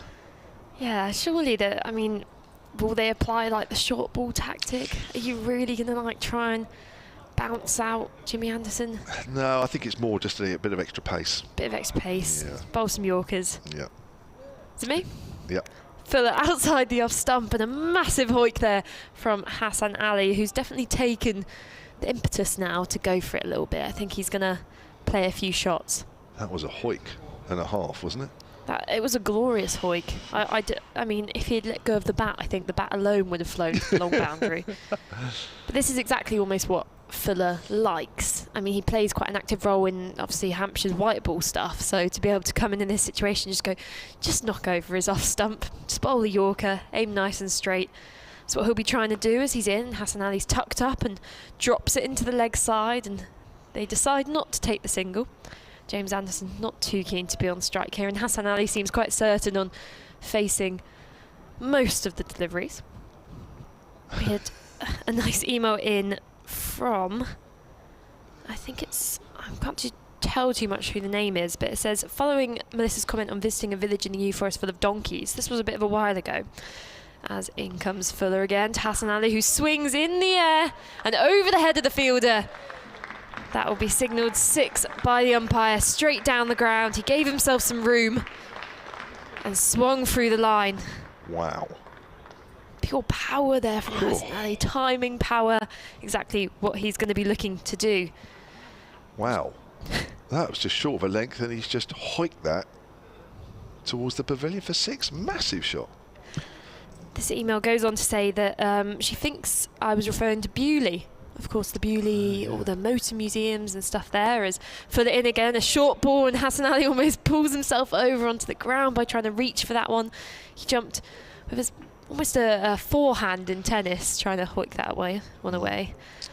Lovely part of the world, Bewley. Yeah, I have actually been there. Well, obviously I have because I saw the donkeys, but I just couldn't quite remember the name. But she said, I was there over Easter and saw the same wonderful sight, enjoying the match and commentary from my balcony and sunshine looking over Lake Lucerne. Is that Lucerne. it? Lucerne in Switzerland. Very nice. As in comes Fuller again to Hassan, who hooks it this time in the air. This could be a wicket. Ben Brown underneath it, and it's dropped by Ben Brown. He didn't get his hands on it in the end. 231 for 9 at Lancashire, and they should have just been bowled out because Hassan Ali, the Pakistan pace bowler, has just hoiked one up in the air, and Ben Brown, the keeper, couldn't hold on to it. It's been a bit of a story of drop catches because Lancashire at the moment are only 15 runs behind, and they should have been a lot further behind than that because Tom Bailey, who was dropped before lunch on no score, made 59. He was one of 2 men out this afternoon. Phil Salt, who was dropped in a single-figure score, was out for 55. So we're very nearly on parity with the first innings. Lancashire 231 for 9. I mean, that was an absolutely disastrous drop there by Ben Brown, if you can even call it a drop, because he never got his hands on it in the end. It looked so comfortable, and just at the last minute, the ball almost seemed to just deviate or be just a foot out of his way and just dropped before him as Fuller to James Anderson, 3 slips in place, and he deflects that down to fine leg off some part of his body for a single. I think some bit of glove. It was a short ball, wasn't it? Yeah, and that will conclude the over. Lancashire 233 for 9, and James Anderson will retain the strike for the next over. They took the single. Hampshire's catching's been so good, and yet, well, whether that's costly, Hassan Ali, I don't know, but Hampshire would have given themselves, even if it was just a, what are we, 13 runs difference now, it would have been 14 runs. It's not a lot. We are effectively in a one-innings game now, aren't we? It is nice when these games, though, are so kind of even, you feel. You almost want Lancashire to be bowled out exactly for 2, 4, 6, so that you can just have a completely fresh slate for these next few innings. Here's Barker then, left arm over, bowls, and it's a full delivery to Anderson, who works it up to mid-off, no run. So I'll quickly do one here, because we mentioned wide lane earlier, didn't we? Your friend, was it Alice? Yeah. It's alongside a road that goes from Southampton to Eastleigh, so just to give you an idea where Wide Lane is, it's a sort of well-known local area, wide area, hence Wide Lane, in the locality. Simon Jones, who's the cricket development manager at the Hampshire Cricket Board, has emailed silentcricket@gmail.com. Anderson plays and misses outside the off stump. I know the head groundskeeper at Wide Lane. I did say, oh gosh. I recently visited with Nigel Gray. Now, Nigel Gray is a former groundsman here and at the old ground in Southampton, who gave them some good sound advice, so expect improvements. Yeah, Mel? There we go. I'm sure the Southampton cricket clubs at the university are going to be relieved to hear that. I think they had a bit of a horror story recently because, as Alice mentioned in her email, there are some interesting nets down there, which I'll explain a bit more about. Barker bowls, and let's hit on the up, through the covers, 4 runs, Jimmy Anderson. Did well to get on top of the bounce there.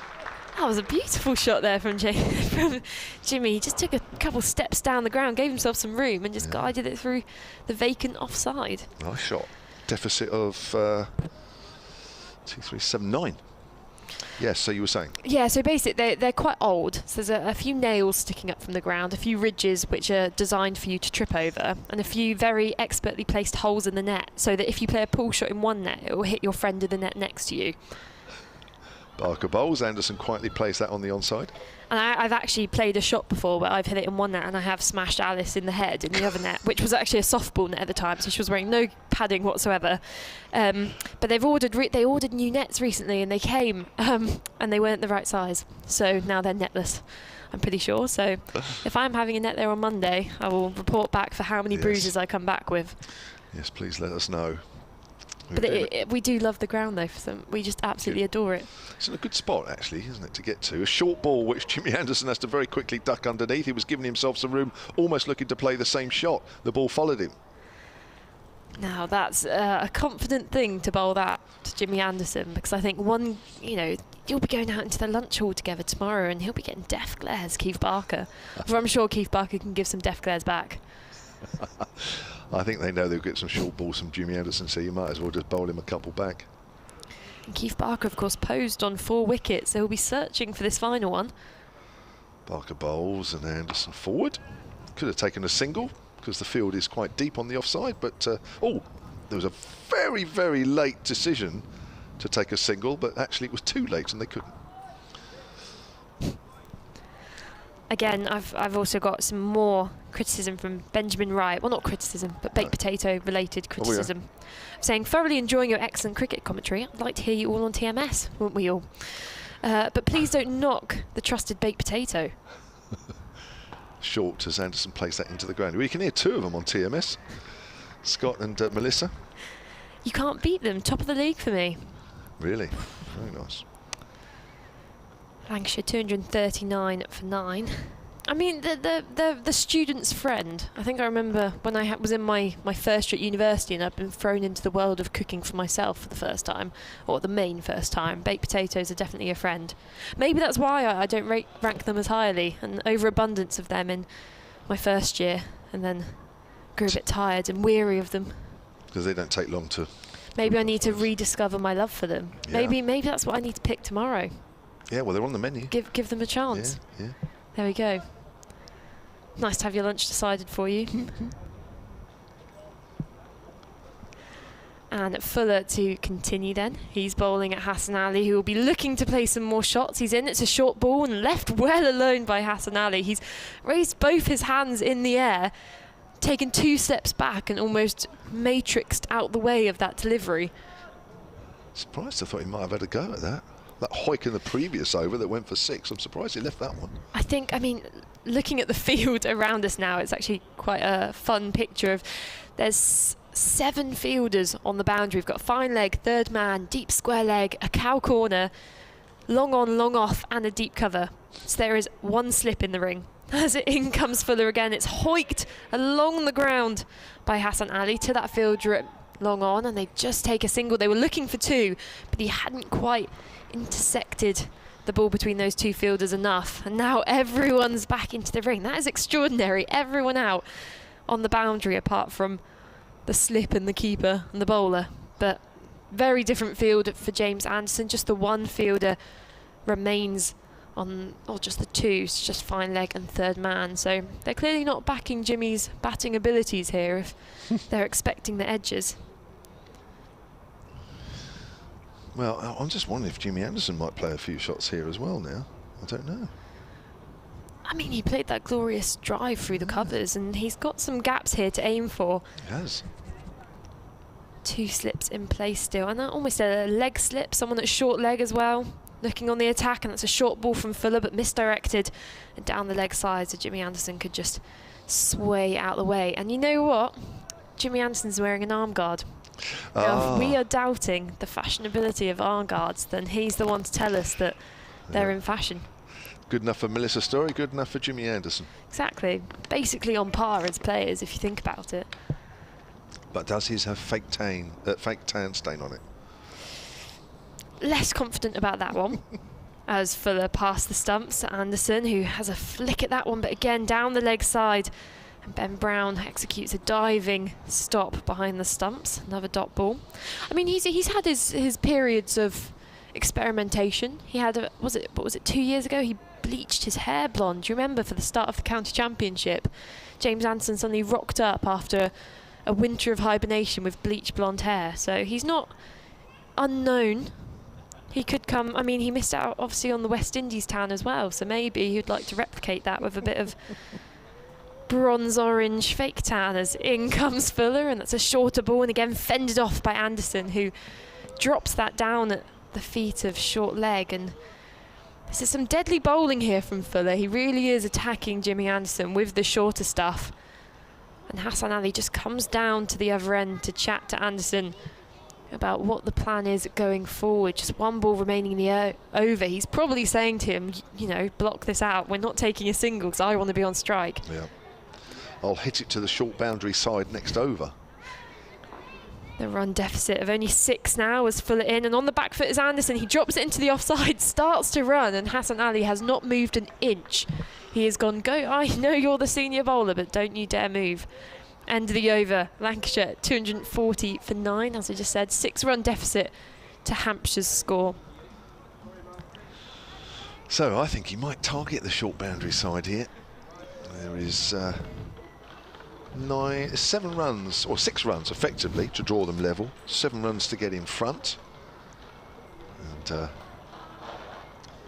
well, I think on the whole, you know, if the innings ends this over, I think both sides will be reasonably happy. I think Hampshire will be happy that at the start of the day they've kept the first innings scores level, but of course there is the other side, that the 2 drop catches of Bailey and Phil Salt has cost them dearly.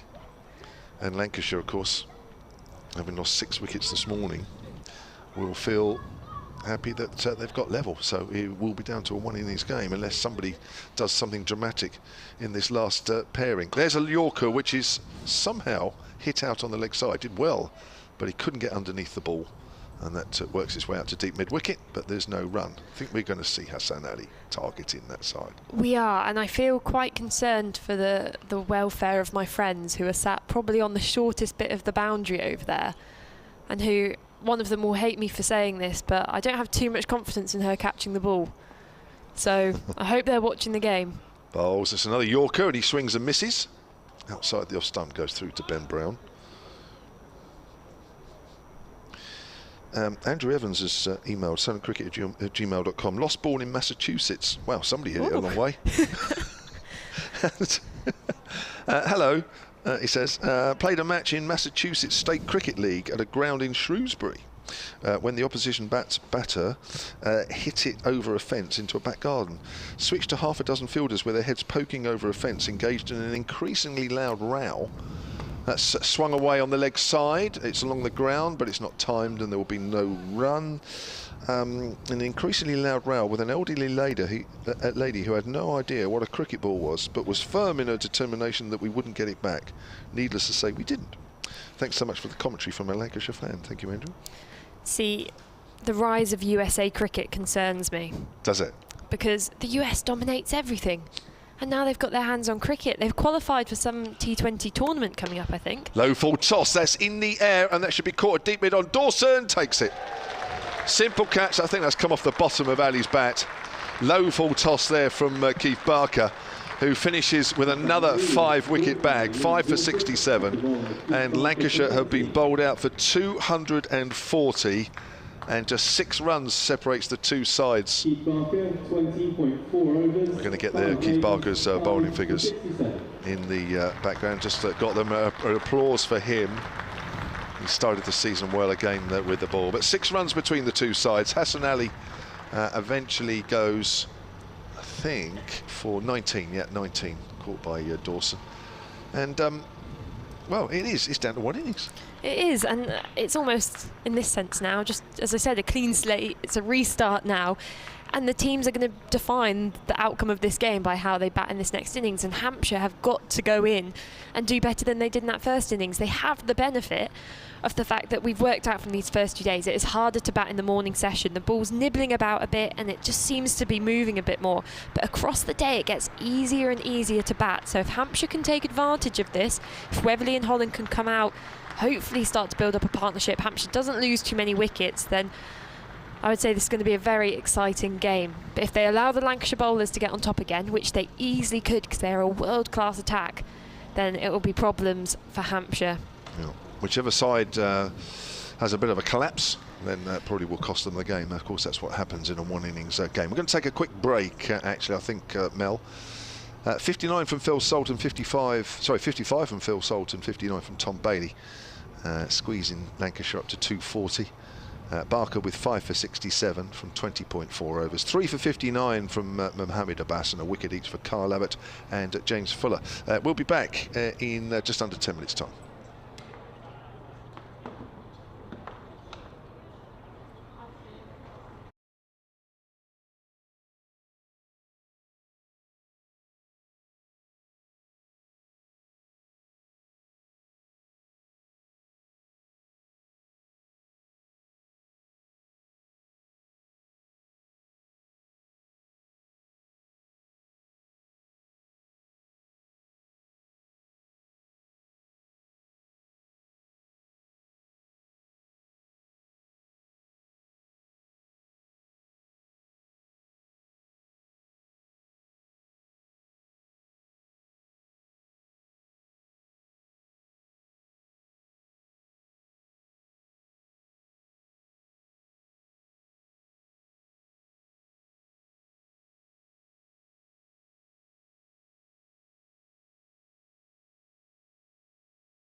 Welcome back to the Ageas Bowl, where we are in for actually quite a long evening session here. 41 overs left in the day's play. The tee was taken, I say slightly early. It was in terms of the number of overs left in the day, but not necessarily, of course, in terms of scheduled tee time. But the state of play, it's all very exciting. Lancashire bowled out before the break for 240. And Hampshire have a lead in the first innings, but it's only by 6. So we now have a one-innings game between two sides, as we've said often, who are fancied. Probably two or three sides that are fancied for the county championship title come the end of the year. Good recovery from Lancashire. They were 105 for 7 at the one stage, but half centuries from Tom Bailey and Phil Salt has pulled them up to almost parity with Hampshire. And Keith Barker, for the second game running, has taken 5 wickets or more. 5 for 67 he ended up with. Mo Abbas with 3 for 59. Your commentary team for this final session: myself, Kevin James. A little later you'll hear from Mel Story, Melissa Story from TMS, but from BBC Lancashire and also TMS, Scott Reed. Scott, good afternoon. Hi Kevin, yeah, good afternoon. Yeah, absolutely fascinating couple of days, and this is a proper session. This is not like you come out to bat and have a few overs to start your innings. 41 overs. This is the full lengthy session here. I'd be absolutely fascinated to see how Hampshire bat at this stage of the game. We saw something similar yesterday where Lancashire had 17 overs in their first innings, and they kind of got through them, and they lost the wicket of Wells, but it looked a little easier compared to what we've seen previously in the day. So this is a fascinating little spell now for Hampshire second time round. So here's Jimmy Anderson bowling from the pavilion end, and Joe Weatherly gets a length ball which he eases up towards extra cover, and there is no run, and we are underway. Well, it's kind of nerve-wracking, isn't it, for both sides, and I guess for us up here as well, because one big innings or two big innings is going to win it for their side. A big bowling spell, probably the same, but equally, if you collapse again, then you are not giving yourself much of a chance. So anything can happen. Anderson with 3 slips in the gully comes in and bowls. Right arm over, of course. Weatherly pushing forward, out square on the offside this time. Anderson got Weatherly in the first innings. Oh, it's Tom Bailey, it's a lie. Caught by Phil Salt behind the wicket for 1. I must say thank you to Whitney Schofield, who sent me a tweet to say she's going to bring me some baked goods to the Sebba game in August. Check out our goodies on Facebook and Instagram, the Black Rod Cake Company. Oh, thank you for that. It's a nice message to get, isn't it, T? Something to look forward to. Absolutely. I mean, Sebba's a joy anyway, but then with baked goods on top of it. Is it a good spot? Oh, it's lovely. Anderson bowls way down the leg side, taken by Salt. Yes. Is that a 50 over game? It is, yeah. They've been there now successive years for 50 over games, and actually they played a championship match there a few years back. But yes, a beautiful venue, lovely place, Sebba School. And they've got cricket right across the kind of county this year, Lancashire. They've got games right at the top in Sebba. They're playing in the west of the county in Blackpool. They're playing in Southport as well. So they're taking cricket around, which I think is great. Yeah, I love Southport. We did a game there a few years ago, didn't we? Yeah. Division 2 game, loved it. Here's Anderson, length ball, which Weatherly pushes forward out into the covers. So just a nice spot. The whole sort of area, isn't it? Lovely feel. Yeah, that's a 4-day match in Southport. Lancashire taking on Somerset this year. In Southport. Speaking of Somerset, I've just spotted their score against Warwickshire. Warwickshire are 6 down. They are 92 for 6. In reply to that big whopping total that Somerset got, 450. Somerset coming back to life. Yeah. Here's Anderson to Weatherly. That's a good leaf, close to the off stump. Of course, you're never quite sure with Jimmy Anderson which way the ball is going to go. It's not a lot of movement for him yet, but it's just enough. And similarly, from the same action, one comes in at you a fraction, the other one goes away. Well, that's the master that he's got, isn't it? That's the skill, the genius of Jimmy, because of that ability to move it both ways with so little change to his action. Absolute joy to watch him at the start of the season again. Lancashire have been quite lucky, but they've had Jimmy Anderson now for quite a few games for the last probably at least 2, if not 3 seasons. He's played quite a decent amount of cricket at the start of each year, so we've been spoilt watching Jimmy. Here he is then again, runs towards us and bowls, and that's aimed or angled away, and a good leave from Joe Weatherly. First over is a maiden, 40 overs to do in the day. Yes, I remember him playing at Old Trafford not so long ago against Hampshire, bowling really well in a tight game. been some good games between these two sides, haven't they? It's some close matches. Yeah. Lancashire got a good record here. They don't often lose at the Ageas Bowl. No, I did see something that said, I think they're unbeaten here. I think I read that, yeah. Yeah, last time here, 2018, won by 8 wickets, Lancashire. Yeah, I did. I think it was on your website. I think I read just before the start of the game. See if I can find it. Tom Bailey will be with the new ball from the Hilton Hotel end of the ground. Anderson and Bailey opening combination, and Holland on strike. 3 slips in a gully. Bailey's in and bowling, and Holland is neatly in behind it and defends back along the ground, and there's no run. Bailey with the bat today was absolutely pivotal. Lancashire had to find a partnership. They needed to try and find something that could equate to what Nick Gubbins and Felix Organ and James Fuller were able to do yesterday for Hampshire, and it was Bailey and Salt that found that partnership that Lancashire so needed. He's in with the ball now, bowling, and again Holland defending. Ball just deflects away into the offside. Dane Villas comes up from extra cover to field, and there is no run. He was only just a few runs shy of his career best, wasn't he? Yeah, I think it's 68. Yeah, his career best. That was his 8th first-class 50. I know his career average is, as you say, it was 17. 17, yeah. But I would suggest the last 3 or 4 years that has massively improved. I don't know what his average would be over the course of the last 4 years, for example. As he's bowling a little fuller this time and through to the keeper, and there is no run, but tends to chip in with some runs for Lancashire just when they need it. And he's done that again today to make this game pretty level. Well, effectively it is level, isn't it, on first innings now.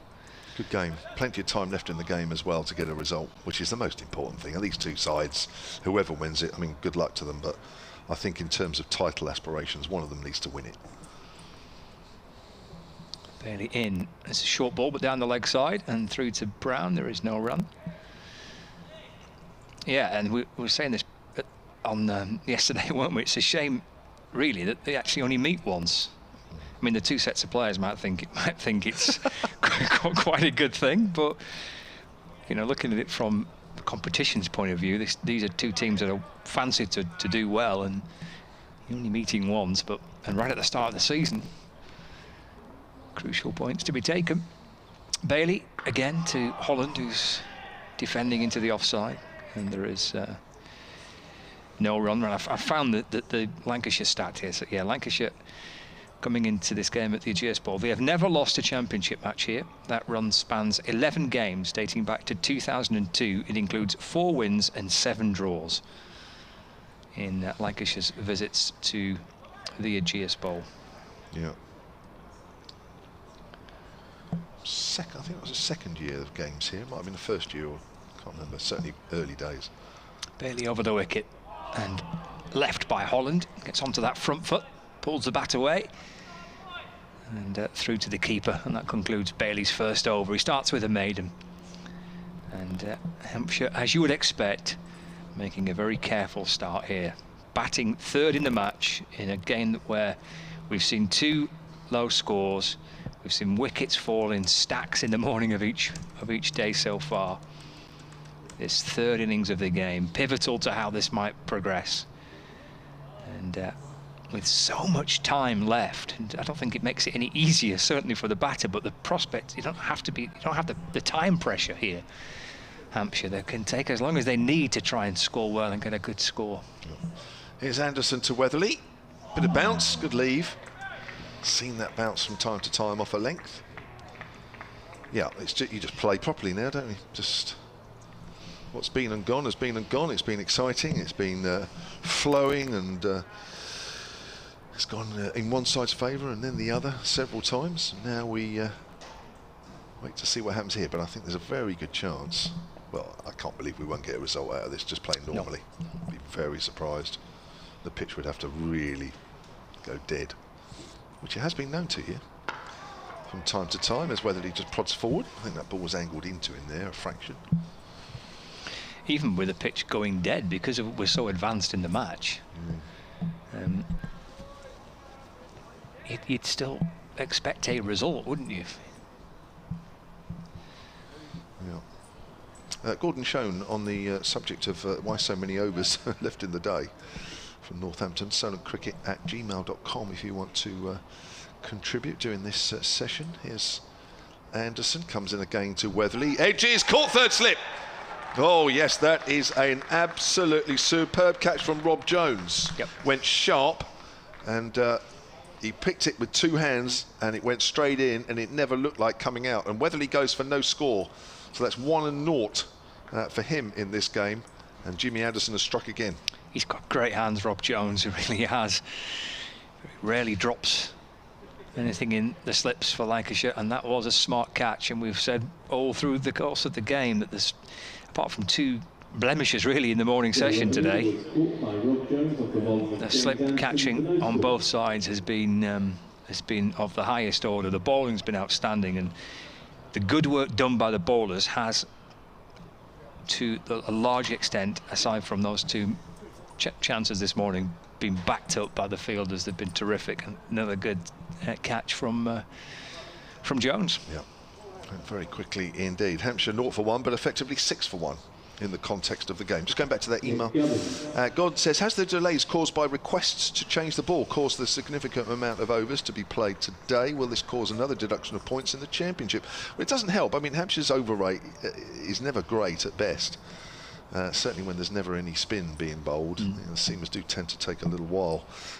They have, as I mentioned earlier, already been deducted a point. The only side in both divisions to have been deducted a point for over rate. I don't think, I mean, I don't know, and I haven't heard anything, but I don't think their over rate today will actually help in terms of maybe being in the spotlight again for being deducted a point.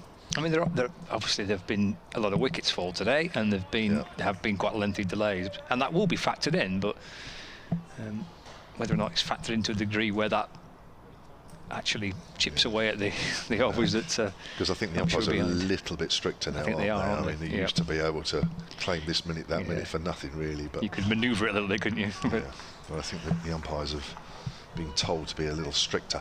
Right, Nick Gubbins, and I think it's fair to say that something near what he did in the first innings will be of great help once more. An unbeaten 101 from Hampshire's left-hander got them out of trouble. They're not actually in trouble at the moment, but he comes in early again, as that's a length ball played back to Anderson, who shows some neat footwork there back to Keith Barker. Would have loved that. Very decent footwork, yeah. Yeah, I love that. Yes, so he came in at 5 for 1 in the first innings, comes in at 0 for 1 in the second.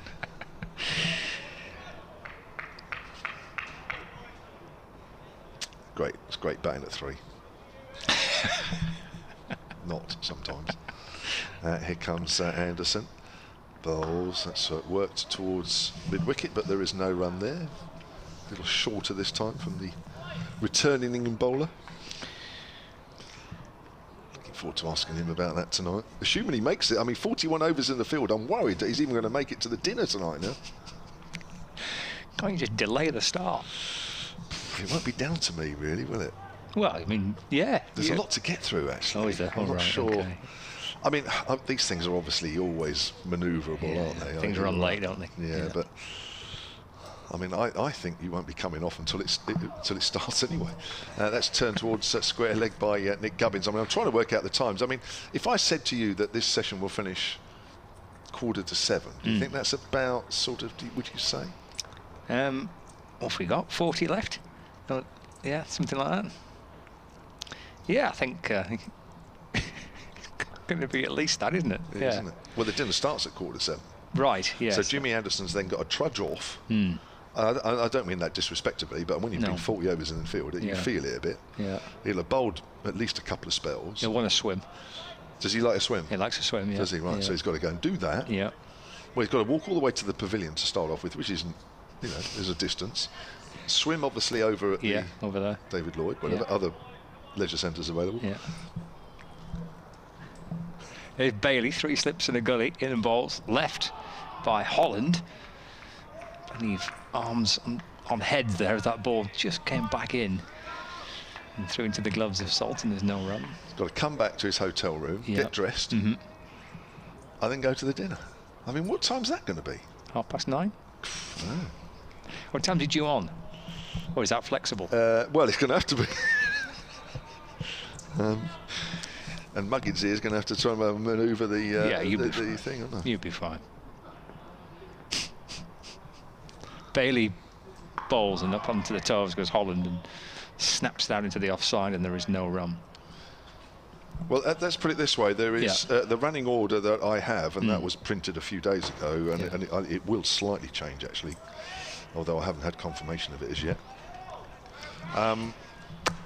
So we start with a bit of an opening from me. Yep. Is that all scripted out now? I've had to script most of it, I can't speak off the cuff. I'm not like that. Bailey for Lancashire. From the hotel end, balls forward goes Holland in defence, and there's no run. And then there is a video of Sean. I haven't seen the video yet, but it's a bit, a montage of him when he played, and they did an interview with him here last week, so I think there's a few clips of that in there. And then we're playing that old favourite of Heads and Tails. Remember that? Yeah. You need to explain the rules to me. Do you know? Have you not played Heads and Tails? I think I played this. No. Have you not? No. Gosh. Heads and Tails. Yeah. Right. Bailey over the wicket and balls. It's a foolish ball, but wide, and it just shapes away from Holland, who ignores it, through to the keeper. There's no run. Well, it's a game that I guess, it was played loads, and people sort of started to get a bit fed up of it. But now there's been about a 2.5 year break from it because of COVID. I'm hoping everyone's going, yeah, Heads and Tails, we're back. I'm hoping anyway. I don't think I've played Heads and Tails. Right, okay, so it involves a coin. Oh, definitely not. Have you played this game, Melissa? Heads and Tails? At functions? Right, okay. Every time I ask Melissa something, she looks at me as if I'm mad. Bailey in and balls to Holland, who has to defend to mid-on, and there's no run. Spud you like, and all that sort of stuff. Anyway. So right, well, so everybody plays. So it's a fundraising, money-making thing, right? So everybody who plays puts in a tenner or 20 quid, whatever you want to make it, really. So you try and gauge it. I think I know what it is tonight. Anyway, it doesn't matter. I can worry about that. So what it is? So everybody on the table stands up. Right. So it's full-on audience participation involved in this. Bailey in the balls wide, left by Holland, through to the keeper. No run. End of the over. Hampshire 0 for 1 in their second innings. Lead by 6. Right. Okay. So everybody has to predict what the coin will come down as. So if it's a head, you put your hands on your head. If it's a tail, you put your hands on your back. Okay. So everybody stands there, looking silly, either with hands on his back. So you flick the coin. And if it comes down heads, all those that have called correctly stand, and all those that have called wrongly sit down. Okay. And you keep going like that round after round after round until you eventually come down to 1. Okay. And you hope, I mean, as long as this dinner starts on time, you hope that the game is reasonable. If you're starting late, you hope the game's quick. Here's Jimmy Anderson from the pavilion end, bowling to Gubbins outside the off stump, and that's left alone once more. So yeah, it's all about raising money for them, Sean, and that's a way of sort of doing it very quickly to get into the evening. And is Jimmy then due on the back of that? Right. So then you go into this. I haven't looked at the running order properly yet, but yes, then we go and eat starters, and then between the starters and the main course, quick 20 minutes with Jimmy. Okay. So you would say that unless he's there 7:30ish. Let me have a check. That's optimistic, after the end of this over, I'll have a look. Well, I know, it's worrying me now. Outside the off stump, and that's left alone. And can't you do Jimmy between main and dessert? Well, it might. This is where it might have to be rejigged because there is also a panel. Which is also like a Q&A part of thing. The evening. Yes. Right. Featuring, among others, and Lancashire fans will know John Crawley, formerly of Lancashire and formerly of this parish and England, who, as Anderson comes in and bowls once more, and Gubbins pushes that up towards mid-on.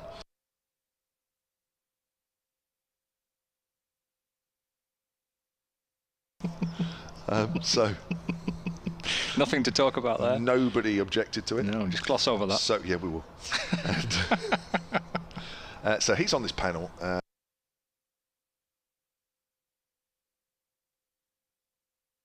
As well. who's Hampshire's left arm, a one-day. Yep. Plays for London Spirit in the 100 as well. As Gubbins works that towards mid-wicket. So there's a bit of a cricket-based discussion around that. John Crawley obviously played a lot with Shaggy, Sean Udall, and so did one of these things I've just got to double check before the start of the dinner, but from memory, when he finished playing, he was like second team coach, which would have been sort of around the time I think Sean was in the first team by then. So this is what these are these little things I've got to work out before we go on, because I don't want to be doing that on stage. No, get that ironed out first. So things like Anyway, so he was around a lot when Sean was playing. That's pulled away, flicked away by Gubbins through square leg for 4. A rare bad ball there from Jimmy Anderson, and Hampshire have finally got their second innings going towards the end of the 5th over. We've been rabbiting on here, I have, and didn't even realise there hadn't been a run. So that's the format. But I think you're right. We may now, depending on this, panel might have to come forward and Jimmy push back. That's good thinking. Yeah, we'll have to work that out. It's a flexible schedule. Have to be. Yep. That's worked through the same area, but a full delivery this time.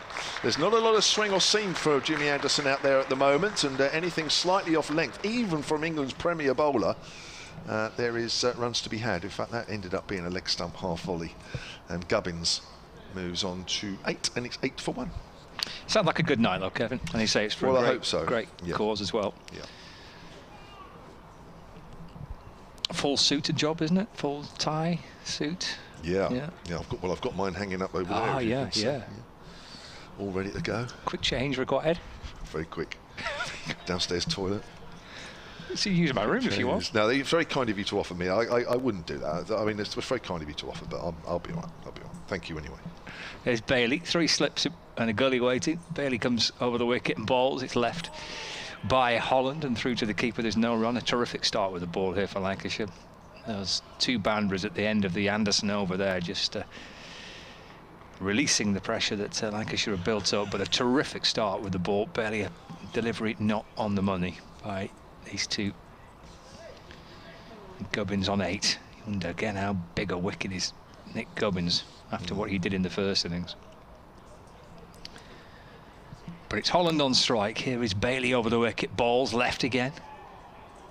And taken by Phil Saltz, who just bends his knees and moves half a shuffle to his right.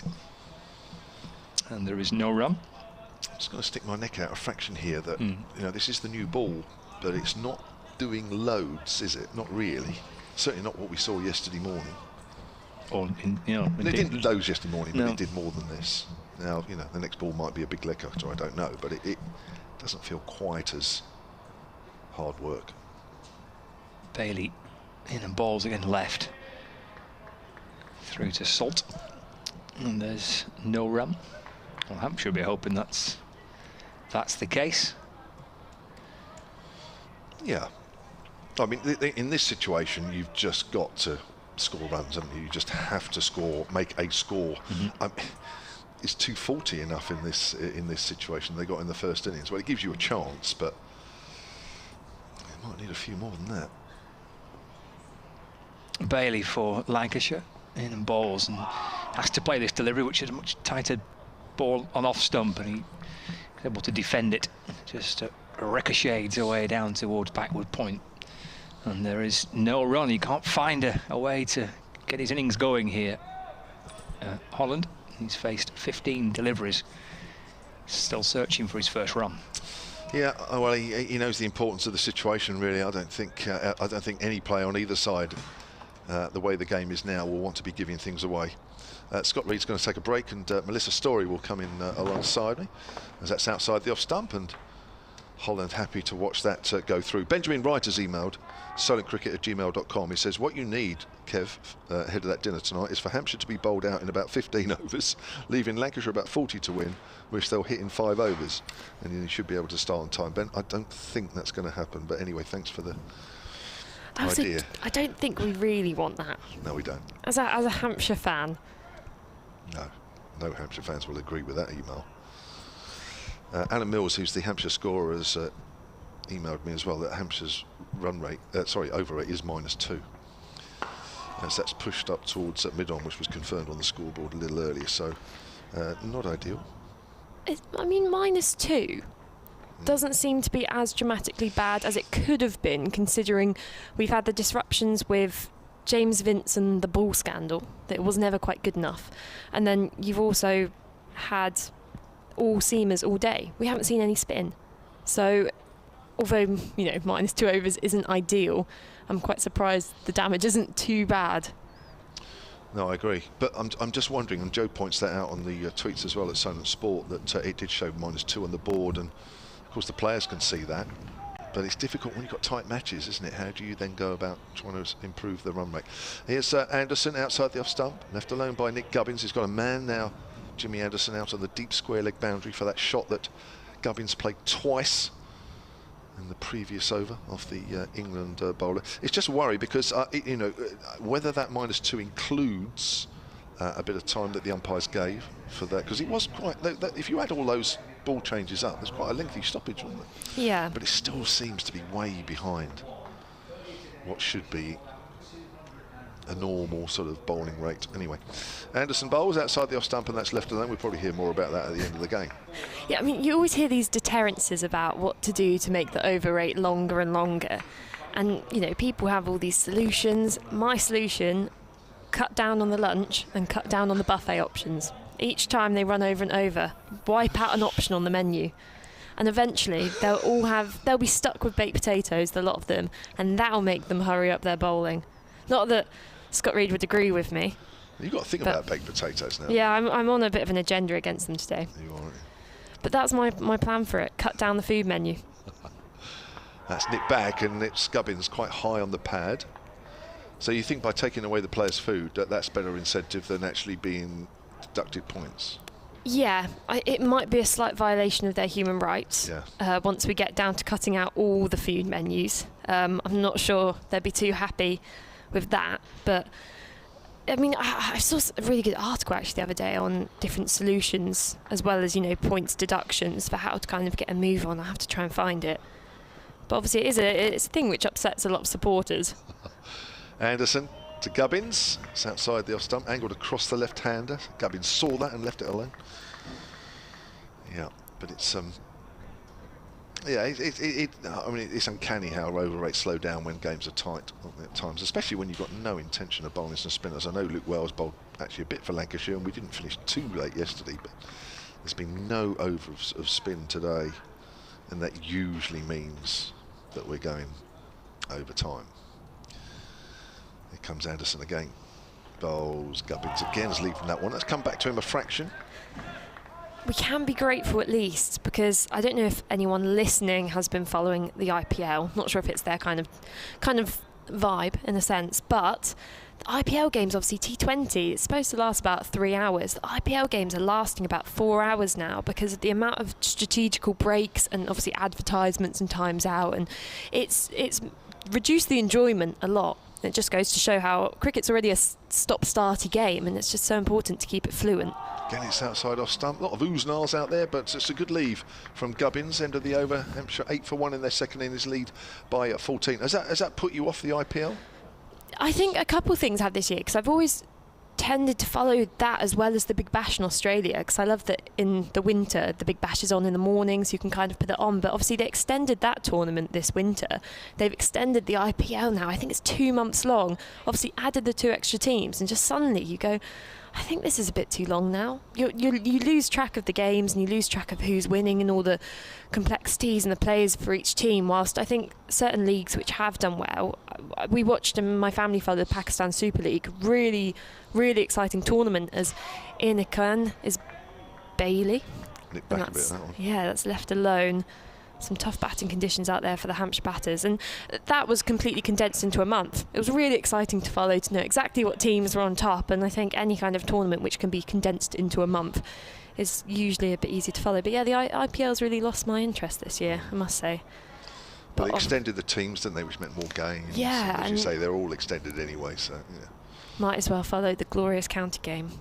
As Bailey in again, outside the off stump, left alone, and again these oohs and ahs from the Lancashire slip fielders.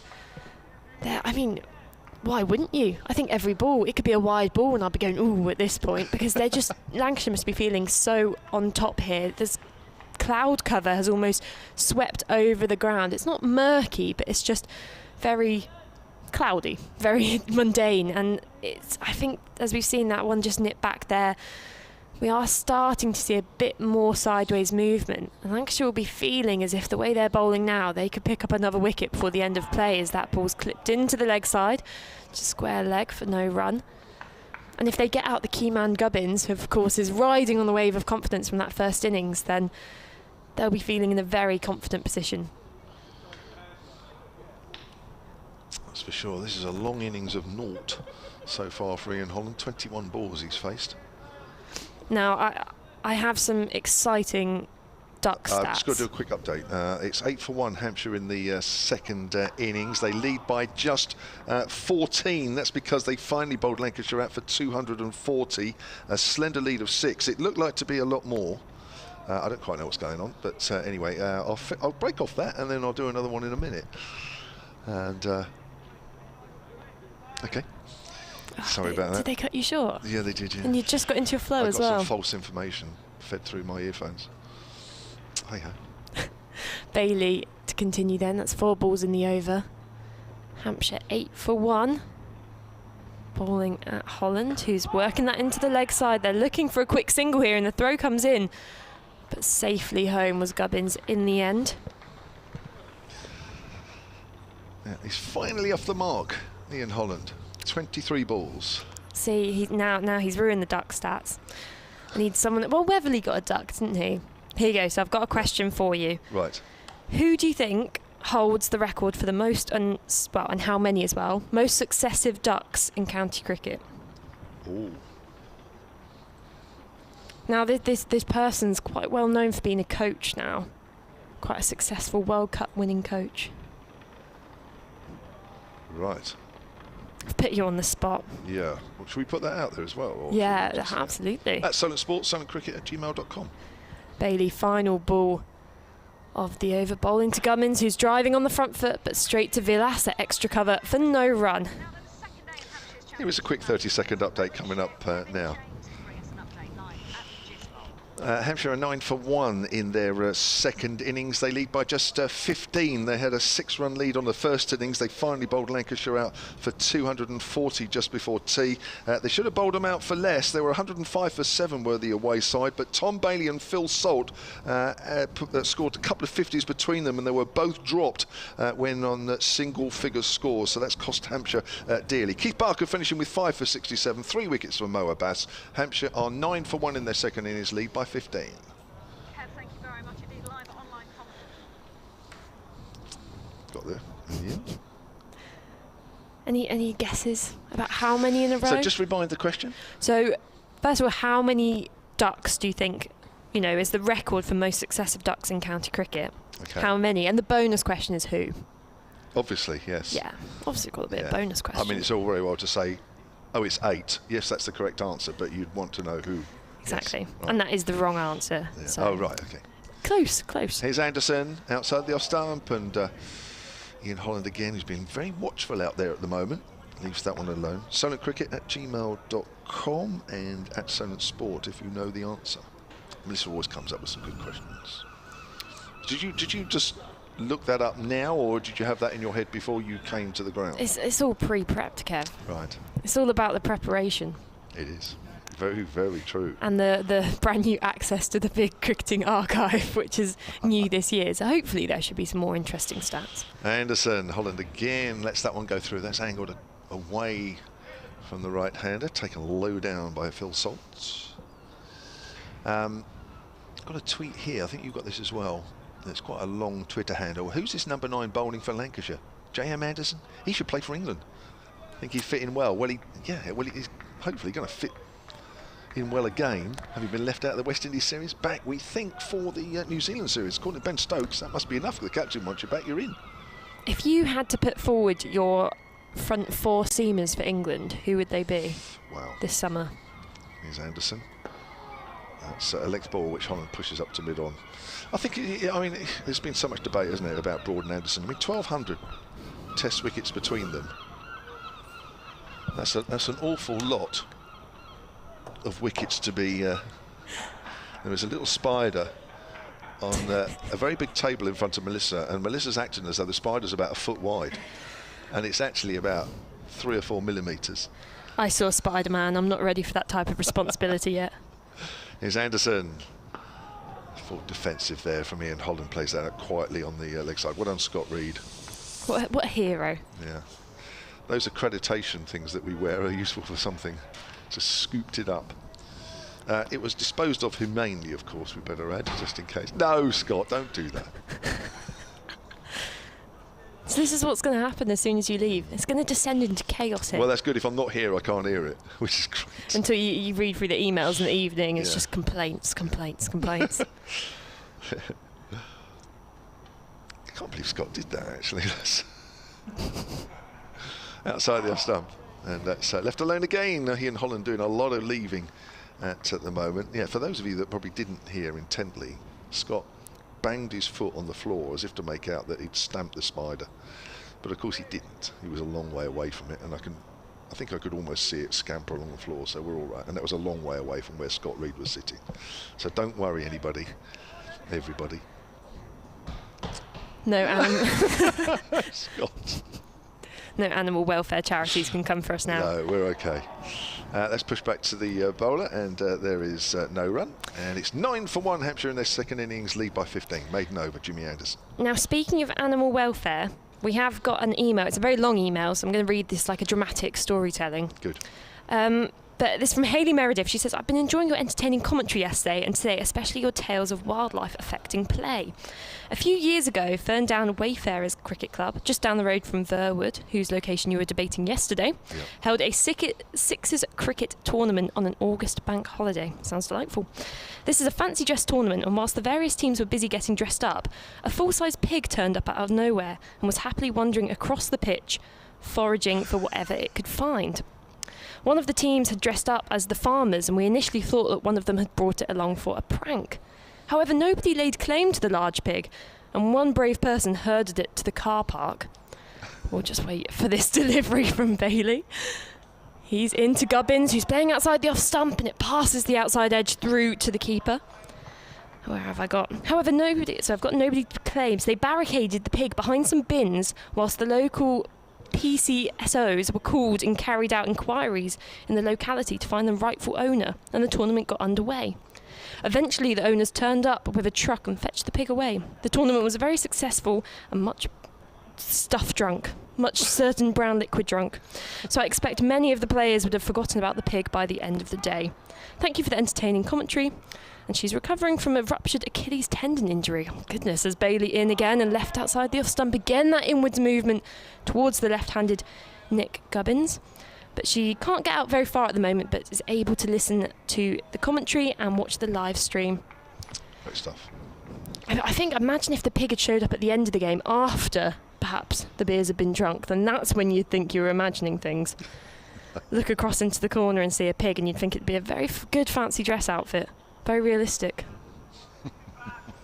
Great stuff. We have some good stories on that, haven't we, today? In again as Bailey in, full of ball, leg stump line, pushed along the ground into the leg side, and a diving stop from Hassan Ali, I think, there at mid-wicket. They get through for a single.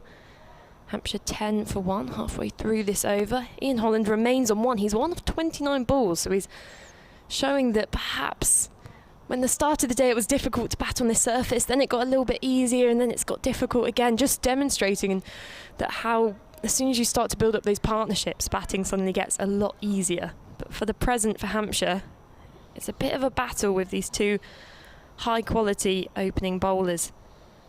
As Bailey to continue. Bowling to Holland. It's a straighter ball pushed off the legs to this almost close in. They're at mid-on, but almost in line with the non-striker batsmen. It's just showing Lancashire ready to apply that pressure. Yeah, it's slow going at the moment, isn't it? Coming towards the end of the 10th over, Hampshire have only got 10. They are playing it safe. We have had a couple answers for my trivia. Ooh. We've had one from Matthew Birch, who said, guessed the person, which they have correct, which I'll reveal after this ball in a dramatic fashion, as Bailey in, and that's pushed into the leg side for no run, which completes the over. Does it completely over? Not No, quite. there's one ball to come. I'm getting too keen. So remind the question. So it was who has the most successive county ducks? And the answer is Mark Robinson. Of course, the ex-England women's coach, Now Warwickshire. now Warwickshire. And Coach. people lining him up to say, will he want the England men's role? Will he not? But he said not sure how many, but pretty sure I read it once. That is the correct person.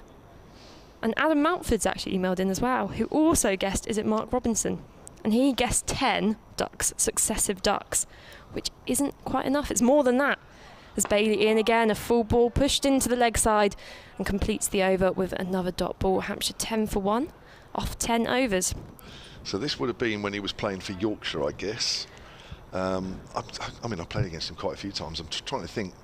He must have been a bigger bunny than I thought.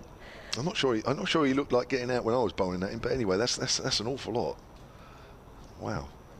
Well, we haven't got the answer to that, have we? Was it Mark? Did he play for Northamptonshire? It says Mark Robinson of Northamptonshire. Maybe I've got the wrong Mark Robinson. Oh, it must Was be there two Mark Robinsons? The only one I can think of is the one that used to play at Yorkshire. Oh no, maybe I've completely undervalued my question from my lack of knowledge of 1990s cricketers. I will endeavour to improve on this. Well, unless he went to Northamptonshire afterwards. I mean, sometimes these guys. I only, if it's the same one, I only ever remember him playing for Yorkshire. He was a right-arm sort of medium pace bowler. Well, at least people were correct for the coach question then. Maybe I'll brand that as a separate question. Oh, I'm going to have to have a look. See, my age is catching me out here. Right, here's Jimmy Anderson again outside the off stump, and Gubbins is also leaving that ball alone. You can tell just how much that... Oh, it does say later Yorkshire. There we go. So is that Mark Robinson? Phew. So 87 to 90 for Northamptonshire, Yorkshire 91 to 95, and then finally Sussex 97 to 2002. That's who we must be. So across 4 months during 1990, the season of 1990, he scored 12 innings without scoring a run. Wow. 12 successive ducks. Again, it's outside the off stump from Anderson, who's not getting a lot of swing or seam out there at the moment. Do you know what? I actually didn't realise that he played for 2 other counties as well as Yorkshire. Yeah, so I think began with Northamptonshire, went to Yorkshire, and then maybe finished with Sussex. Oh, right, okay. And it was 12 in a row. Yeah. Wow. But not quite as impressive as a record set in 1930, which was Seymour Clarke. He was a wicketkeeper who played for Somerset. His batting career read 0-0-0-0-0. Let's come back at Gubbins. Good leave, though. And he holds the record of playing the most first-class innings without scoring a run. Well, what was that again? Just remind me, how many? Oh, goodness. 1, 2, 3, 4, 5, 6, 7, 8, 9. 9. There's 2 not outs in that as well, wasn't there? Yeah. I feel like, that Good could question. still... That's a lot, isn't it? Yeah. Well, I've had some dry spells for sure in terms of... I had 5 ducks in a row for Wiltshire when I used to play for them. Because we used to play 2 T20s on a day kind of thing. And yeah, there was a couple of days where I just got ducks in both games. Oh dear. That's a nice thanks for coming, really. But good thing I bowl as well, because it would be a deeply upsetting day. That's the beauty about being an all-rounder, because you're always in the game, no matter if you don't take any wickets or you don't score any runs, you've always got another contribution. 10 with 1, it's 10 for 1 in their second innings. Hampshire is slow going out there, which I think reflects the enormity of this situation. Both these sides not giving an inch as that's pushed out square on the offside by Gubbins. He's coming round the wicket here. Is Jimmy Anderson. He's got a deep square leg on the short boundary side. Gubbins has already hit him twice a few overs ago into that area. I mean, apart from those 2 shots, there's been little else off the bat, runs off the bat. But there is a man patrolling that boundary, and there's also a man at fine leg. That's Hassan Ali, just to our right. Here's Anderson round the wicket again to Gubbins. Gubbins leaves that one alone. It's quite wide outside the off stump. Anderson turned quite quickly back to his markers, almost as if to say either his front foot didn't land properly or just wasn't happy with that delivery. Walks back at that familiar sort of walk that he has, doesn't he? It's almost like a bit of a waddle, isn't it, that Jimmy Anderson has. I'll say that quite. I won't mention that tonight. Yeah, say that to his face tonight. I won't say that tonight. Hello, Jimmy. How are you? Did you know that you waddle? I'm sure he'll be in a thrilling mood after that. I certainly won't mention that at the start of our chat. Here he comes again, and again Gubbins outside. He's trying to tempt him outside the off stump, and also Holland, but neither batters are attempted at the moment. It's 10 for 1. Another maiden over from Anderson. 6 overs, 5 maidens, 1 for 8. That 1 wicket of Joe Weatherly. He had a little tickle just outside the off stump and an edge through to Rob Jones for no score. Hampshire hadn't got off the, hadn't got onto the board at that stage. They're only 16 in front. 30 overs still to do in the day's play. It's not going to be an easy 30 overs to navigate, that's for sure. And we've said so much how the ball's just been inching past that outside edge going through to the keeper, and we're seeing a lot of late movement again from both these bowlers. As Hassan Ali from the hotel end, and that's past the outside edge, and just Holland removes his bat there, almost in a delayed leave. But that was an amazing delivery from Hassan Ali to open up his spell. He's been an incredible signing for Lancashire across the season so far, and of course got 5 wickets in the first innings. Lots of players from Pakistan playing in the county championship this year, and just the range of skills on show has been incredible. I mean, you've got Shaheen Afridi, as we've said, in Div 2 of the county championship, and it just really goes to show that it is not an underrated global tournament. It is up there with some of the most in-demand contractors. And again, Hassan Ali, this is guided down to the fielder at a wide fine leg for a single. Brings the left-handed Gubbins on strike. He's 9 of 25 deliveries, of course coming off the back of that century in the first innings, a hard-fought century when wickets were falling around him. He stood out as the lone batter, supported by a few people down the order. And there's still a sizable crowd here in at the Ageas Bowl. The sun's just gone away behind the clouds now, but lots of people here to watch, and I'm sure watched the main man, Jimmy Anderson, and Hassan Ali bowl. See some internationally class bowling here as Gubbins in, and that's a straighter delivery from Hassan Ali and pushed down the ground, fielded by James Anderson for no run. You may remember Shaheen Afridi playing the T20 season here in the COVID year 2020, and he actually took a while to take a wicket. I remember it was a few games, but he was still bowling well, and you're thinking, well, what's going on there? And the last game here, the T20 against Middlesex, got 4 in 4. Yeah, I've seen videos of that. I think I remember. Terrific. He's so young as well. I swear, I think he's only 21, 22. As that's a straighter ball clipped into the leg side, straight to the fielder, no run. He's making a difference at Middlesex, isn't he, at the moment? And yeah, great to watch. You know, one of those bowlers you love watching bowl. I mean, there was that talk about last week of the county championship where Middlesex were playing Glamorgan, and you had the world #1 test batter in Marnus Labuschagne up against Shaheen Afridi, and you were going, this is incredible that you can come in here on a weekday in the UK and just come see this contest between two incredible cricketers. As Hassan Ali in again and left outside the off stump by Nick Gubbins. That was a slightly wider delivery there from Hassan Ali. He's just finding his length here and just choosing to push the ball across Nick Gubbins. He's got many slips in place here. I think 3 slips and a gully? 2 gullies? Or are they just having a chat? Oh, they're just having a chat.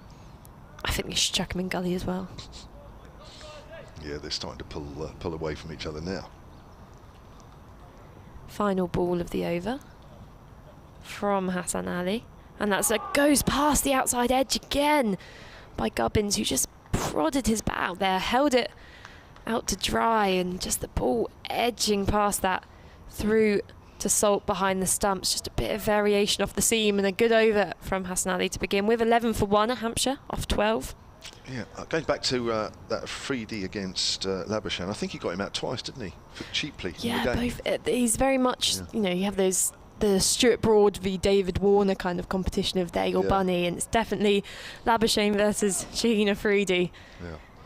I think I'm right in saying he one of the innings he got him out bowled, but it was off an inside edge where he was trying to leave it, I think. Yes. And the other one was, well, Labuschagne disputed an LBW a little bit. Oh, he's beaten outside the off stump there. Forward prod by Ian Holland to the first ball of the next over from Jimmy Anderson, and that can't have missed the outside edge by very much. Difficult out. There's not a lot of movement, but there's just enough at times to make things difficult, and Hampshire's innings not really going forward too quickly. We're into the 13th over here. They're only 11 for 1. It's been 11 overs of being on the edge of my seat. Yes, it's tense out there. against two very good sides. That's straighter, and Holland pushes forward towards short extra cover. This is, as I said earlier, kind of magnifying the enormity of two sides who you would expect to be somewhere near the top of the table come the end of the season. Welcome to Sports Extra, 5 Sports Extra listeners. It's myself, Kevin James, and Melissa Story taking you through this period of play as Anderson comes in and bowls, and that's outside the off stump, and we've seen the leave from both Holland and Nick Gubbins quite a while now. As I mentioned earlier, 11 for 1 Hampshire in their second innings, lead by only 17, and we are into the 13th over. Jimmy Anderson is as miserly as ever, is into his 7th over, 1 for 8. He picked up the wicket of Joe Weatherly, caught behind for no score. And Gubbins, first half century maker, which has been a pretty awesome effort in the context of this match. Again, it's left alone. Bit of extra bounce this time as it goes past the outside edge. Holland 2 off 38. Gubbins 9 off 29. Earlier, Lancashire were bowled out for 240, giving Hampshire a 6-run lead on the first innings. Keith Barker with 5 wickets to go with his 6 wickets he got last week against Kent. But a bit like Hampshire, really. Lancashire this morning in trouble. They were 105 for 7 and looked like conceding a big first innings deficit as that's pushed out on the offside. But some late order batting, some good batting from Tom Bailey and Phil Salt, who recorded half centuries, got Lancashire up to almost parity on the first innings, but it shouldn't have happened because both were dropped in the slips. Bailey went on 0 and Salt with a single figure score, and that proved fairly costly. So that's where we are in the game, as a deep square leg is pushed out on the long boundary side by Jimmy Anderson. Comes in a bowl to Holland, length ball, and Holland hits that into the gap square on the leg side, and he's on to 3. My word, he's got 3. He is battling hard. Absolutely coasting along here. You just get the feeling that both the Hampshire batters at the crease aren't quite, they can't trust the bounce enough on this pitch. And as we've seen, and for people just joining us, it's been quite consistent. We haven't seen too much sideways movement, but there's just enough in there for the bowlers, and every now and again a ball is slightly popping off the pitch and catching the top edge of the bat. So you see them always trying to get on their front foot and get forward, but they can't trust the bounce, and that's why we've seen so many edges to slip this game, because when you can't have confidence, you know, in the pitch and exactly that you're going to be able to middle it, then becomes tricky. And only with time, when you get more accustomed to the pitch, as we're saying, with that partnership between Salt and Bailey, they stayed in there, they did the time, and the pitch became a lot easier to bat on as Hassan Ali continues, and it's full outside the off stump and driven to the offside for no run. Yeah, it's fair to say that the ball hasn't done quite so much. This new ball hasn't done quite so much as the first innings for Lancashire. There was a interesting moment when Hampshire won the toss and elected to bat first yesterday morning. The pitch wasn't exactly green, but there was a tinge of green, and of course at 40 for 5 it looked a poor decision, but that's when batting became, or appeared to become, a little easy. In again is Hassan Ali, and that hits him on the pads. A big appeal from the bowler, and the finger goes up. Hassan Ali raises his hands in the air, punches the sky, and Hampshire 12 for 2. That's Ian Holland struck in front, and that looks like a pretty plumb delivery. Hassan Ali was confident in that call. Ian Holland looks less convinced by that umpire's decision, but he has to go. Hampshire in deep trouble again. We knew it would be difficult navigating this evening session. It's been difficult to bat in the mornings, it's been difficult to bat in the evenings so far in this game. And Hampshire have lost 2 wickets now. There's still quite a few overs remaining in the evening session as well. And I'm sure James Vince, who will be coming in at 4, probably was hoping not to be batting this soon. Only 13.2 overs into this innings. Yeah, both openers gone early for Hampshire again. They were 11 for 2 when Weatherly and Holland were dismissed in the first innings. 12 for 2 now. I guess Ian Holland, probably like me, I don't know about you, Melissa, but when it first hit him, I thought that might be going down. But if you're watching on the live stream, then I think when you watch it again, it does look a lot closer. He gets that almost little bit of nibble off the seam, Hassan Ali. He's quite a skiddy bowler, so when he sometimes for other bowlers would go, I think that's just missing leg stump, or it's just going over. For him, again, looking at that replay, as you say, and Ian Holland can sometimes just get a bit trapped in front of those stumps. He likes to plant his front foot quite a lot, and we saw there it just didn't move. He got a bit caught up, and in the end trapped in front of the stumps. And Hassan Ali just on a roll this season so far for Lancashire. He's been in the wickets. As we said before, a really good signing for Lancashire. He's just a pocket rocket as well. We were talking about how many overs he's bowled so far, and of course Lancashire and Yorkshire have played one less game than all the other teams in Div 1, but he's still racked up, I think, probably about, he would have bowled over 100 overs by now. He just doesn't seem to tire. No, he's a good bowler, isn't he? Skiddy bowler, and of course Pakistan test bowler as well, although the recent series against Australia in Pakistan found wickets hard to come by. Played 2 of the 3 tests, 2 wickets at 96 apiece, but they were flat wickets in that series. He also got 5 for 45 in the first innings here. Yeah, I feel like getting a wicket in Pakistan at the moment is the equivalent to getting a knighthood. Just this impossible. There's Hassan Ali in again, and on the front foot defending is James Vince. I think those wickets in Pakistan make the Canterbury wicket look like a minefield. I'm sure the Canterbury groundsman will be quoting you on that. As well as the live feed, of course, which you can watch the live pictures.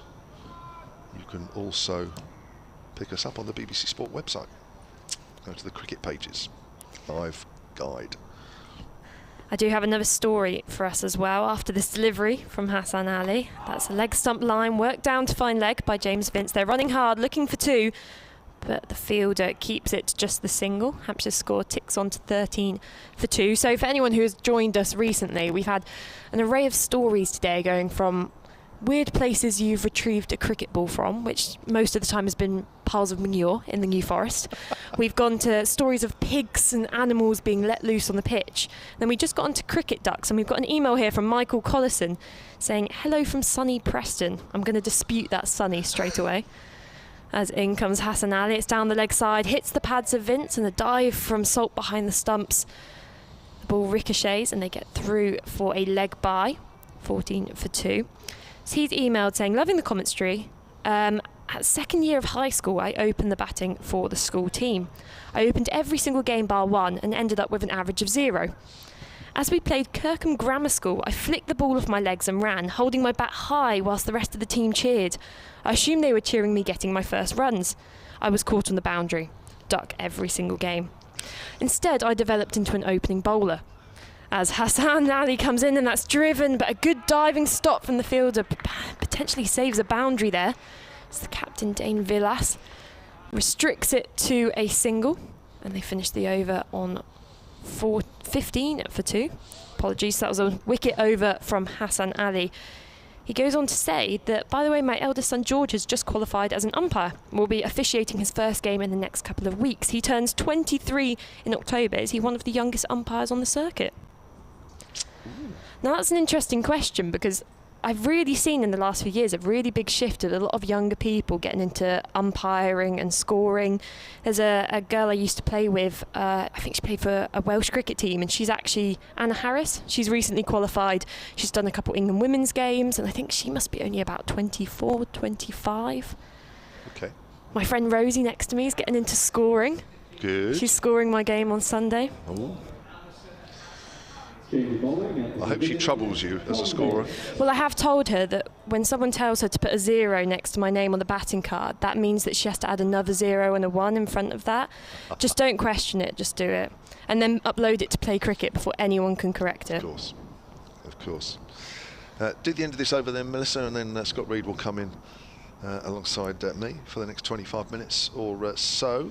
Tom Bailey then has taken over from Jimmy Anderson at that pavilion end, comes in, right arm over, outside the off stump, and James Vince has caught the leaving disease outside off stump, but I don't think anybody wants to be getting out at this stage with the bat a long way away from the body, just having a little tickle behind.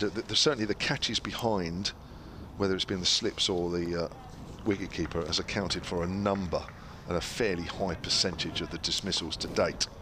Hampshire's lead is 21. They are 15 for 2 in their second innings. Still plenty of cricket left tonight, over 26 overs. As Vince gets a straighter one, hits it square on the leg side. The throw will come in to the danger end, which is Nick Gubbins, but comfortably home. And Vince moves on to 3. I think 16 catches so far behind the stumps across the slip cordon and the keepers in this game. So 16 out of 22. Yeah, all good maths. I was not going to work that one out. But that's a high percentage, isn't it? Especially, I feel, and we were talking about earlier, in James Vince's decision to bat first, and whether he thought the pitch was going to get harder to bat on. But we're saying how the Ageas usually flattens out on day 4 and it gets harder to take wickets, and you often more see LBWs and bowls come into the equation more than slip catches. So this is different. Gubbins drives through mid-on, lovely shot. Over pitch there from Tom Bailey. We haven't seen too many of those balls in this second innings. And Gubbins, in fact, has probably received 2 or 3 of those and has put them away every time. Shot of a man in form. 4 runs. Welcome 4 runs to the Hampshire total. 20 for 2. Hampshire lead by 26. Tight stuff here. Apart from that ball. What do you think is going to have to be an appropriate target, the lowest target Hampshire could set and still have a chance? 250. 250 minimum, but it needs to be a few more, I think. In fact, I need to think about that. Gubbins outside the off stump, left alone. I know 1 or 2 people have said that this pitch might get worse for the 4th innings, and 1 or 2 of the players have said that who know the pitch better than me. But I think we know that this pitch doesn't normally get worse. I mean, I can't remember a time ever here. There might be the odd time, but I don't really remember a time when the pitch has got worse here. So, going on 2 first innings of 240 apiece, 240 odd, I think Hampshire would need 300. Really, and then I think we've got a game. But we'll have to wait and see. Here's Bailey. That's flicked away through mid-wicket. Lovely shot, Nick Gubbins once more, and that's been given up because it is the short boundary side, and if you hit it with anything, any sort of power that goes past the infield, it's 4 runs. Thank you, Melissa. She's back in about 25 minutes or so. So we can have a talk to her mates now for a little while. There's a couple of croissants there if you guys want them, otherwise they're going to go to waste. 24 for 2. God, that hardly got the sentence out of my mouth before they raced to those croissants. Gosh, blimey. That was a popular sentence of yours, wasn't it? That's probably one of the more popular ones over the 2 days. Yeah. Thank you. Scott Reed's back as Bailey bowls, length ball, and Gubbins well forward. Nice forward defensive there with a bat and pad close together. That's up to mid-off, 24 for 2. The lead is now 30. What do you think about this total, this second innings? What would be a total that, you think is a bare minimum for Hampshire that you'd be sort of comfortable with Lancashire, and what would be a total where you think, my word, this is interesting? Well, the highest score in the match so far is 246. So I think anything north of 250 might well be a pretty difficult chase. I think if Hampshire can set Lancashire something that would mean them having to get the biggest score in the match, then that would be, I think, quite tricky.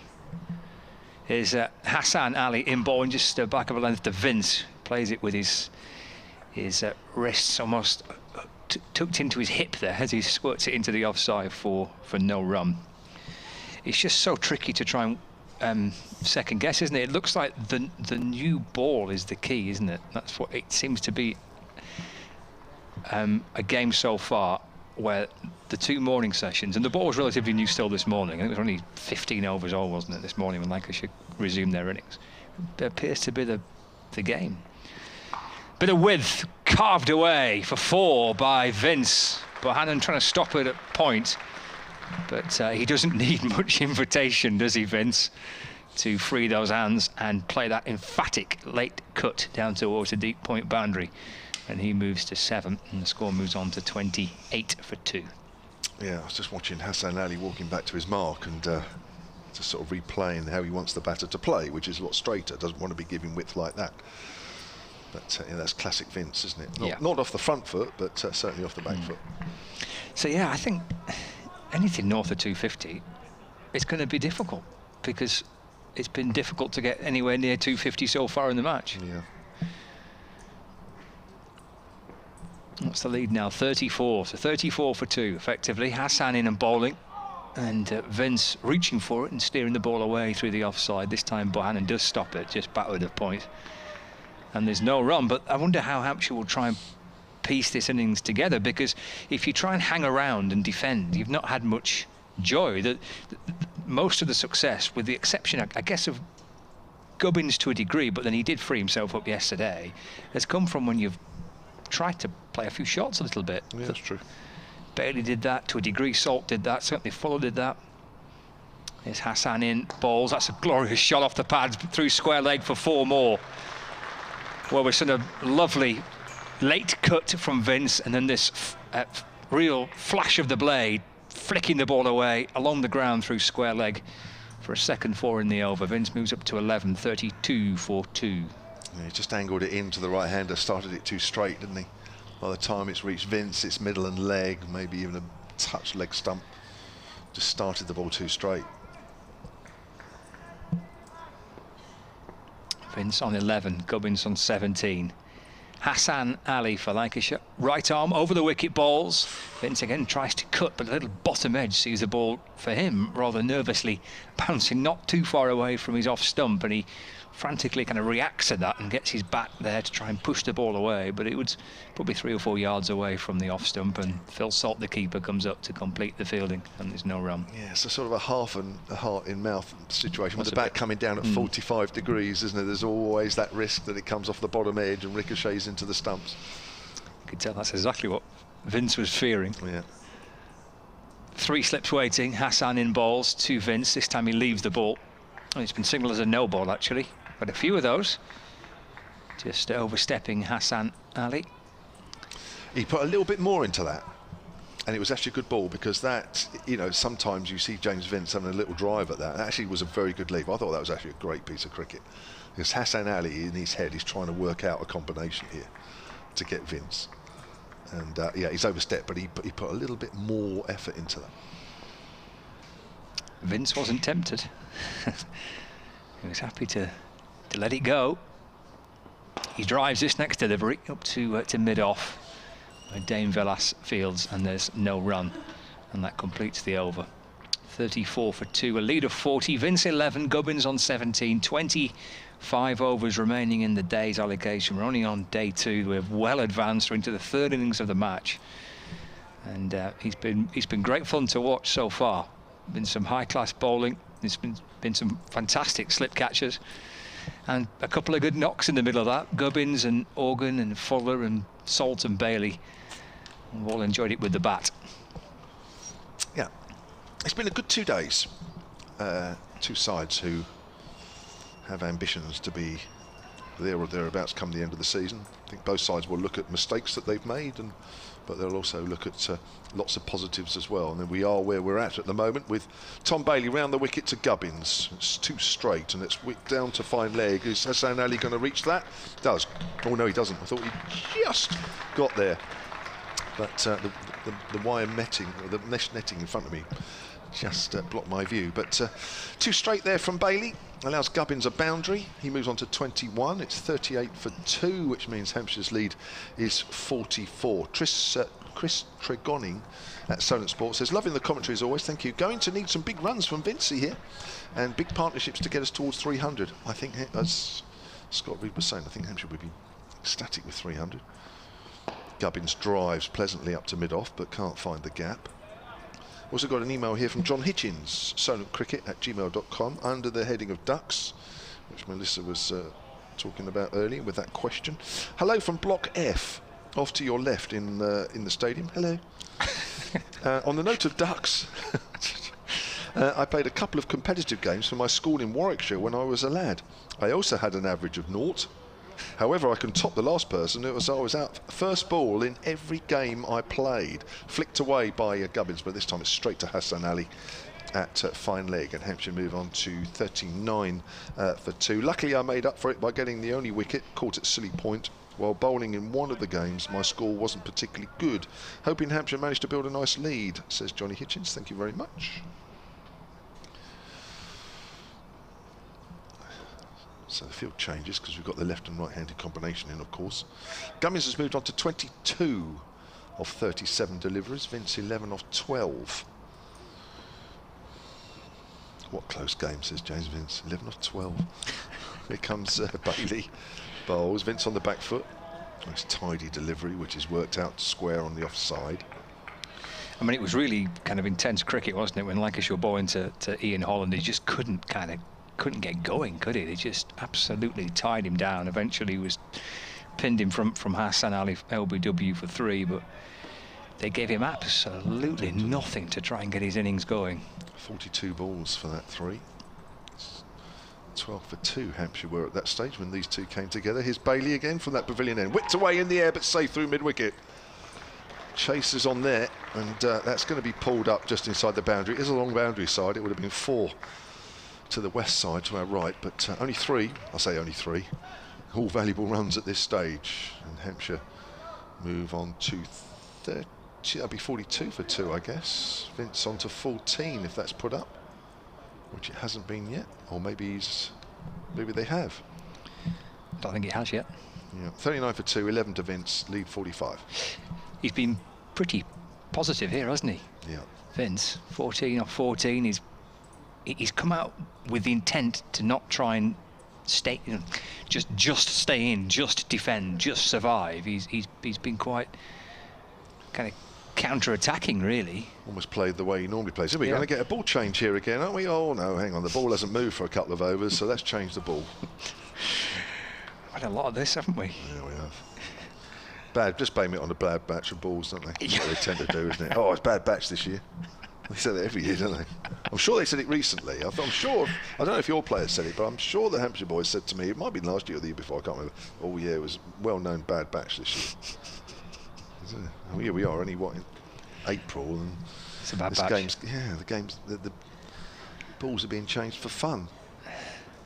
Well, the 2 umpires have got their metal bracelets out, and the ball's gone through it once and then twice. So I think Lancashire are just going to have to crack on. Yeah, same ball.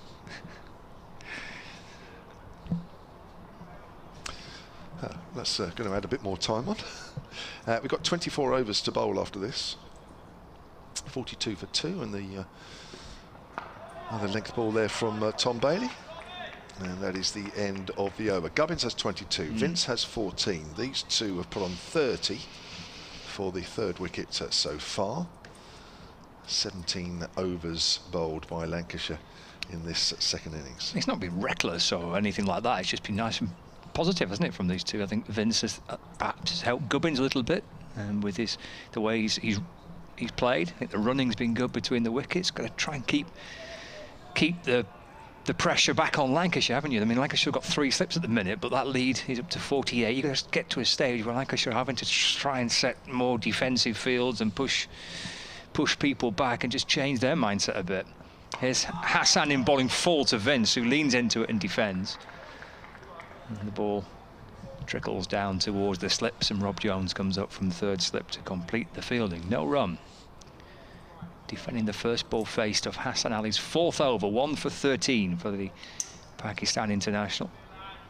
3 slips in place for Lancashire with a fine leg, point, extra cover, and mid-off, mid-on, and square leg. Jimmy Anderson, the man at mid-on with his arms folded, creeping a little bit nearer in because Hassan's in and bowling to Vince, who's pretty strongly in behind it and playing it solidly out into the offside. Everybody wants a little game of keepy-uppy. First, Hassan Ali tried it, made a bit of a mess of it. Stephen Croft tried it, he couldn't really keep it up. Decides to pick up the ball and hands it to his captain instead. And give that a polish. Back with Hassan. Running in from the hotel end. On the cloudy and actually quite chilly skies now. And the sun's all disappeared, at least for the time being. Ball just back up a length to Vince, who works it off his pads down to long leg for 1 run. George Balderson fielding in there underneath the Shane Warne stand. And score ticks along to 43 for 2. And Vince moves on to 15. Yeah, so Vince definitely sort of, when he's batting, isn't it, it sort of gives a different complexion to the innings. Gubbins early on was watchful. Ian Holland, as we mentioned, was certainly watchful. Joe Weatherly, for the short time he was out there, was as well. Vince just plays it a different way.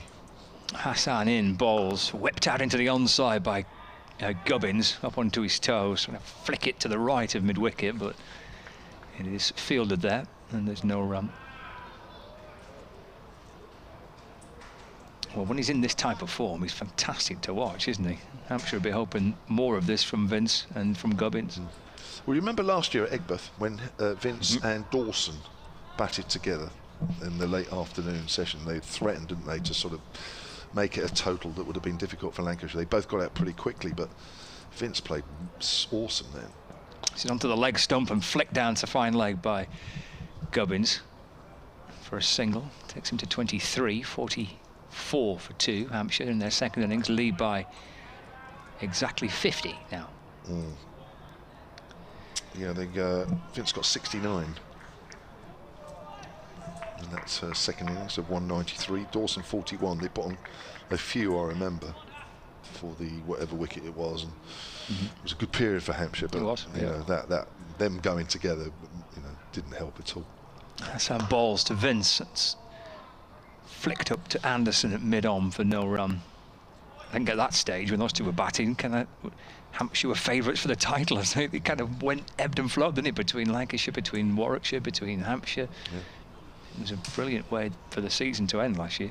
We might have a similar game here, actually, can't we? The way things are. Be, yeah. I mean, you know, as tight. Yeah. You know, obviously a bit more meaning at the end of the year, but even so, we could have a game equally as exciting. End of the over, that from Hassan Ali. So he's bowled 4 overs at 1 for 15. We have 22 remaining in the day, and the lead is exactly 50 that Hampshire have got with 8 wickets remaining. Yep. A little darker out there. I think you mentioned that, Scott. It's definitely noticeable. It's a little darker. Yeah. Just slightly more dense cloud hovering above us. I've got an email here, soundcricket@gmail.com. I think it's Warwick. I don't know, because he hasn't signed it, but I don't know. It looks. Look at the email address. It might be. I could be wrong. Here's Bailey round the wicket to Gubbins. Gubbins, forward defensive, back to the bowler. Your interview with Nick Gubbins last night had my eyebrow arch in surprise. A bit like Roger Moore said, when he suggested the pitch was expected to deteriorate enough to make batting harder and not easier. Well, we'll have to wait and see, but we think that's not necessarily the case, but we'll have to wait and see. History would suggest otherwise. You're right. I would love 280 scored over most of tomorrow to make it difficult, which may even give the opportunity of a draw. I suppose we haven't discussed that yet, really. Draw? Maybe. Gubbins, thick outside edge there as it goes harmlessly down towards third man. Hassan Ali all picks it up, but makes a bit of a mess of that. And they get an easy 2. 46 for 2. A fascinating game that I'm really enjoying, and thanks for your co-commentator's work. Most appreciated. Oh, I'm suddenly the main commentator again. Thank you. Lead of 52 now for Hampshire, and only 2 wickets down. I say only. This game has a history of a few wickets in quick succession, and then again periods where it looks okay. Left alone outside the off stump.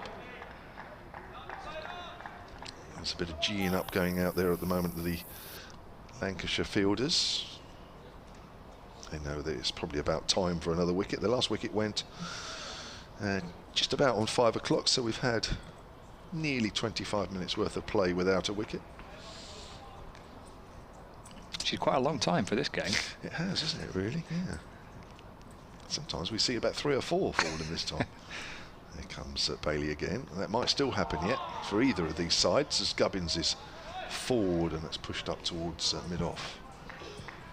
Yeah, I'm sure there's a few twists and turns yet in this match. No side has got an advantage as yet.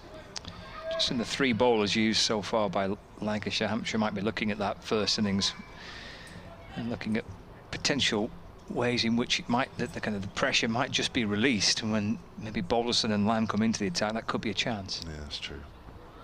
Forward Gubbins.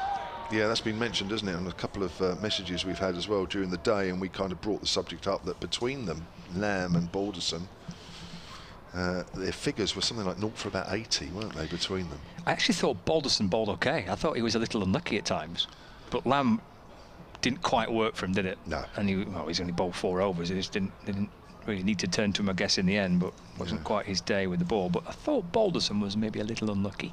True. He beat the edge a couple of times. Here's Bailey. Bowls. It's outside the off stump, even though it's come back at Gubbins. It's a good leave.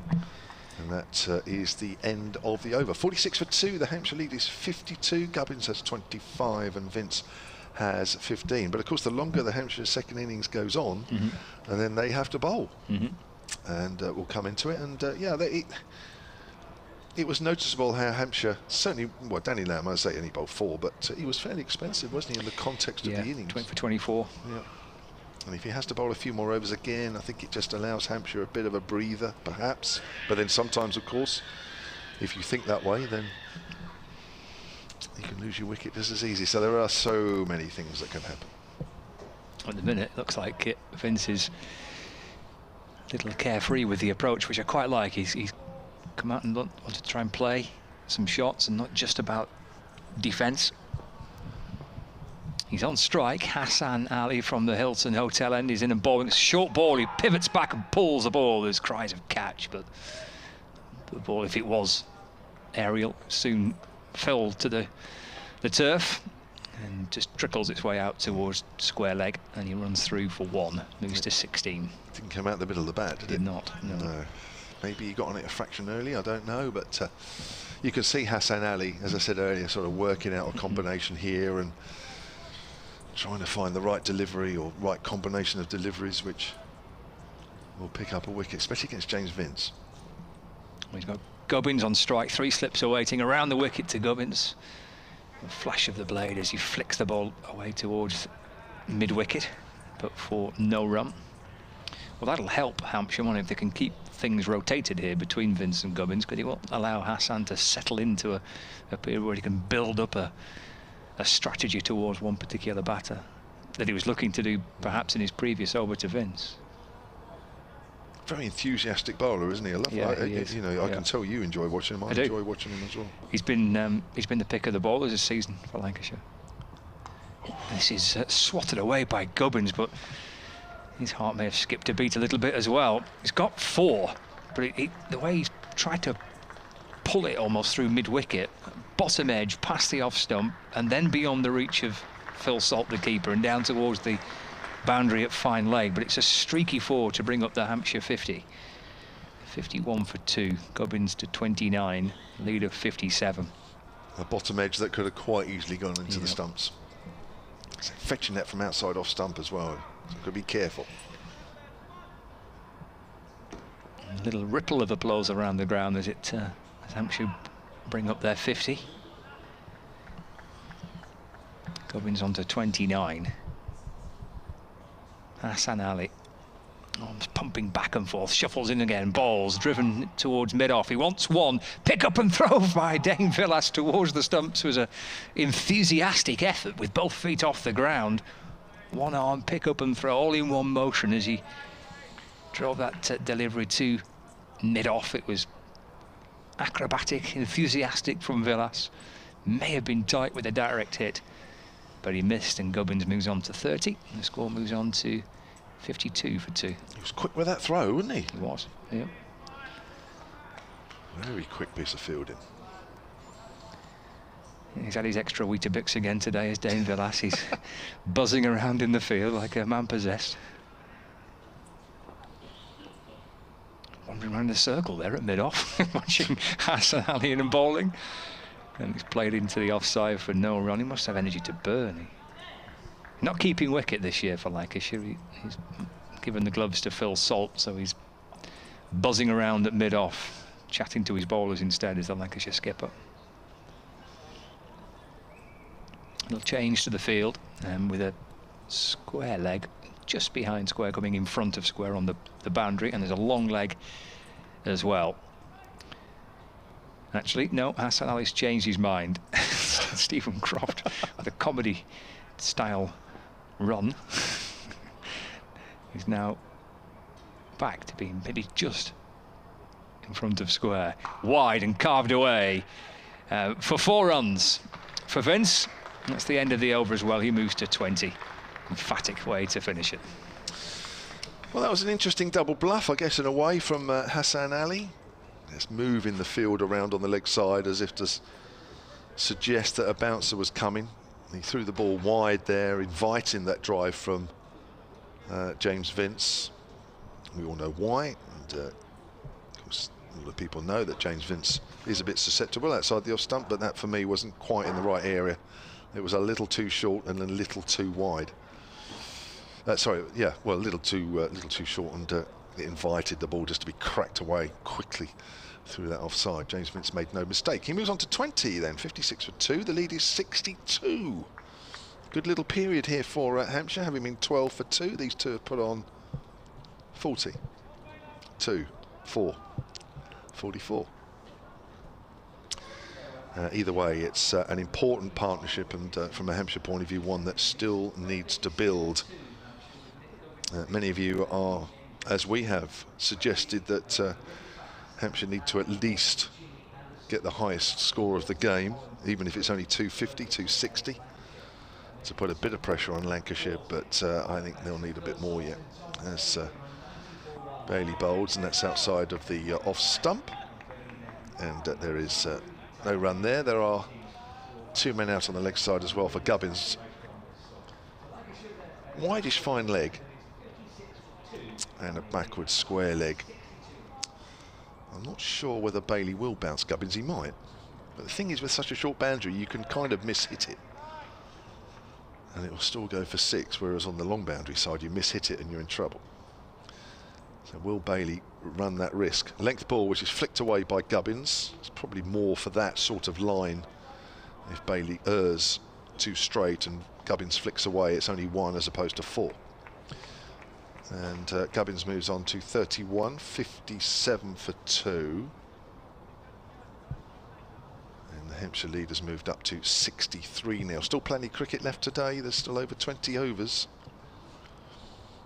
And we are just past 5:30 here at the Ageas Bowl.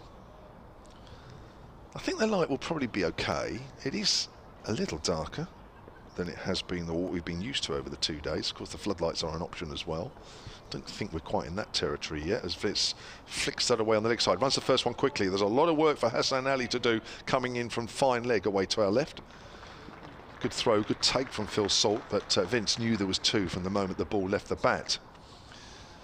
And he moves on to 20 now, and the lead is 63. Crowd, as so often at this sort of time of the evening, 1 or 2 starting to leave. Not been a bad crowd today on the whole. Maybe a few more than yesterday, but not loads, that's for sure. As Vince pushes that up to mid-off, and there is no run there. Score remains on 57 for 2. The 2 men out, Joe Weatherly for no score, and Ian Holland for 3. Anderson and Hassan Ali, the wicket takers for Lancashire. In fact, only 3 bowlers have been used, which I think again shows the important situation that Lancashire are placing in on this, and probably the important session that the 3 main bowlers are the only ones that have been used. Quick 30-second updates coming up. Here it goes.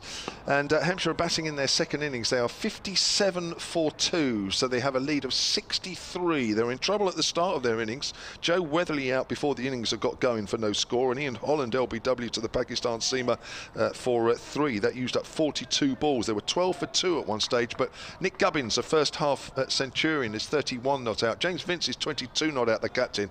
And Hampshire just beginning to mount a decent partnership, but they'll need a lot more yet. Probably the high score of the game to put Lancashire under trouble. 59 for 2. Ken, thank you very much indeed. Live online commentary in that game by BBC Sport website. That's pushed away on the leg side by James Vince. And that is the end of Bailey's overs. Completed 9 overs now, none for 24. And Hassan Ali at our commentary end, 5 overs, 1 for 25. I'll keep going for a few minutes yet, and then Melissa can come in, but we'll give it a few minutes yet, don't worry. Because Melissa and Scott Reed will take you through to the close of play, because as I've been mentioning, I've got to go off and do other things. Jimmy Anderson, what time's he going to turn up to this fundraising dinner for Sean Udell.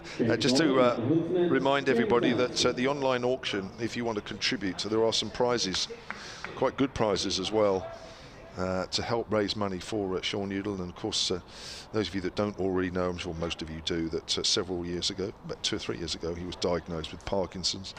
Tonight there are something like 270 people coming for a dinner in the ballroom below us to well, celebrate his career, but also raise money for his ongoing treatment for Parkinson's. So this online auction is still going on. I'll give you some more details on that if you want to contribute. Here's Jimmy Anderson, who, for my mind, is bowling for the first.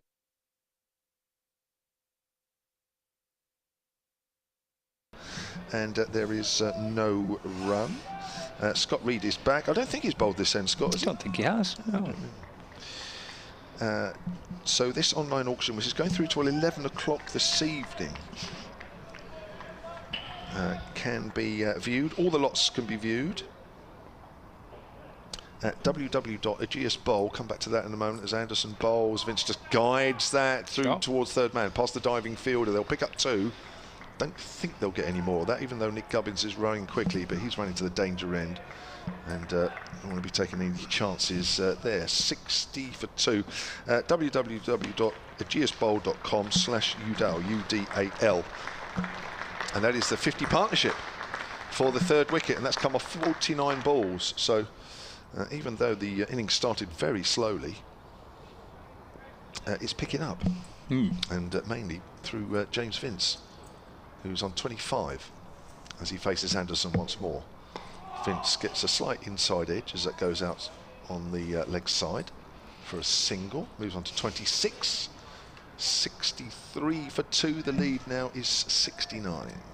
Vince's positivity has been terrific. It's rubbed off, I think, a little bit on Nick Gubbins. It's helped Hampshire move up to 63 for 2. It's just starting to put a few extra questions in Lancashire's mind. They still want to be attacking, still want to take wickets, of course, but as the lead pushes on, that it's going to understandably mean that Lancashire's captain might just have to change the kind of outright full-on attack that he had at the start of the innings. This has been a good partnership, but it needs to continue here for Hampshire. Certainly does. Round the wicket to the left-hander. Anderson is on the back foot there. Gubbins steers that out into the covers, but can't find a way past Stephen Croft.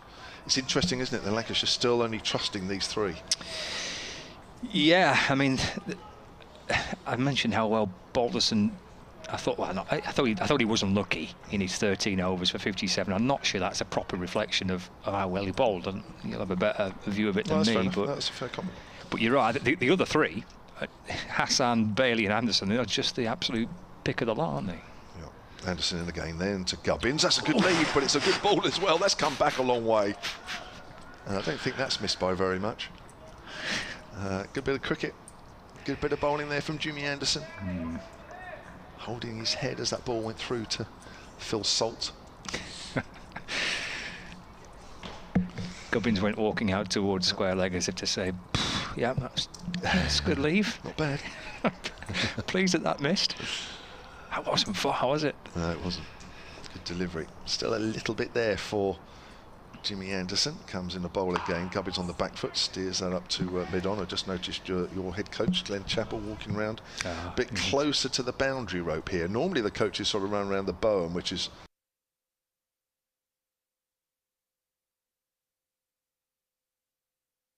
to the boundary rope. I don't know, maybe he's probably just trying to help everybody, isn't he? I mean, it's still tight situation. As you know, the game's not going in anybody's favour yet, but I think as a coach you feel it a bit more than others, don't you? You know what Chappell's like. You'd be thinking, you know what, I'll strap on the boots and have a go myself. Get a few of those nipper awayers and nip backers. He could do both, couldn't he? He's another one that could do both. Absolutely, yeah. He was great fun to watch, wasn't he? Good bowler. A very, very good bowler. Yeah, hard work.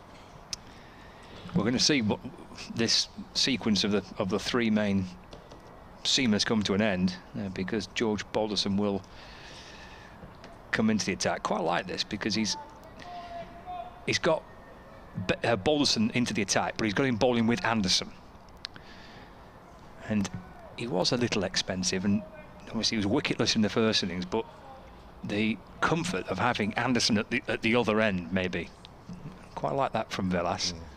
Here is Balderson in and to Vince, up onto his toes, and whips the ball away through the onside, just a fraction in front of square for a single. Moves 227, score moves on to 64 for 2. He's still relatively inexperienced as a bowler, isn't he, Balderson? He is, yeah. 27 wickets at 31.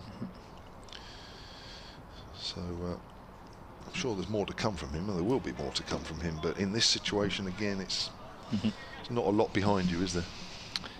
No, he would be desperate to contribute because he struggled with the bat. He's into Gubbins. This is just deflected off the, I presume, the thigh pad. A little bit of an inside edge on that.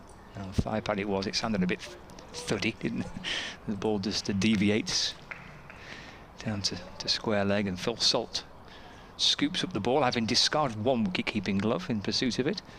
Umpire Nick Cook, with his hands buried deep into his pockets, has to remove his left hand from his pocket to slap his thigh to signal the leg by. And Balderson's into Vince, and that's cut down to third man, and that's 4. Just a little bit of width, isn't it? That's all you need for Vince. Cannot stray, get it wrong too much, because his hands are so quick. And that was cut down towards the deep third boundary for another 4, and Vince has rattled his way up to 31. 69 for 2, and the floodlights are coming on. Yeah, that's about right, isn't it? We were pretty close to getting to that point. It's interesting, actually, along the coast at Hove, where Adrian Holmes, our colleague at BBC Sussex, has said the first weather interruption of the season. Oh, they're off there. We're still 13 overs to bowl. Balderson to Vince, who drives up towards wide mid-off and calls Gubbins through for 1. Takes him to 32, and the score moves on to 70 for 2, and the lead now is 76. So is that for rain or for bad light? He doesn't actually say. Okay. The floodlights are on there, but the players are off. He Right. doesn't actually say. He just says the first weather interruption. Sort of left us all hanging there, isn't he, really? What a tease. Balderson around the wicket, and this is defended by Gubbins, steering it out into the leg side. There's a short mid-wicket in place. That's Rob Jones. It's 2 slips now, and there's a backward point, extra cover, and a mid-off. Mid-on, mid-wicket. There's a deep backward square leg, and Jimmy Anderson's been pushed back to long leg. As Balderson comes in and bowls, and that's Gubbins up onto his toes and driving to mid-on, and there's no run. End of the over. 70 for 2, Hampshire. Lead of 76. This is a partnership which I suspect is getting Lancashire feeling a little bit nervous and a bit anxious about things. The lead is not to a point where Lancashire are all out in kind of defence, but this partnership potentially could see that happen in the not too distant future. 32 to Vince and 31 to Gubbins.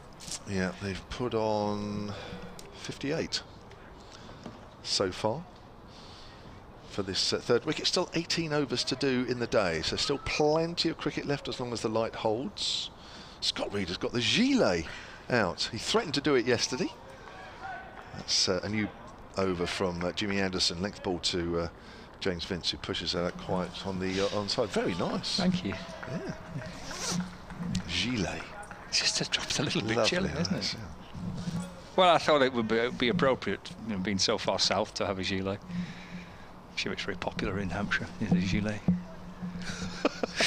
I can't afford one, really. I can't wear this in Burnley, no chance. Can you not? No. Well, it's not warm enough. Oh, now he's nipped back, he's wrapped on the pad, he's given! Oh, my word, and James Vince is surprised at that one. And Jamie Anderson has got his man. Now, that looked like it's just nipped back on Vince. It's hit him high. Has it hit him on the hand? Yeah. Mel thinks that he's hit on the hand. James Vince looks as though he doesn't really want to walk off. He's looking back at the umpires and he's not happy. He's not happy. He's punched his bat. And I have to say, we've seen, I mean, I try not to be biased here, we've seen 1 or 2 close LBWs today. I'm not sure that's one of the closer ones that I expected to be given out. Well, yeah, I mean, looking at the replay first time round, unless he has hit it.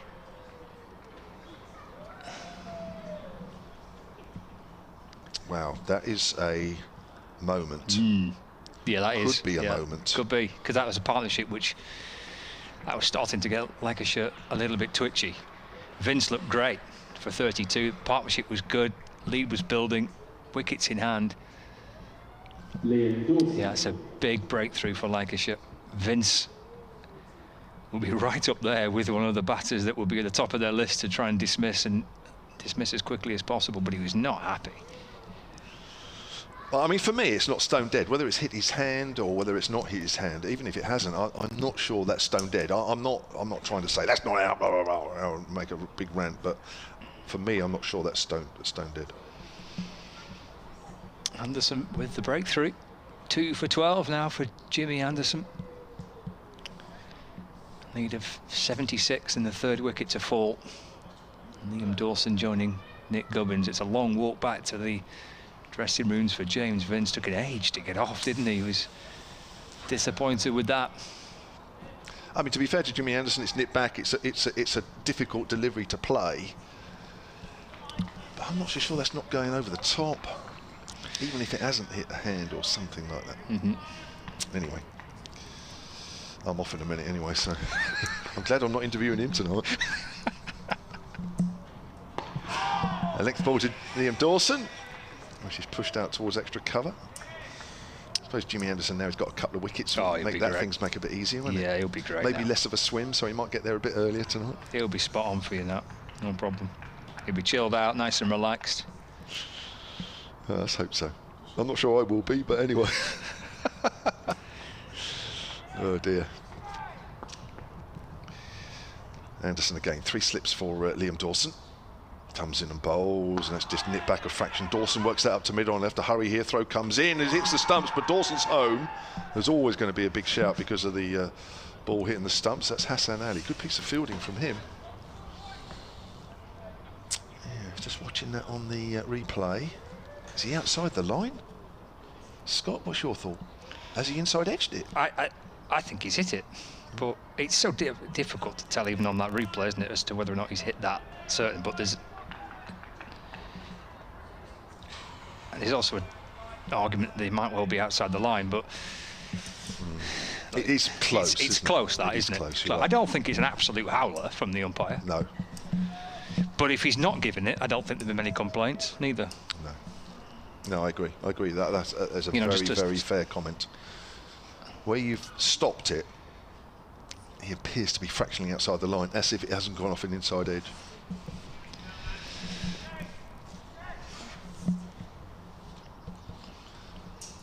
Anderson bowls. Gubbins is forward. That's played back to the bowler. Melissa's having a look at that now. And she's back on commentary at the end of this over. Melissa and Scott will take you through to the end of play. And I'm sure Melissa will have a view of that as well. In fact, I know she will. Look, we're watching it back and forth and replays, aren't we? Yeah. And he's had one view of it. I don't think it's an absolute howler of a decision. I think if you're a Hampshire fan, you could argue that it's not out. If you're a Lancashire fan, you could argue that it is. End of the over. It's 71 for 3. Then Gubbins has 31. Liam Dawson has 1. 77 is the lead. 17 overs left in the day. I feel very guilty that I've got to leave you with all that time, but have a good one. Scott, I'll see you tomorrow. Mel, I'll see you tomorrow. Have a bit of fun. Cheers, Kev. Have a good night tonight. It's all in safe hands this evening. If you go in tonight, fear not. Kev is right across it all. Everything's going to be absolutely tremendous. He's had his suit pressed. He's had his hair cut. No, he hasn't. But he might comb his hair, and he'll be ready to entertain a little bit later on. 71 for 3. Dawson 1. Gubbins on 31.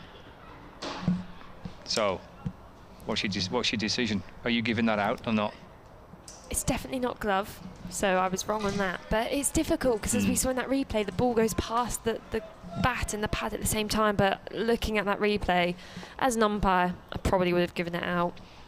It's Balderson into Dawson, who defends up to mid-off, and there's no run. I was just wondering with his reaction whether he thinks he's got an inside edge on it. Yeah, that's the only kind of telling sign. He looked very disappointed. He, as we've said before, he stepped away. He wasn't really ready to walk. He stepped away and started going through the process ready for the next ball, and then suddenly looked up and the finger was up. But annoying for James. But I guess, as you know, there was an awkward decision against Villas in Lancashire's first innings. Balderson in, and Dawson playing a loose shot. And a little extra bit of bounce for Balderson through to Salt, but it's a shot that Dawson might want to forget. You know, not quite the right format. Maybe if there was a white ball coming towards him, and even then, I'm not too sure it would be a good shot then. It's the nerves of suddenly 3 down. You've just got to get through these final 16 overs. It's a lot to go, isn't it? It's 16 to go. Balderson to Dawson, who's playing a forward defensive, and the ball is bouncing away through the onside, and there is no run. 71 for 3, with the floodlights on for the first time in the match. I think the Gile was a good decision. I was just saying how they're very in trend at the moment, so you're quite in the fashion by wearing one. I was considering buying a Gile recently. I just don't think I could pull it off. Balderson to Dawson, and that's defended up to mid-off, and there's no run. Been a big fan of a gilet for a while. Yeah, see, you were ahead of the trends. I must have had one when I was probably about 13. Then it suddenly got uncool, and now they're cool again. And I'm regretting probably selling it at a car boot sale or something. So I have to go on the hunt for one. This is a reversible one as well. Oh, Is it a two-tone blue. Oh, lovely. Very Hampshire, must say, though. I thought so. That's why I wore it. Here's Dawson playing forward in defence into the offside. No run. I knew it would be well received in these parts. Well received, but is it a bad luck Gile? Because it hasn't. I mean, since you've put it on, we had a bad decision against us with James Vince. So maybe it's the Hampshire wicket Gile. What happens if you reverse it? Does someone suddenly get a ton? So I'm sure that would be lovely. I quite like it the way it is. Thank you. Balderson in, and Dawson defends, and that's the end of the over. 71 for 3. Dawson 1, Gubbins on 31. I can't really wear this when I go back home, because if I wear this and I go back home, my mum and dad just say, "Why are you wearing a coat with no sleeves?" It makes no sense. You get that a lot from parents, because my biggest one's ripped jeans. If I show up, then it's like, do you want me to sew up the rips in that or something? Or, why are you wearing half a pair of jeans? So there's always a word to be said from parents. I must say, I'd never bring ripped jeans back home. I would get so much abuse. But I'm sure they'd love it if I brought a gilet home. Maybe that would be my goal for the weekend. Go out and buy a gilet just to impress them. I was thinking, I've been thinking about a lot of the kit, because I was going to ask you about the new England kit. But first of all, gilets in cricket. I know that's essentially a sweater, as in comes Anderson again and left outside the off stump. A bit of inwards movement there. So you've got the sleeveless sweater vest. But, maybe it would be just nicer to have a bit of a waterproof one, a ball with a bit more padding in. I might go on an advertising marketing spree for that. I'm sure that England would just throw that in, put a £90 price tag on it, put a very small England badge on it, and off you go. Sell not so many. You'd be surprised. Probably, yeah. Anderson then past the umpire to Gubbins, and that's a straight ball past the outside edge. And the slip fielder down on one knee in disbelief that how that hasn't taken the outside edge, and Hampshire just looking disarray here. They don't know how to play this bowling, and that's a beautiful delivery from the king of swing. Well, this just looks now, now the Vince dismissal, the floodlights are on, Jimmy's got the ball in his hand. This looks like a particularly horrible period to bat. And a few crowd members who have stayed for this evening session are being treated to a great bowling performance, even as that one's pushed into the offside for no run. And just these two, the goal's just going to have to be to survive this session. They're going to be looking at the scorecard going 15 to go, 14 to go, and just counting it down. I don't think they're going to mind too much about the run rate. They can get that tomorrow, but for now it's all about survival. Yeah, I agree. You can put runs to one side at the minute to a degree, can't you? Just make sure, from a Hampshire point of view, these two are there tomorrow. Anderson in again and left outside the off stump. Through to Salt with the gloves. You get the sense in the field as well of the Lancashire fielders. They're hungry just for another wicket now, because you just feel if Hampshire lost one more wicket, if they were 4 down at the end of the day, then it's going to be an uphill struggle tomorrow, especially with those morning sessions and perhaps a bit of movement in the air. This is the time for Lancashire, isn't it now? Try and keep the pressure on. Anderson in and full driven, but straight to the fielder. Slight misfield in the covers, but still prevents any runs. Hampshire 71 for 3. 1 ball remaining in this Jimmy Anderson over. And just Lancashire as well have so many bowling options going forward as well, because so they've got the likes of Anderson, Hassan Ali, Bailey. We've seen Balderson come in. They have a couple other seamers who can come in, don't they? Or one more? As Anderson in final ball of the over and left through to the keeper. Hampshire 71 for 3. But Annan's bowled a little bit for Lancashire, but you think the majority of the work will be done by Anderson, by Hassan Ali, by Tom Bailey, by George Balderson. We'll see what Daniel Lam's like. I'm sure he'll have a bowl if required. He didn't quite get it right in the first innings when he bowled four overs. And then there's Luke Wells. Obviously, at some point you would think tomorrow. I don't imagine seeing Luke Wells tonight. So he's got plenty of options there, Dane Villas. And the big question, of course, is leaving Parkinson out of the squad going to have an impact? Do you think he could have done damage on this pitch? Here's Balderson in, and Dawson cuts for 4 through the offside. A little short and wide and flashed away by Dawson, and he moves to 5. And the lead moves to 81 now, 75 for 3. I bet Matt Parkinson thinks he could have done some damage on this pitch, but he would back himself in most conditions, I think. But yeah, they didn't go for the Parkinson option. It was effectively, I think, just a combination of the pitch and wanting the ability to strengthen the batting with Rob Jones, the extra batter. Dawson playing and missing. It's having the slips hopping up and down, but through to the keeper. And there's no run.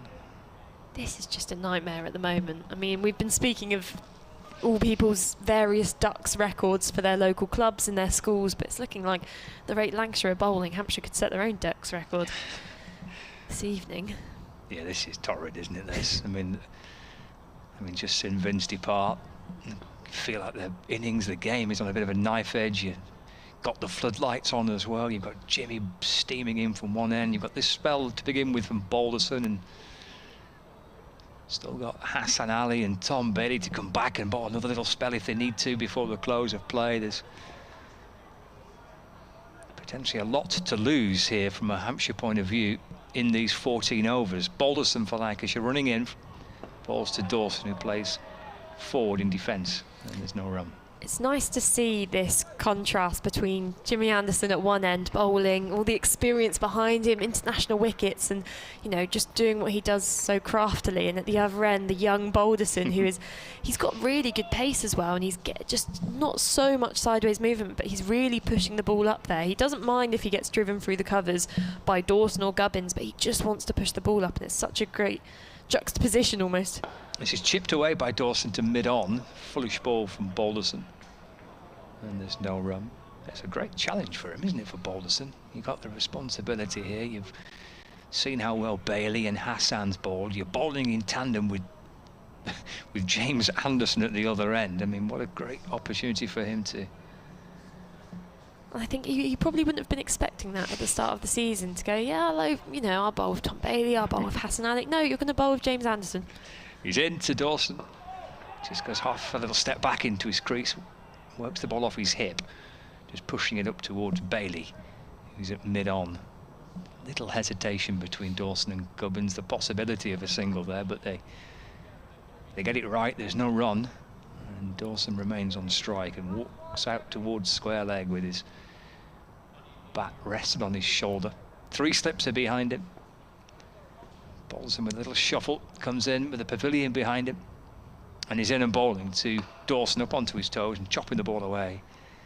Bounces out to Croft at extra cover, and that completes the over. 75 for 3, Gubbins 31, Dawson on 5.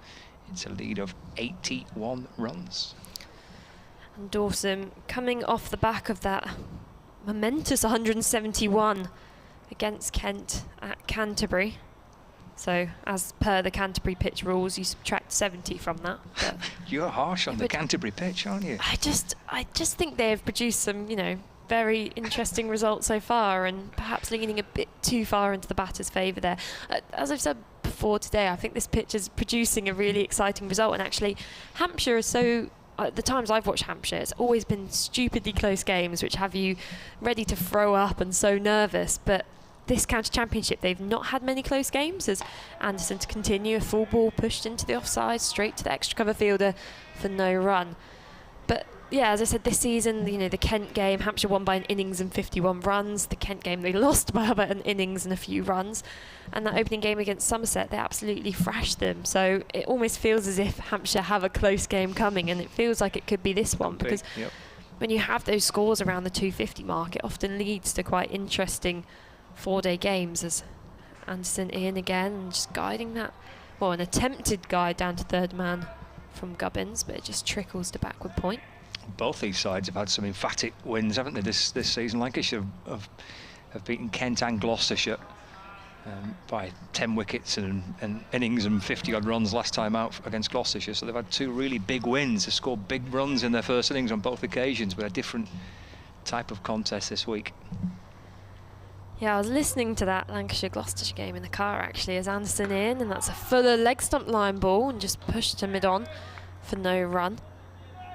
It's coming back in the car from Cornwall and just listening to see if the Gloucestershire batters could just hold out those final, I think, 6 overs in the end. And I think Lancashire must have got that final wicket with about 4 overs remaining. So good stuff from Lancashire. I think there's been a lot of word going around that Lancashire and Surrey, the sides to beat so far in this competition. Hampshire up there too. I think they're sat quite comfortably in that kind of 3rd spot place. But those are 3 teams arguably to keep an eye on. As Anderson changing his angle and just left by Nick Gubbins. The ball coming across him through to the keeper. Just looking at some of these other scores across Division 1. We've been keeping an eye on them across the day. In that game between Northamptonshire and Essex, Northamptonshire got 390 all out, and Essex at 83 for 7. So that reply not going too well for them. They've had a bit of a top order collapse. As Anderson in again to Gubbins, and that's on the front foot. Gubbins pushed into the offside for no run. Gloucestershire and Surrey, well, Surrey smashed a massive 603 all out. Gloucestershire, though, looking comfortable in the reply. They're 82 for the loss of no wicket, so seems to be a good batting wicket there at Bristol. Of course, Somerset, Warwickshire. Somerset had a bit of a rough start to this campaign. They were plagued by some injuries, as we saw when they played Hampshire, but they got 458 all out in their first innings, as this is left well alone by Gubbins to conclude the over. Another maiden for Jimmy Anderson. He's bowled 11 overs so far. 6 of those, or 7 now, have been maidens. Warwickshire in response against Somerset. They've got 182 for 7. They're still batting there, looking to hold on, but Somerset definitely rising from their first 2 games. And finally, Yorkshire v Kent. Kent were 291 all out, and Yorkshire in reply 239 for 3, which has been a fantastic recovery for them. They were 23 for 3, but a partnership between Dawid Malan, he's 115 not out, and Harry Brook, who's 99 not out. It's been a good season for him so far, as Balderson continues, and that's a fuller ball and a leg stump pushed to mid-on for no run. Just ticking along nicely here, Hampshire. 75 for 3, and these two just determined to survive these final few overs in the game. It's 13 overs remaining, or 12.5 balls to be exact. Of course, if you have any words for us, you can get in touch with @SolentSport on Twitter, or solentcricket@gmail.com if you fancy emailing us, as that's full and driven by Dawson, but straight to the fielder, who's executed a marvellous dive there at extra cover. And the Lancashire fielders just on the squeeze here, making sure that there's no easy runs available for the Hampshire batters. They want to make them work, as we've seen. It's not easy to score on this pitch. But Balderson continuing with his good spell. We were saying how in the first innings perhaps he went under the radar a bit, and people saying didn't quite do as well as he did, but as I would agree with you, I think he did quite well, as this ball's pushed into the offside for no run. So far he's just bowling his 4th over now. He's only conceded 10 runs, and he's executing a lot of control for someone so young, and as we've said, bowling at the same time as Jimmy Anderson. The fact he offers Lancashire a bowling option is terrific, because he's obviously in the team primarily for his batting. He's an opening batter, but to be able to contribute and be an effective bowler like he has been is great. In again is Balderson. On the back foot is Dawson, pushing it into the offside again for no run. He made his debut in 2020, so the shortened season due to the COVID in 2020. That Bob Willis Trophy campaign is when he got his chance, because Lancashire lost a few players because England had those big biosecure bubbles, so they had a much broader, bigger squad, and that took away a couple of Lancashire players, and it gave him an opportunity. And I spoke to him that season and said, what's your strongest suit, to bowling or batting? He said, I'm not quite sure yet. Past the stumps, and that's left alone by Dawson through to the sleeps. And Balderson completely floors it through that follow through. He lay completely flat down on the floor with his hands splayed everywhere. Bit of a belly flop, that, wasn't it? Certain bowlers just always seem prone to falling over. You see Mark Wood probably is on the ground more than he stood up. And there's a girl who plays for the Vipers who actually I'm friends with, Sophie Mitchellmore, and I don't think I've seen her going over without falling over. It's quite entertaining as Balderson in, and that's a fuller ball defended back to the bowler and completes the over. A strong over there from Balderson. Hampshire 75 for 3. Yeah, well, early effort over that, wasn't it, from Balderson, and the last couple of deliveries in particular, plenty on it, losing his balance, but it was a good delivery that was left and it came back in. I think he got him all excited a little bit and he ended up tumbling to the ground, but decent start from Balderson. 4 overs, 2 maidens for 10. Backing up the work of Jimmy Anderson, who's bowling from the hotel end. He's got 11 overs, but this is his latest spell.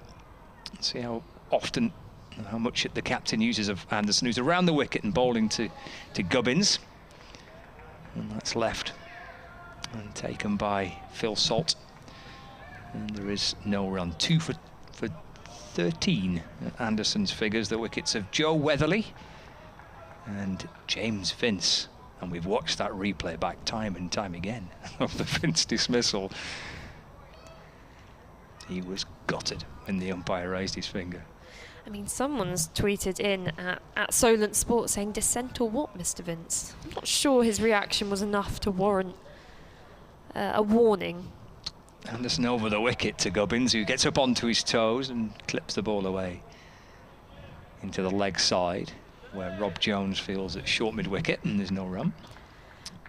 I mean, some of the reactions you see nowadays are very, very theatrical. You had the almost argument in the IPL the other day where there was that disputed no ball, and Rishabh Pant, the captain of the batting team, came onto the pitch to have a yell at the umpire. Anderson over the wicket, bowls a full ball driven down the ground by Gubbins, and Villas comes round from mid-off to field and there's no run. Yeah, that's pretty poor, isn't it, Yeah, really? I mean, I think every club cricketer knows that the #1 job is to get in the umpire's good books as well. So they need to learn a lesson from club cricketers. As soon as I get to the ground, you speak to the umpire, see how their day's going. Make sure to thank them at the end of every over, obviously as courteous, but also because they would be much more inclined to give you an LBW shout. It's common knowledge.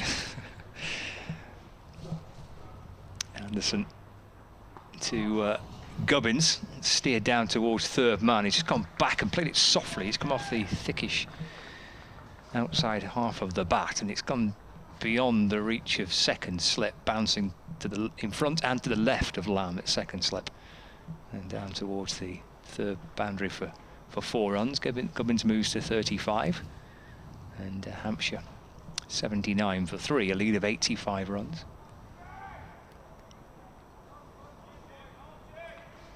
Old Jim is the cry from the Lancashire players. It must be nice for them to have him back in the squad as well, let alone some of the younger players, but just some of the more senior players, just to have that bit of wisdom just behind you to lend some advice now and again. Back around the wicket, full length again, trying to york Gubbins, who brings his bat down and defends it, push back down the pitch, and there's no run. Lancashire have been a bit fortunate, really, over the last couple of years. They've seen quite a bit of Jimmy, especially at this stage of the season. Last year, I think he was available for maybe 4 or 5 games to start the year. Something similar the year before, but must be great to know that you've got Anderson for 3 or 4 matches a year. When Lancashire won the promotion from Division 2, Anderson bowls. Oh, that's wrapped him on the pad. That's a big shout. But a little shake of the head from the umpire. He's bowling round the wicket to Gubbins. It's fired in. It might well have been perhaps slanting down the leg side as we look back on the replay. It's a big shout. Phil Salt, the keeper, the slips are up, and James Anderson just inquiring as to what perhaps was wrong with that appeal. It's the end of the over, 79 for 3, lead of 85. I'm not sure whether the umpire was, thrown off by how much that ball moved, but actually, I think the seam was almost exaggerated in the swing, and looking at that replay, Gubbins did really look quite trapped in front. My finger went up, not that that's much to go off, but giving your own players out, I mean, I think Gubbins is very lucky to have survived that one. He'll be breathing a deep sigh of relief. You've given pretty much everybody out today. Yeah, this is why my team don't like me to umpire. I'm ruthless. As soon as people yell at me and appeal, I just crumble. As Balderson to continue, and that's clipped off the legs by Dawson. This should be 4, but as we've seen today, this outfield does tend to slow up towards this longer boundary, but it's a tantalising chase for the fielder as it goes for 4 runs. Dawson moves on to 9 not out. Yeah, the year in 2019, Lancashire won the Division 2 title, but for the first 6 or 7 games that year, they had Jimmy for 5 or 6 of them with Graham Onions bowling. And it was a little bit too much for batters in Division 2. Yeah, you could imagine a bit. But, I mean, I guess that's another advantage, or an unspoken advantage, of having county championship games in April, which I know people won't want to hear, but if it was later in the year, some of these games, the England players would not be available. As Balderson in, and that's pushed off the back foot by Dawson. This will be another boundary, this side to the shorter side, where those few members of the crowd are there to appreciate that shot by Dawson, who just looks like he's found his form and found his timing a bit more here from Balderson. Just 2 slightly offline deliveries from him. The first one just 2 leg side, and that one just shorter and wide outside the off stump, and it was easy for Dawson to put it away in the end. Held the pose, didn't he? I think he enjoyed that one. You like that one, Liam Dawson, just held the follow through, hoping a photographer took a picture of it. I bet he knows where they're all sat as well. Angled himself as Balderson in, that's full and driven hard back to the bowler, who gets a finger on it, prevents a potential boundary there. I mean, it's all about social media these days. If they get a good shot with the photographer, that's straight on the Instagram. So it's all about the big personality presence. Do you reckon that's Liam Dawson's thing? Maybe. I'll suss it out. The day Kev lets me do a post-match interview with the players, I'll find out. Are you not on duty tonight for post-match interviews? No. It's I'm outrageous. outraged as Balderson drives to mid-off. You can't just down tools and disappear and not allow you to then do the full thing. Exactly. I'm seeing a lot of nods of agreement here. Yeah, I think that's outrageous. I like to go down usually when Kev does kind of post-day interviews and matches if I like the player. So if I fancy like trying to get like a selfie with them or have a chat, then I go down. But if it's someone I'm not too interested in, then I usually stay up here. Right. That's a good policy. Yeah, as Balderson in, and on the front foot is Dawson defending back to the bowler. So Sound editorial judgment on your part, is that? Exactly. Yes. Very, very partisan. So if anyone's ever seen me not come down to greet them for an interview, then don't take it personally. So did you ask him, by the way, Kevin, since you're putting me, on for the remainder of the game, do you want me to do post end of play? You did ask them. I did. I actually did. And usually I don't have the confidence to do that. But I feel like I've observed it enough now to know how to do it. But yeah, I wasn't awarded that honour, as there's another leg stump ball full and flicked off the legs by Liam Dawson. This one won't go for 4. It looks as if the fielder can pull it in, but they do run 3. So again, we just see, as this game has been so often, there's been ebbs and flows of flurries of wickets, and then suddenly the conditions look a lot easier for the batters. But at the end of that over, Hampshire 90 for 3. I did say to him, I was like, I can ask some unconventional questions. Obviously I'll ask how the day went and stuff like that, but I was interested, I could ask them about their horoscope, see what their favourite colour is, the exact content. The key questions that are needed. Which Hampshire fans want to know. Mm-hmm. Ask them what their favourite, what is it? They always say the death row meal. That would be interesting content. whether they like baked potatoes. Well, I mean, who doesn't like baked potatoes? I mean, that's a given. I would like to see if there's some kind of north-south divide on this. By On a baked interviewing potato? I don't know, it's just a hypothesis. But if I could interview every Hampshire player and every Lancashire player, I could just, maybe get some results. There might be a few anomalies, but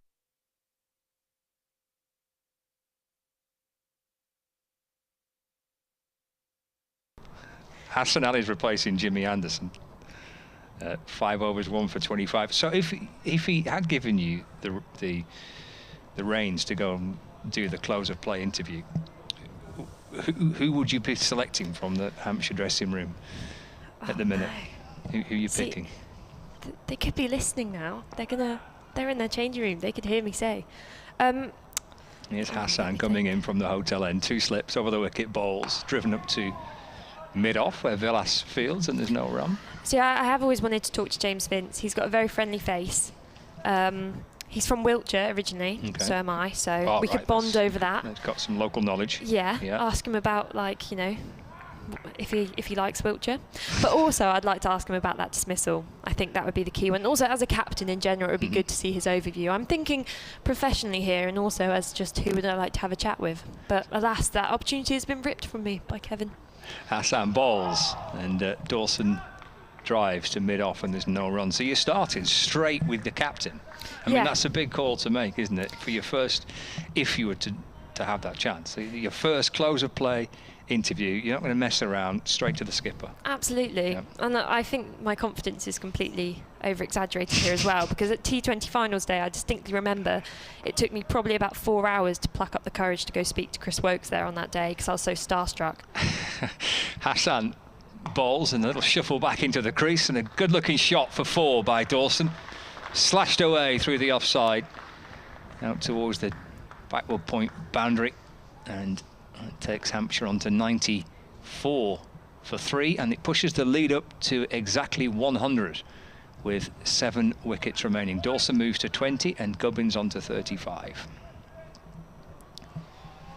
Yes, I remember that T20 finals day. You did. I seem to remember you taking some time to pluck up the courage. Well, obviously Hampshire didn't get through that first game, so I kind of hung about for a bit. I went over with Kev to the Hampshire supporters kind of box. It was all right, but Chris Wokes was the one I wanted to talk to. Hassan in and bowling, and Dawson looking to force the ball out through the offside, but to Villas at mid-off, and there's no run. So yeah, I distinctly remember standing at the back of the box awkwardly, not talking to anyone for about 2 hours, and I think finally Adam Mountford introduced me, and then he asked Chris Wokes if I could get a picture with him as well, which was devastating, but I did want a photo.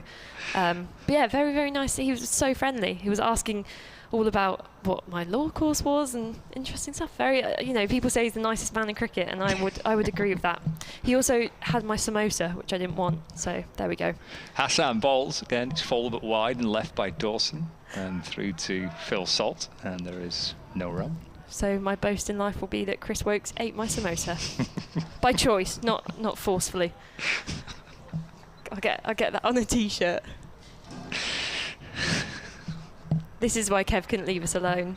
He's going to tune in right now and run up all the stairs. It's inevitably going to descend into some kind of chaos. He looked smart though. He did, didn't he? Yeah. Really, really professional. Yeah. Had a nice Hampshire royal blue suit on. Do you reckon he combed his hair or not? I'm not sure. Short extra cover in place. Hassan in and bowling, left by Dawson through to Phil Salt, and there's no. He's very nervous about this. Yeah, no, I'm quite surprised because I've never really seen him nervous. He's always just the voice of calm, cool reason. And then, we always joke about the Kevin James commentary school, which we all attend, which he finds not as funny. But yeah, I've never seen him this too flustered. But I guess the pressure of obviously charity events and having to play the very intricate sounding heads and tails game. Never heard of that before. So I actually, as he was describing it, I think I did actually do that at a Hampshire awards ceremony before when I was back as a player for Hampshire.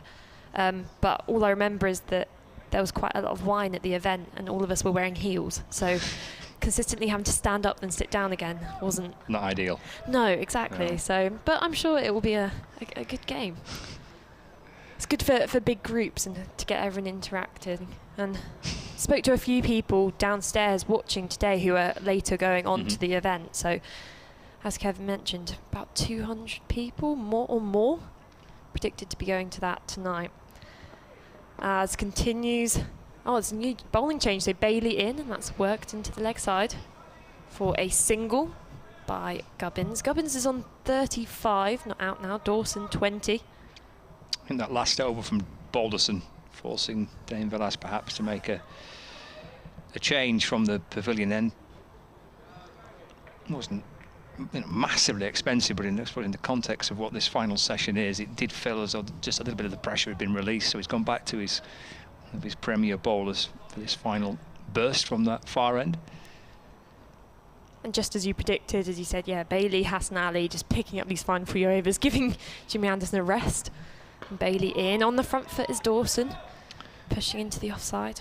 He went for 11, Balderson's last over, so the captain bringing George Balderson out of the attack after that 5 over spell. So we've seen Balderson and Anderson together, and now we're back to watching Bailey and Hassan, I presume, now for these final 8 overs. We have an email which is going to kickstart my post-match interview campaign. Excellent. As Bailey in, again defending on the front foot. Dawson, he takes a few steps down the ground just to almost mitigate that bounce there, which Bailey, a tall man, just getting a little bit of extra pop off the pitch. So Matt Porter has emailed in saying, surely this is the day for the post-match interview to happen. Who's going to stop it? Maybe the test was whether you'd take the initiative in Kev's absence. Ooh, Great day coverage, thanks team. Maybe, just go across and do it. Test. Yeah. Demand to speak to the captain. How many security guards can you spot? I can only spot 2, and I reckon I could take them on. You've got your accreditation, you're fine. Oh yeah, I forgot I don't have to be. As that ball's bowled straighter and worked into the leg side. You don't need to Dawson. dodge the stewards. You actually are allowed to do it. I don't have to commit a crime, actually. No, goodness, I can just walk in. You can. If I play like I've got the role, exactly. Walk into the Hampshire changing room, select to the nearest player. They'd probably say, no, you can't have Vince, despite what you think. He's probably in a bad mood because he's edged a ball into his pad. Could be a bit of that. But how about you take this person who ran the drinks on for 60 overs? That'd be a great interview. As a previous Hampshire drinks runner myself, it's a great role. As in comes Bailey again, and full outside the off stump. He's persisting on this line here, Bailey. Again, just exhibiting that control, which comes with his experience and just knowing that if he keeps just almost luring Dawson out on that offside with those fuller deliveries. We've seen Dawson play a few loose shots and very flamboyant drives so far this evening session, despite Hampshire being 3 down. But Dawson is that kind of player. He's not going to be too afraid to attack. He's got 20 off 36 balls so far. But with just 8 overs to survive now, you'll be thinking he's just trying to rein it in a bit. As in again is Bailey, and that's driven back to the bowler. He gets a hand on it, trickles to mid-on, off the ricochet, and that's the end of the over. Hampshire 95 for 3. I think he's been quite cute there, Bailey. I think he was deliberately trying to flick it onto the stumps at the non-striker's end, thinking that maybe batter just strayed from his crease. But it's a different battle, isn't it, with Bailey into the attack. Lancashire trying to make this as hard as they can for these final 8 overs. A little bit of pressure that had been released, the 11 off that Balderson over, but no such look now for Hampshire. And Lancashire will want to try and make these 8 overs as awkward and as difficult as they can. They would love another one, wouldn't they, just at the close of play here towards the end of day 2. Try and get Hampshire 4 down. Just feels different, doesn't it, being 4? If you're 3 down overnight, 7 wickets in hand, it's Hassan's in and bowling, that's cut, that's a good shot. Oh, it's also a terrific stop from Jimmy Anderson at backward point. Gubbins thought probably he had enough on that to beat Anderson, but he got low down to his left to stop the ball, and there is no run. I know what you mean about the kind of 3 wickets mentality things. You often, to make a comparison with T20 cricket, you often see that teams don't mind losing wickets in the power play, but as soon as it gets to 3 wickets in T20, that's when it's time to stop, and that's when it's time to play sensibly. Hassan in and balls to Gubbins, who's defending. No ball signalled by the umpire. Well, similarly, in this kind of sense, there is some psychological difference between 3 and 4. Feels that way, doesn't it? Yeah. Again, another investigation has to be had. We are creating some key scientifical questions here. I think I just made up a word, scientifical, but We'll go with it. yeah, we've just invented the word as well. Lead of 103. Score moves on to 97-4-3. Here's Hassan Ali for Lancashire. Bowls to Gubbins. Full length, just drifting onto his middle leg stump, and it's clipped up to mid-on by Gubbins, where Bailey fields, and there is no run. I think the light's going to be okay. I know the floodlights are on, but you can just see one or two shadows from the players, presumably from those floodlights. The sun a little lower in the sky. It might just get a little extra burst of sunshine before the close of play, but I think we're going to be all right with the light. It's Hassan, who's steaming in to bowl his latest fiery spell of bowling for Lancashire. Forward goes Gubbins in defence, and that's pressed safely away into the offside. And Croft is extra cover to field, and there is no run. We've had this almost thick cloud cover, probably even ever since the tea break, which has just engulfed the ground here, and you can see small rays of sunlight just trying to burst their way through, but it looks like a pretty impenetrable cloud up there. So probably will stay quite cloudy for these remaining 8 overs. Just to add to the sense of difficulty for the batters. Forward in defence, Gubbins goes, just plants his front foot down the pitch and pushes out into the offside with a lot of purpose behind it. It does feel like almost like pathetic fallacy. Just of the James Vince is probably there in the changing room right now, feeling dreadful, and the clouds have come over to symbolise his pain. Now he's thinking you might go across to interview him. Yeah, probably fear then. Yeah. Hiding somewhere in the pavilion. It's Hassan. Right arm round the wicket balls. Just took a little bit of pace off there, Hassan, and Gubbins getting content just to steer it away out towards the offside, and there's no run. 97-3 Hampshire. Second innings live from the Ageas Bowl, day 2.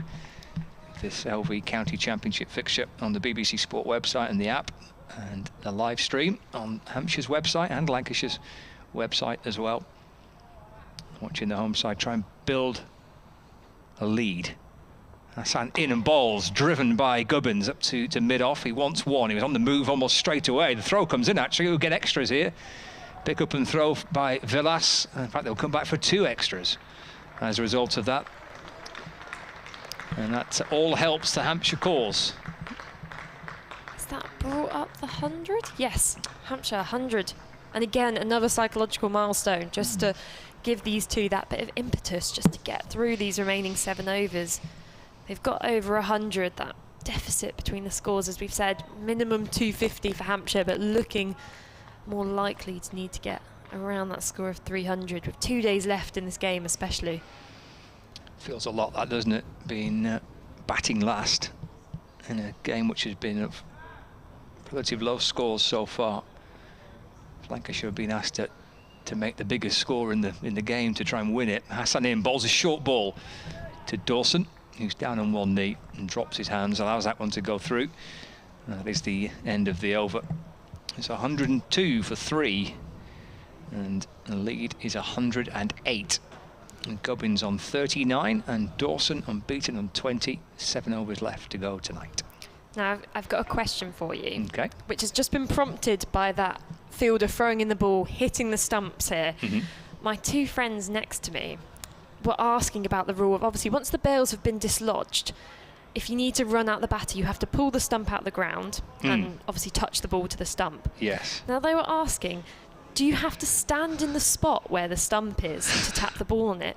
Or theoretically, can you run to where the ball is with the stump and tap it? Or even objectively, can someone throw the ball in and can you strike the ball with the stump as if you're playing a cricket shot? And then would it still be out? What a question. Because I'm throwing this out to anyone listening as well, because I have no answer to it whatsoever. As Bailey continuing around the wicket, this is hooked away by Gubbins. There's a fielder in the deep. And they get through for a single. Gubbins moves on to 40. Right, just say that all again.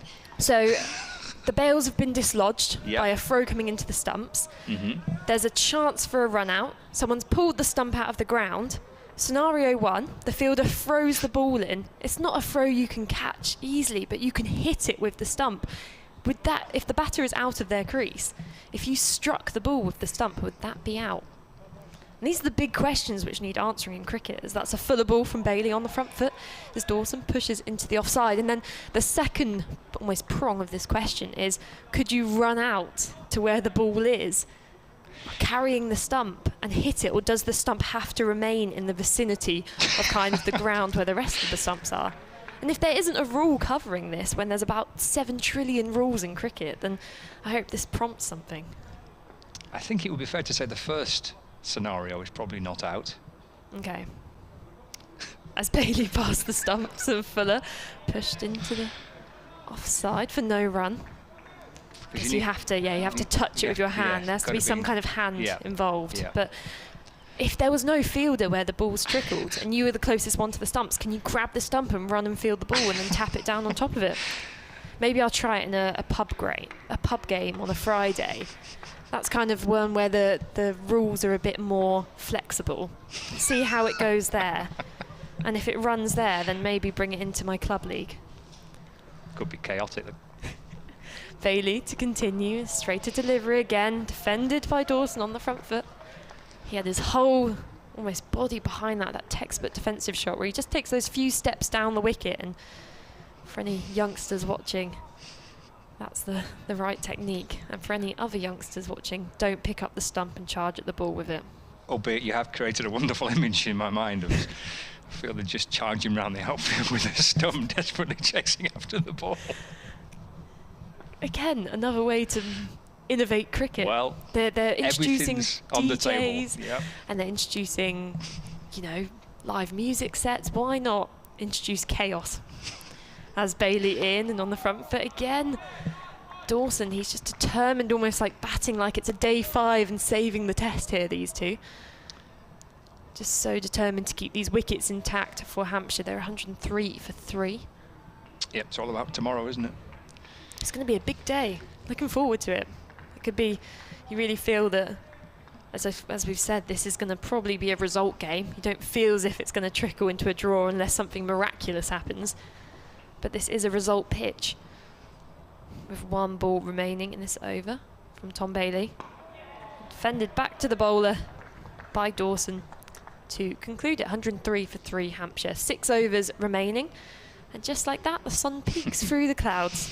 Thought we might have one little burst of sunshine before the day's done, and you can just see it away to our right-hand side. Still, we've got the floodlights on. The umpire did have a little brief chat before that last over, which I presume was about the light.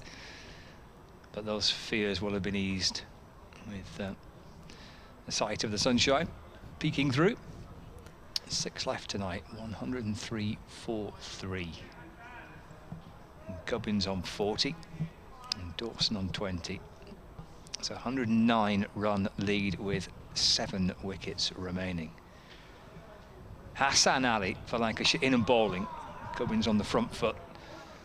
Plays the ball into the offside, but for no run, and sends Dawson back at the non-striker's end. There's 2 slips, Luke Wells and Danny Lamb. George Balderson with his hands in his pockets in front of the pavilion at long leg. There's a deep backward square leg, Josh Bohannon. Rob Jones at mid-wicket. Bailey and Villas at mid-off and mid-on. Anderson just backward of point and Croft at extra cover. Hassan Ali in and bowls around the wicket to Gubbins, who defends again. It's full, it's straight, and it's forcing Gubbins to play defensively into the onside for no run. And it's just getting to that point of the day when you can see a few people just beginning to pack up their bags, ready to catch the bus or train home, and the groundsman ready to come onto the pitch to keep it covered for the night. I think it's all days of this match are meant to be sunny, aren't they? I think so, yeah. Forecast is pretty good. Hassan bowls and defended by Gubbins. Looked like he was just hurried up a fraction there where he played it, but he keeps the ball out. Skiddy bowler, isn't he, Hassan Ali's quick, and that maybe just rushed Gubbins a little, but safely plays the ball away into the offside, no run. Yeah, clear forecast for the 4 days. we're going to get a result, aren't we? And we should be in for a really interesting finish. These two sides produced a bit of a thriller last season in Liverpool.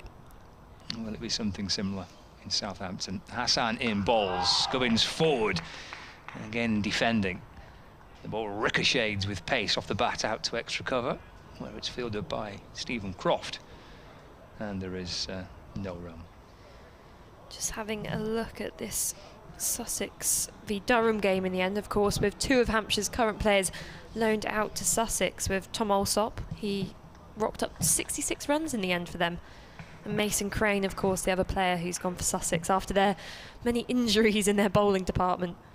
Hassan to Gubbins. It's down the leg side and taken by Phil Salt, the keeper, having to dance a few paces to his right-hand side, and there's no run. Crane got some wickets, didn't he, for Sussex? Yeah, I think he got two wickets in the end. And just checking as well, obviously for Lewis McManus has gone to Northamptonshire. He only got 7 runs this year, but there was a tweet in earlier with expressing some concern about Hampshire lending out some players. But just to confirm, these are short 1 monthly loans, and they will be back for the white ball season for Hampshire.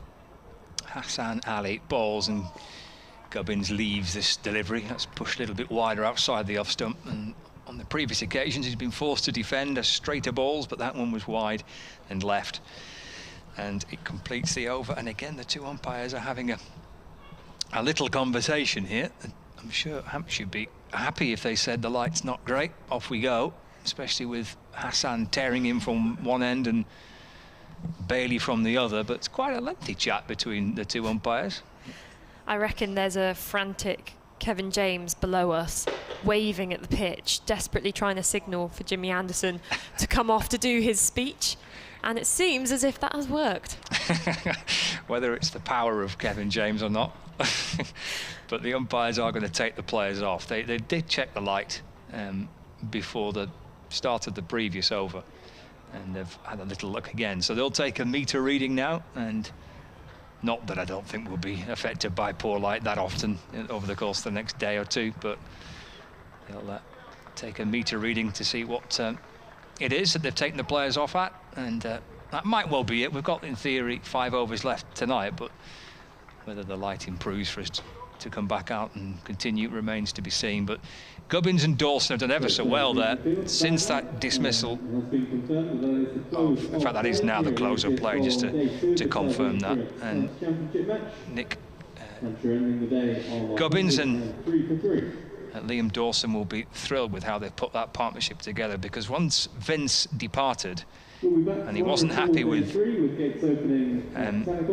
the outcome of that, wasn't Vince, you felt like Lancashire had a really golden chance to pick up maybe 2 or 3 more under poor light, under the floodlights, with Anderson and Hassan Ali and Tom Bailey all doing their thing. But Dawson and Gubbins, 33 from 78, Gubbins 40, Dawson on 20. And this is set up, Melissa, beautifully for tomorrow. 103 for 3 at the close of play on day 2, Hampshire in their second innings. They lead by 109. 7 wickets to play with tomorrow. Hampshire, you feel, we're just going to want to bat for as long as possible, get as many runs on the board. They've got that flexibility, with this only being the second day so far, that if they back themselves to, and if they are capable of, they could bat for the whole of day 3, or at least put Lancashire in for a bit of an evening session and then take the whole of day 4 to try and bowl them out. We've seen that wickets can be easy to come by in almost flurries on this wicket, so it's going to be a tight contest. And as you say, day 3 probably the pivotal day of all the days, and hopefully as a weekend day we'll have a good crowd in with the sun out. Excellent. We'll be back tomorrow morning. Thank you for your company. Hampshire then get to the close of play on day 2, 103 for 3, lead by 109. And Gubbins and Dawson will resume in the morning for the home side. Terrific entertainment today between two sides who, it would seem, are going to battle it out towards the top end of Division 1 throughout the course of the season. Really good fun to watch, and hopefully you've enjoyed our coverage. We'll catch you tomorrow morning around about 10 to 11.